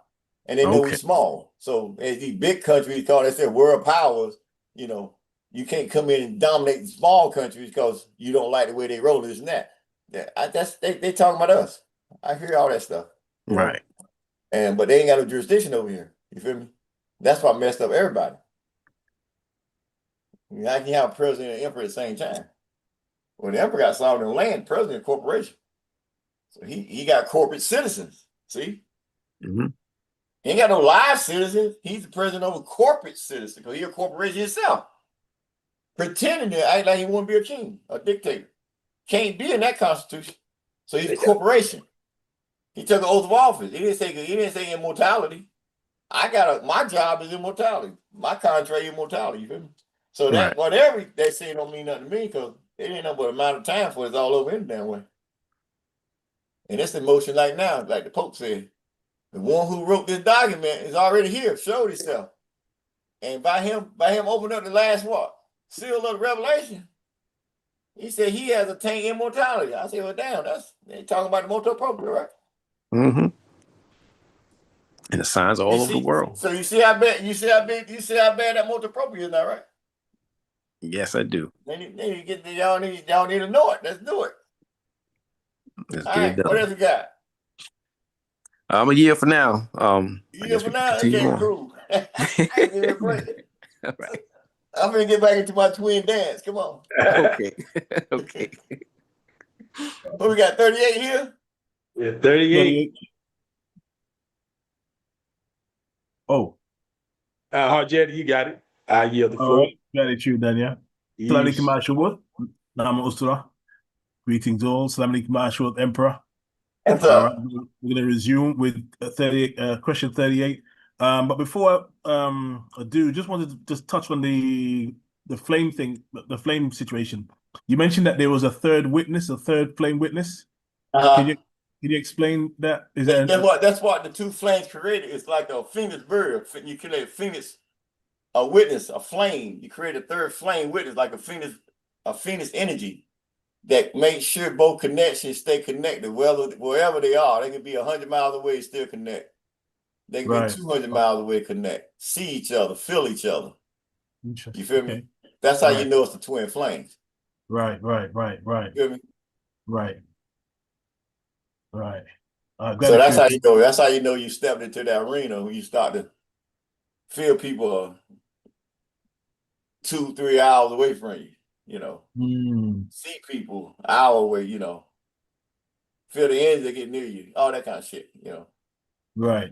Actually, you're feeling you. You feel me? So, you know, that's when you knew you were stepping in that arena. We didn't know, but now I know. You feel me? Shit, I can write a whole book on it now. Right. You know, man, I got about 10 pages on it right now, you know, because it's so unique and so overwhelming, so beautiful. So to get to be at this level, to feel the turbulence and feel it, and then feel the other energy come from the trial or romance, wow, unfreaking believable. I would seek this energy for the rest of eternity. So it ain't got, listen, man, I had enough relationships. I know about relationships. I done got youngins. Okay? I'm gonna have more relationships as I go. I'm gonna have more youngins as I go. You feel me? But they ain't nothing like this one, boy. I'm like, shit, I take a flame over 1 million women. Just the energy. Man, it's so fucking really, it's you. It's your energy. It's so fucking real. You know? So we get deeper down the road. It ain't going nowhere. Right. It's part of me now. It's part of my whole RNA DNA. I can't separate. So I'm not forcing it. I accept it. You feel me? You know, you got to do what you got to do. You know? Wow. All right. Gratitude, Emperor. All right. Question 38. How have you maintained your imperial claim over 2 decades? Answer: through filings, notices, and unwavering diplomatic assertion. You damn right. Think back in the days, why you keep mailing? I damn, I'll make sure I keep waking asses up. Soon that thing I went to sleep, I'll send them another package. Come on, because you got to realize that the boy down in Georgia, he had lied to everybody. See, he lied to everybody since 2004 as him being the head of state. No, Chief Black Eagle Thunderbird, we appointed him as head of state. Well, by him being locked up, incarcerated, his people around him didn't let us talk to him and give him full disclosure. Right. So he was responding to the Klan, which he made him a Klan. Okay. So if he's head state, how could the head of state make him a Klan chief forever? See, if he was head of state. So he lied to the UN, Georgia, and the State Department, to keep Chief Black Eagle locked behind the scene. Because if you get out on the market that he's a head of state when they locked him up, that case started to unwind now. So that boy out in Georgia had that shit hid until he came after me for treason. Because, I was coming out. You feel me? 21, 22. Calling him out too. So he wait till the last one, and he can shut me down at any time. Okay. Well, he came his little pussy ass out here and threw them treason charges on me, and I had him like a goddamn piece of cornflake. You feel me? Because you can't play with the wrong fire. You feel me? Because see, they never came to the court cases or anything, so they had no clue anything that was going on. See, they didn't understand that what's being filed into the state and all that kind of stuff. So that's why when I put the motu proprio out there, they had to go open that damn vault. Why? Because that's on record. Once you seen that, they've been sold out by them. That's his name. That's de facto name, Latif. You feel me? You feel me? Yeah. See, that's his de facto, that's his name. Lied to the niggas all them years. Cause you gotta realize, sir, if you had any common sense, he got an IRS number, in 203. You know, the name of the government. And the IRS, we was like, what the fuck you doing? We stepped away from them, you can put us right back under. That's crazy. Then he started selling charters, them cats out there, the Black Eagle Clan out, all them. Then he's selling charters to them to keep funds coming in. Like, why don't you just create your own damn bank? See? So when they gave them plates in 214, when I had a conversation with him, I said, oh, you got them because of me. I said, because they gave you plates, why they didn't give you a bank? He said, what you talking about, Kufu? I said, why they gonna give you plates? They don't want you in their court system, personally. All right, so they give you plates, put different immune on your plates, so you ain't got no insurance, you ain't got nothing on you there. Where your government at? You feel me? So they just don't want to fuck with you in their court system because you can't cross venues. Dummy. You start to get me? Yeah. Anyway. All right. Explanation. You get that much? You ready? Yeah. Gratitude, Emperor. That's why he was a dummy. So he got like he's so smart. Like, we got our plates on our car, bragging to people. I'm like, and what that's supposed to mean? Yeah. They gave you different plate, they give you no bank. Where your bank at? You feel me? Yeah. You know what I'm saying? You gotta have insurance. But see, them type of cats put a plate on your car and send your ass down the road with no damn insurance. You gotta be smart and say, listen, man, I'm taking like this. If I hit your ass, you hit me, you ain't got no insurance, I'm taking your ass under death jail, under graveyard, under fucking wherever. You feel me? So get some damn insurance. You gotta, if you got a government. You feel me? Why you gonna go out and steal your State Farm and claim you outside the jurisdiction of the United States? Even this shit in the world. You got all them cats running out there with that same philosophy. You feel me? All that UCC commercial. That's why they call it paper terrorists. It makes sense to you? Yeah, makes sense. Makes Come sense. on. Yeah, not perceiving the big picture or the bigger picture. Yeah, because exactly. Not nowhere seeing the big picture, huh? Yeah. You know, it's like look where y'all came from over there, the Wobble, right? They see him as chief this, he all this and that. And when they came down inside the damn head, right? Where all the security go? Vanished like damn little pussies like they were, right? Where all his authority? Where all that authority he claimed he had? What was it? He had none. He was on the register at this and that level. Now he had authority to the Ansar Allah community because he was protecting the Chef Daoud with Sudan, but when he dropped Sudan in 1990, Sudan dropped him. So we put the constitution of the government. That was when ID got locked up. You feel me? So that's why he was attempting to do before he got there. That's why they run all over Liberia and all that stuff, claiming all that bullshit. You got to realize that on his birthday, he got York. You feel me? So if he went over to Liberia and say he got nationalized and Malachi York, okay, that's fraud. That's why the United States said they ain't going to accept nothing come out of charge. Tell me why. Bullshit. Because, listen, man, behind the scene, everybody know about diplomat, secondary diplomat, get IDs and all that kind of bullshit. Right. That's all he did. They get that in Malachi York, all that kind of crap. But to go through it properly, they got to accept your birth certificate, which is the bond. You feel me? So you get behind the scene, yeah, you put anything on there. I got boy in Charlotte got one from Costa Rica and got his ass in trouble. You feel me? So it depends on That's why I say with our system, we ain't shipping none of that kind of bullshit out. You feel me? Let somebody do kind of slip one of IDs out to get somebody some jurisdiction. What I say I will do, y'all, put you sitting out there with a bond there pointing at you. And then as you get hungry, you got to move. When you loosen that damn link, that bond there shoot at your ass, right? Right. Let you kill your own damn say, we ain't got time to cut your damn head off. Just let you sit out there and starve, let the birds eat your ass. Then when you get tired, move your leg, your bond there is going to take your ass right on out. That make you kill your damn self. We ain't had nothing to do with you. Finish with you. That makes sense to you, right? Yeah. I ain't never tell you I was nice, though. Say again? I said I ain't never tell you I was nice.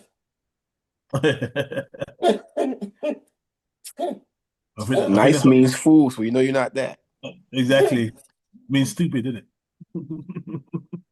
Come on, let's go. Right. Explanation. The claim is substantiated by a continuous chain of sovereign declarations, accessions, and treaties dating back to 2003. Reference. Notice of accession, 22 January 2024, and IROGM, all caps, declaration, 9 August 2025. right. Next slide, please.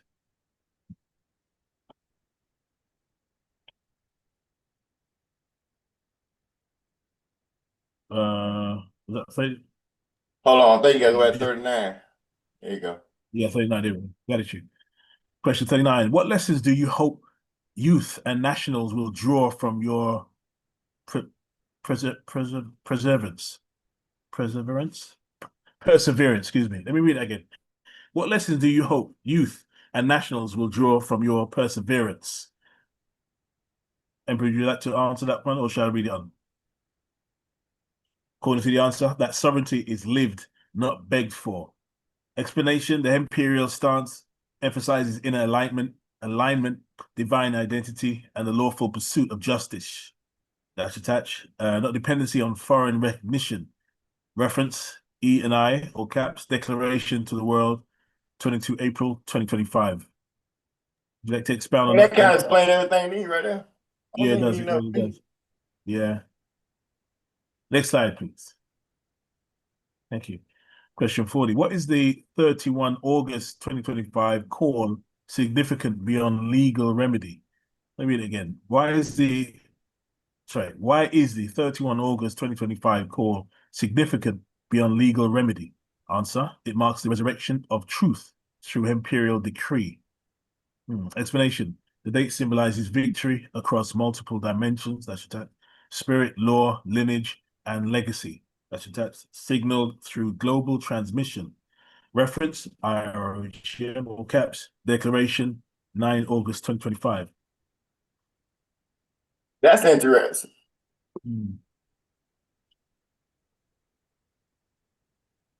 Interesting. Because we started the journey, Twin Flame journey started on 1st September. Right. Some crazy shit, ain't it? Then I got to come a month later for my celebration. That's why I say, where the house party gonna start? And right. Then, and then you got the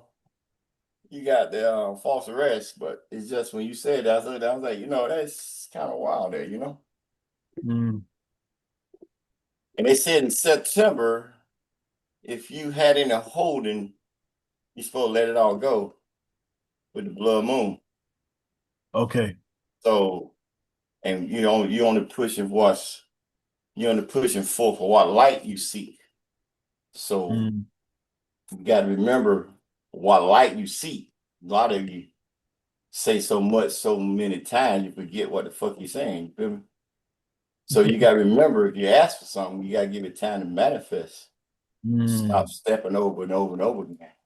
And also remember, you can't force yourself in anything. You force yourself in wisdom, in knowledge and wisdom, you're only gonna get your results gonna be humiliating. You feel me? So you can't force yourself. Some people think they can listen to people in the lodge and all that bullshit, think they can force themselves into the spirit realm. You can't. You playing with fire, you don't understand certain wisdom.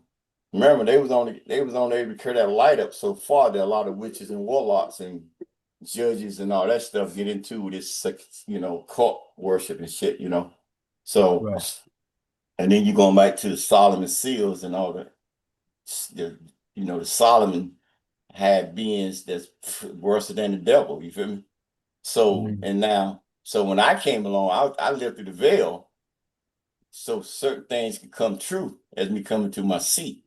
So you're seeing certain things come through. Even the England people over there try to dishonor or take back the pardon for the witches, my grandma and everything. You see the result of health conditions of certain people. You feel me? So you see the power of your energy where you able to be in two places at one time. America and Scotland at the same time. Open up the gates of hell. That the fire deity out, the master, and you stand there, look at him face to face, he kneel to you. That's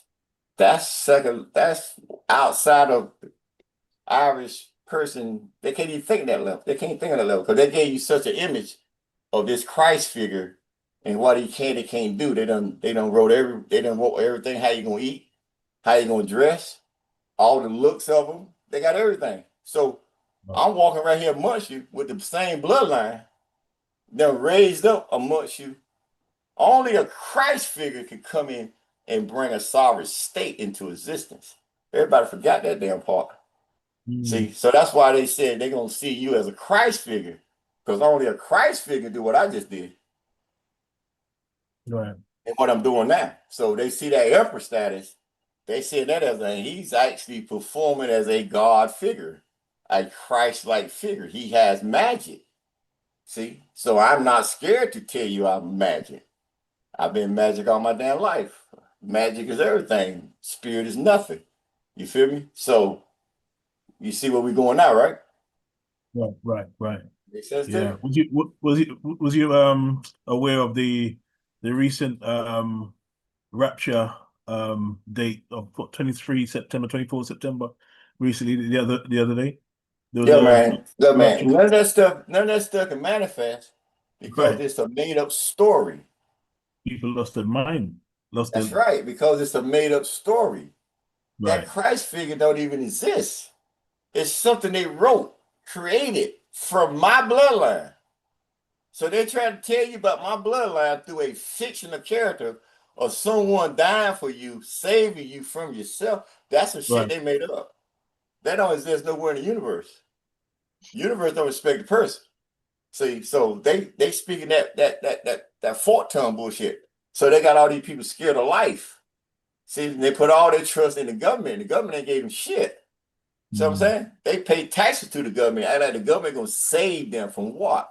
Ain't near damn president came with this since I've been living, gave you nothing. Ain't did them but add on to the debt and became rich their damn self off of your energy.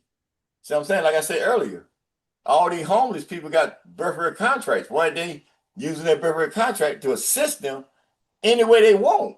Not no half-ass shit. Some Trump said outside feeding them a goddamn meal. I mean, no, put them in a damn house, put them in school, training them.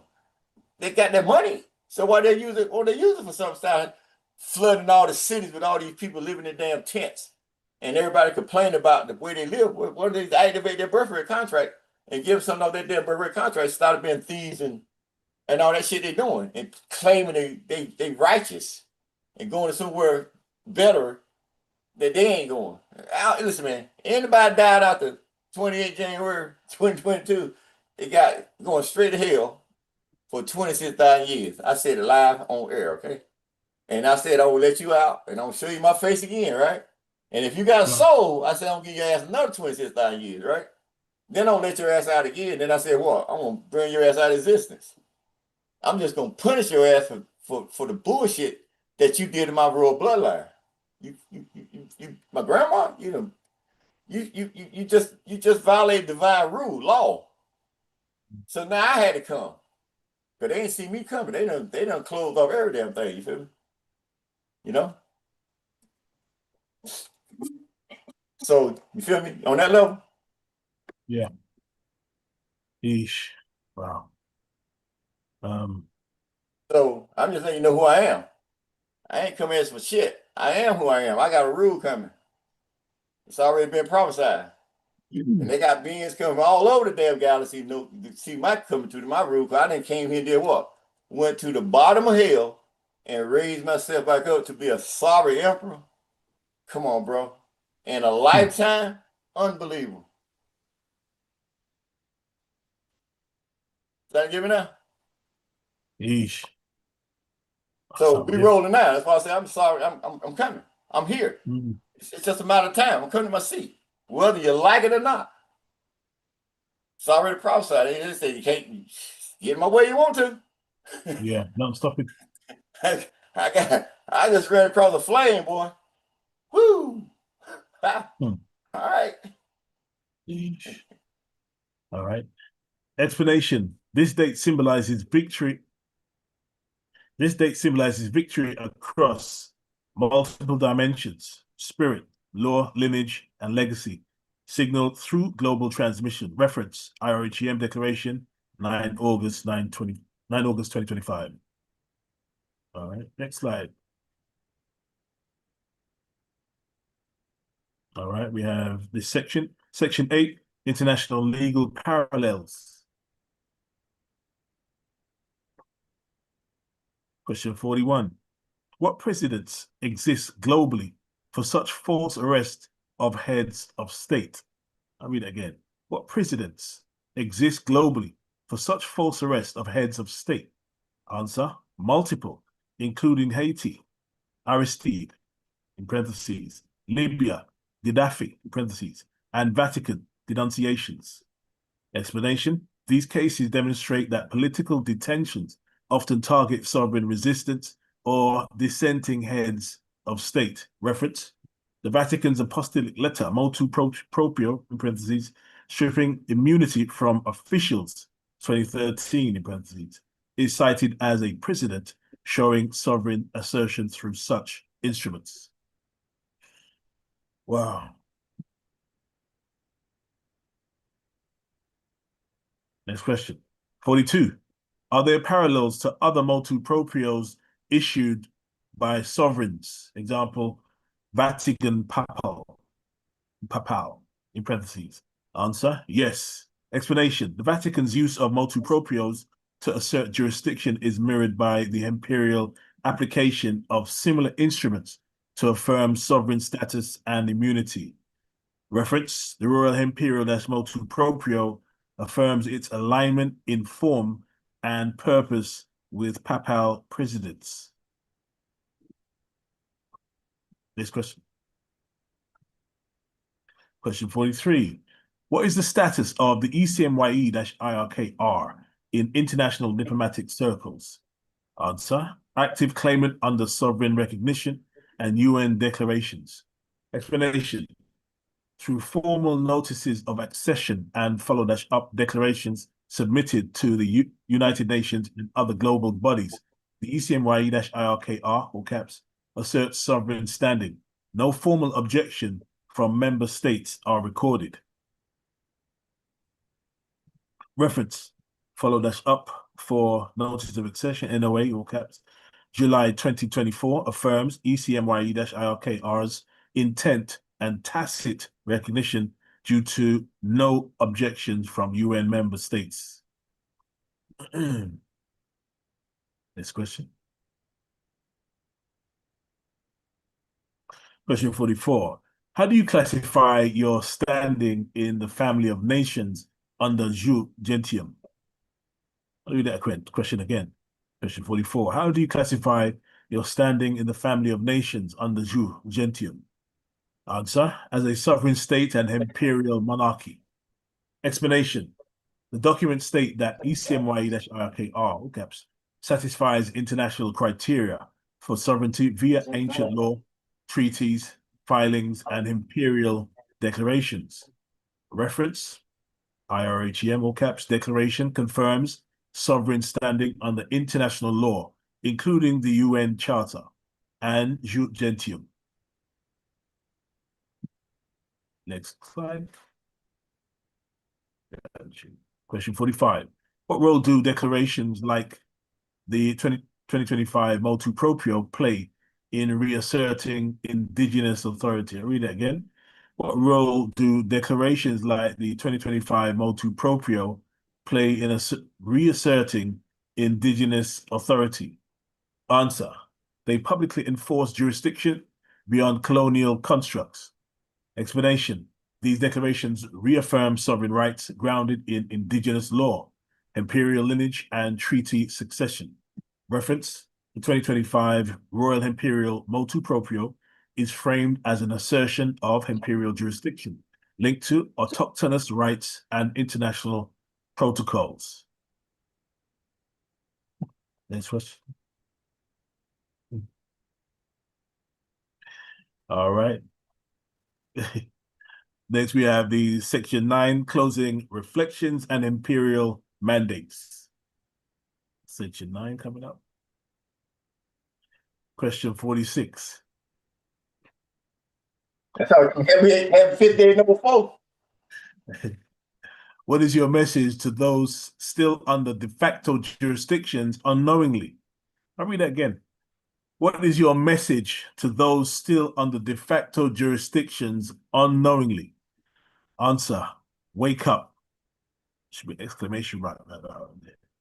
Explanation, legal enslavement persists until individuals declare their status and break from imposed systems.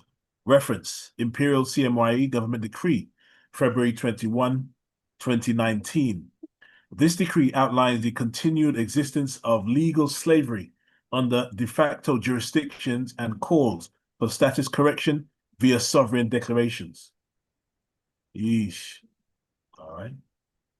I think we're going to go on to the next reader of the questions. All right. I will yield from here. Gratitude.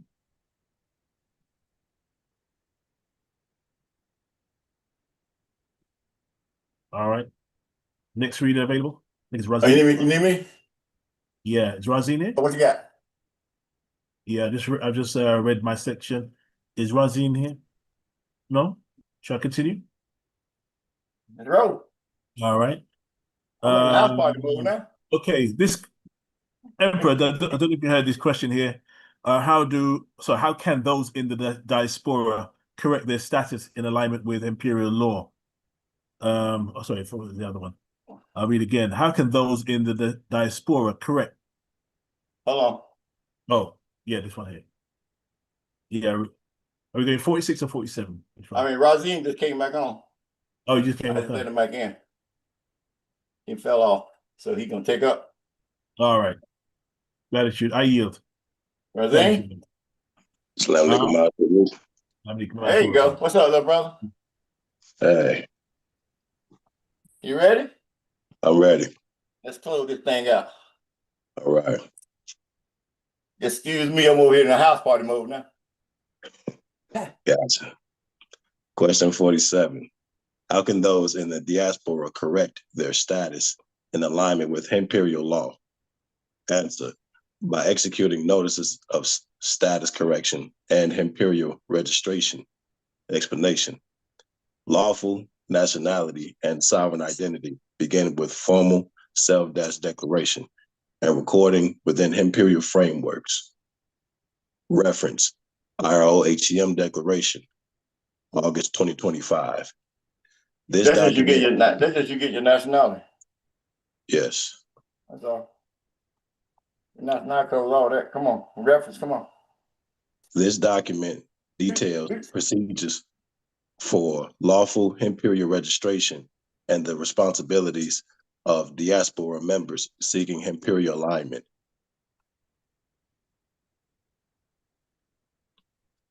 Next slide. Question 48. What will the next 22 years focus? What will the next 22 years focus on for the imperial government? Answer, global engagement, treaty enforcement, and imperial restitution. Explanation, the IRO-HEM and the E&I Secretariat are positioned to implement expansive programs in diplomacy, law, commerce, and spiritual governance. Reference, Treasury Mission 2024. This outlines strategic expansion in economic and diplomatic policy under capital H.E.M.'s vision. Get open, Mike. No, my bad. No, my phone fell. Okay. Question 49. How does imperial law provide restoration versus reform?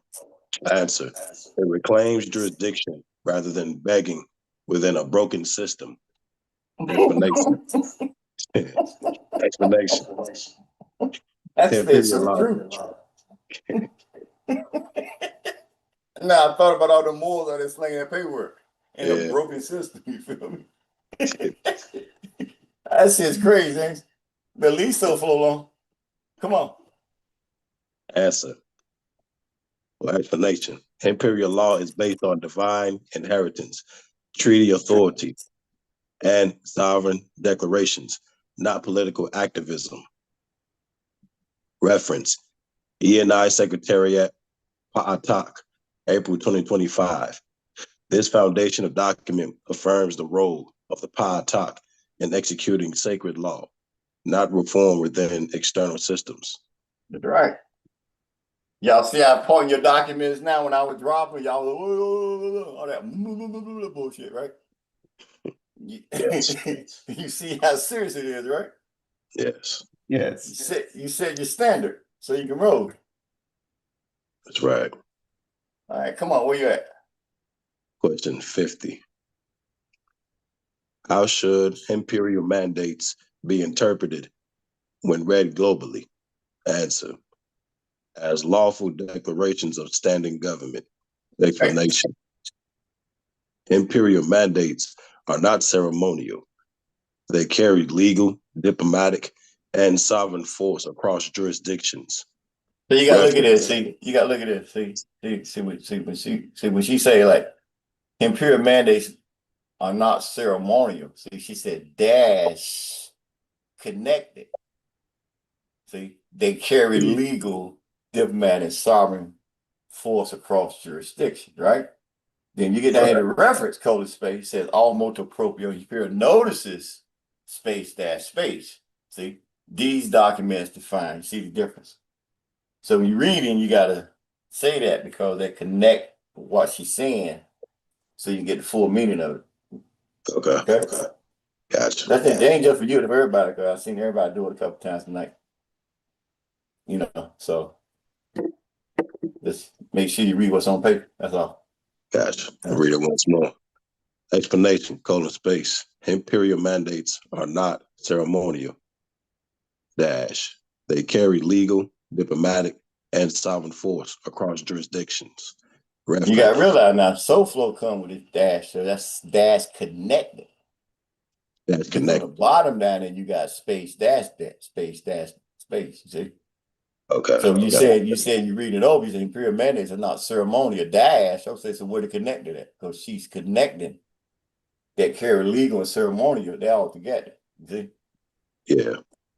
Let's do it again. Come on. Explanation. Full : space. Imperial mandates are not ceremonial. That's connected. They carry legal, diplomatic, and sovereign force across jurisdictions. Yeah, you see how that felt? Yeah. Yeah, you gotta take a breath before you go to reference now. Then you go to reference. All right, come on. Reference. Full : space. All motu proprio and imperial notices. Space dash space. These instruments define imperial governance as fully operational and internationally declarative. There you go. See? Yes. That sounds better now, right? It does. Makes sense, right? See? All right, come on. Section 10. Can't find my hand up button, but I definitely want to had a question on that right there. Oh, well, you can't find your hand up button, Kessler. I think I just because I have. Come on, man. I'm messing with you. Come on. Emperor, in that situation where you have the dash connect, or why couldn't a comma just have been used there? What's the difference? Well, you asked me, you need to go talk SoFlo. Oh, I feel you. All right. That's my right hand, that's my diplomat administrative. So I understand why she's doing it because I write. Because a comma is going to do something else to the word. She using dash connect because she's connecting everything together. It's not separate. So a comma, then you got a space, they carry legal. No, she's saying not ceremonial dash connected, they carry legal, diplomatic, comma, and sovereign force cross jurisdiction. She could have left the comma out the diplomatic, because Anne would have brought both of them together, but she put a comma there to show the difference. You feel me? I feel you. Yes, I read it. I see it. I see it. Gratitude. I find it amazing how the slightest difference can have a big different energy. Like different can you look for you understanding, over there standing, and understanding create what? Sound, right? Reasoning. Okay. That's right. So you gotta get it all. So if you cut yourself, you're attempting to read fast, or just attempting so you can read. Sometimes, you feel me? You miss when that quote, end quote, dash connected, space dash space, that's in there for a reason. So if you're reading it, we're looking at it online, we read it in my mind the way it's supposed to be read, but here you speak it, it has a different energy. Yeah. Because you're not reading what's on paper. You feel me? Right. But that's cool. You getting better. Yes. All right, question 51. I just get tired of going over better 10 times. You know what I mean? Everybody's supposed to be laughing at that, right? Yes. every mic should be open now, right? Yes.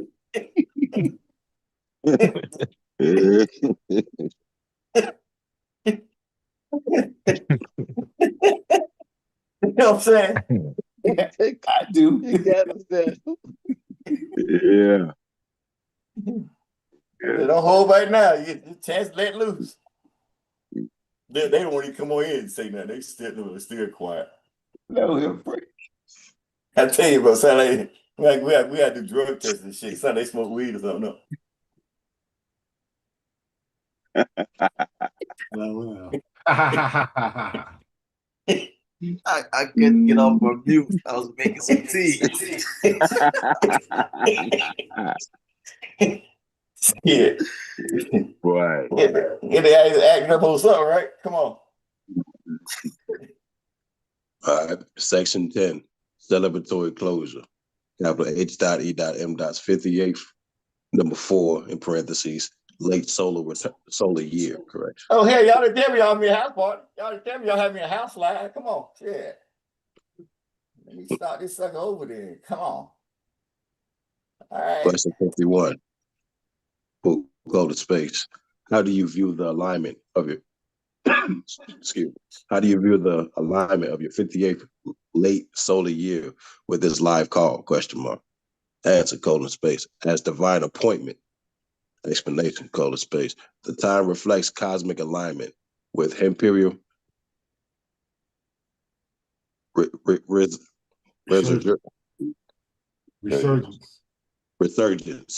with imperial resurgence and the 22-year cycle of restoration. Reference, space. Royal Imperial Motu Proprio to the world, August 2025, page 1. Right. I let them know. Imperial resurgence. Question 52, go to space. What spiritual or prophetic significance does this moment carry? Question mark. Answer, space. Fulfillment of ancestral prophecy. Explanation, space. 22 years post-dash arrest corresponds to a solar cycle of completion and elevation in imperial law and cosmic timing. Reference, space. See, that's something new on me. So 22 years of post. Okay. 22 years also coincide with they say they're Messiah, remember? He said everything been wrong around 22, right? 28, 22. right? That's right. Right. All right. Reference, go to space. E&I Declaration to the World, 22 April 2025. I told you, I've been talking to you all year. 22 again, right? Woo. That's right. Hey. Question 53. Fool, go to space. How does your birthday relate to the unfolding of sovereign prophecy? Question mark. Answer, space. It confirms birthrights through cosmic and genealogical convergence. Explanation, fool, space.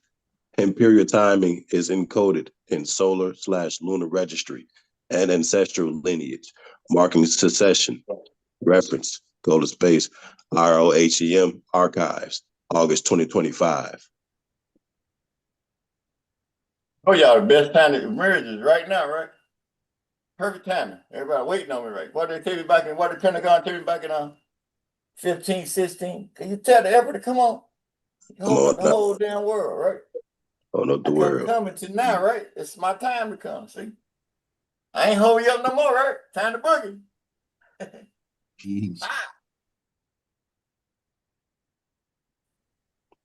Question 54, go to space. Do you consider this anniversary a closure or opening of cycles? Question mark. Answer, colon, both. Explanation, colon space. The 22-year cycle ends false rulership and opens divine succession for the imperial nation. Reference, full colon space. Imperial calendar annals recorded in IROHEM Declaration, 9 August 2025. Oh, that's some wicked shit there. Mm-hmm. That's some wicked shit there. I mean, I'm just looking at what I just went through the last 27, 28, 29 days, you feel me? And you ended all that, and you come in, whoa. I ain't know this. All right, y'all, come on, y'all kicking it.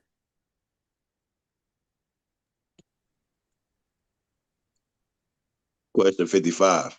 Don't even think about getting out there on the dance floor fucking with me, all right? Because you're going to be embarrassed, all right? Boogie. I'm coming to Boogie. Not Boogie. Just warning you, all right? I'm coming to Boogie with you, buddy. Hey, Boogie with you. Over here. Space control. Question 55, colon space.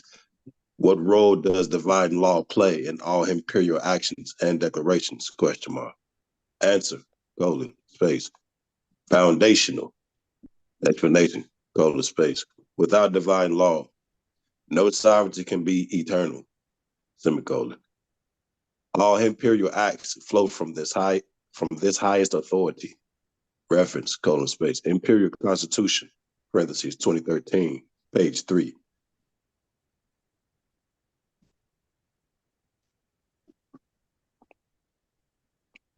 Question 56, colon space. How can people align with natural and imperial law in their daily lives? Question mark. Answer, colon space. Through righteous conduct, imperial study, and legal declaration. Explanation, colon space. Real freedom begins with knowledge and alignment to cosmic law and imperial principles. Reference, colon space. E&I Secretariat Pa'atak, April 2025.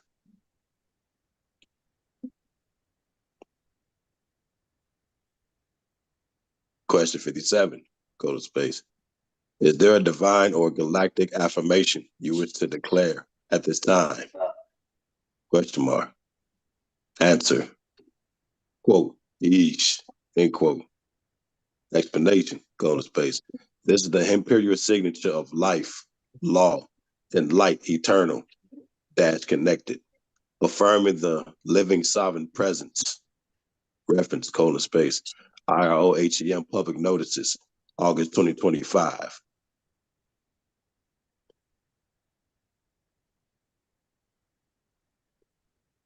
Question 58, colon space.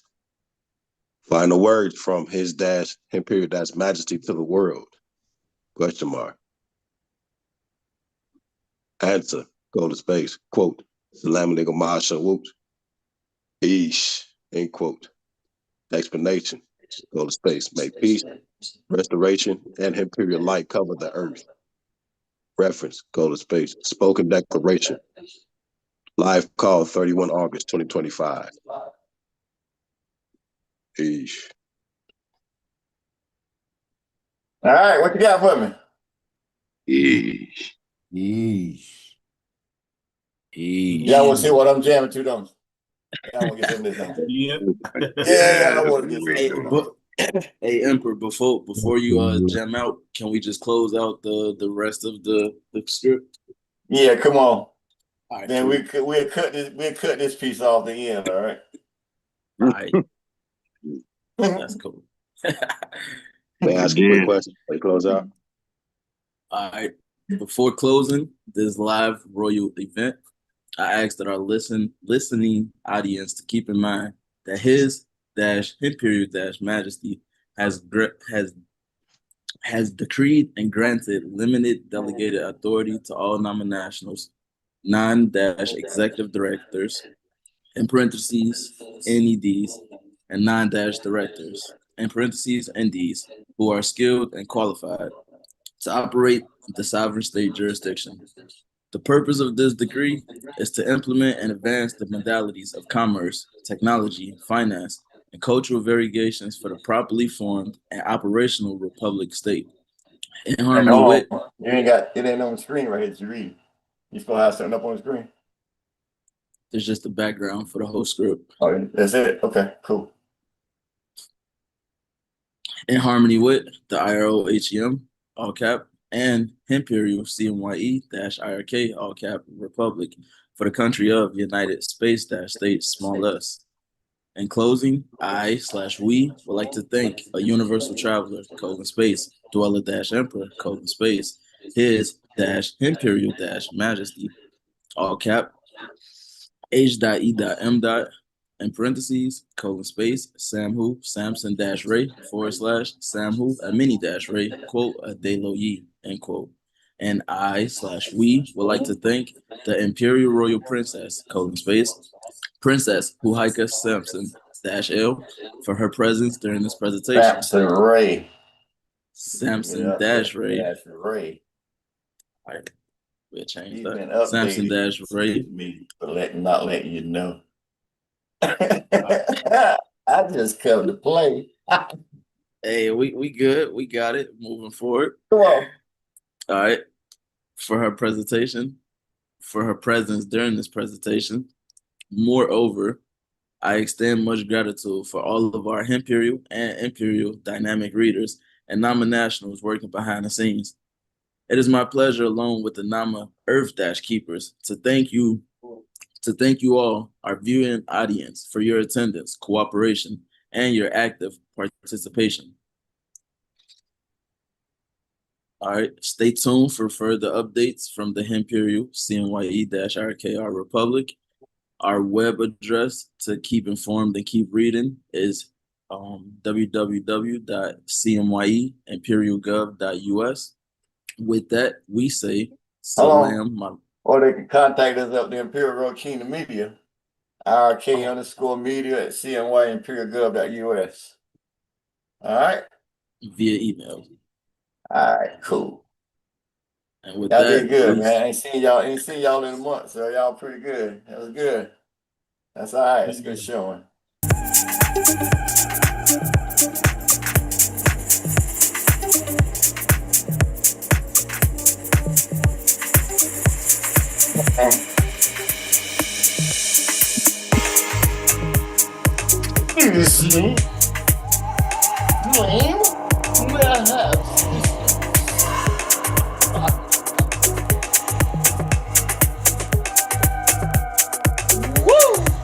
Get it in.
Y'all good for the night? Woo! All right, y'all feel that energy? Y'all like that energy out there? That shit crazy, one. Yeah. I thought I'd give you a little bit one on more, right? So, you know, it just keep coming. Woo! You know, I done been with y'all 5, 6 hours. I've been working all day, cap on everything, you know? Still kicking.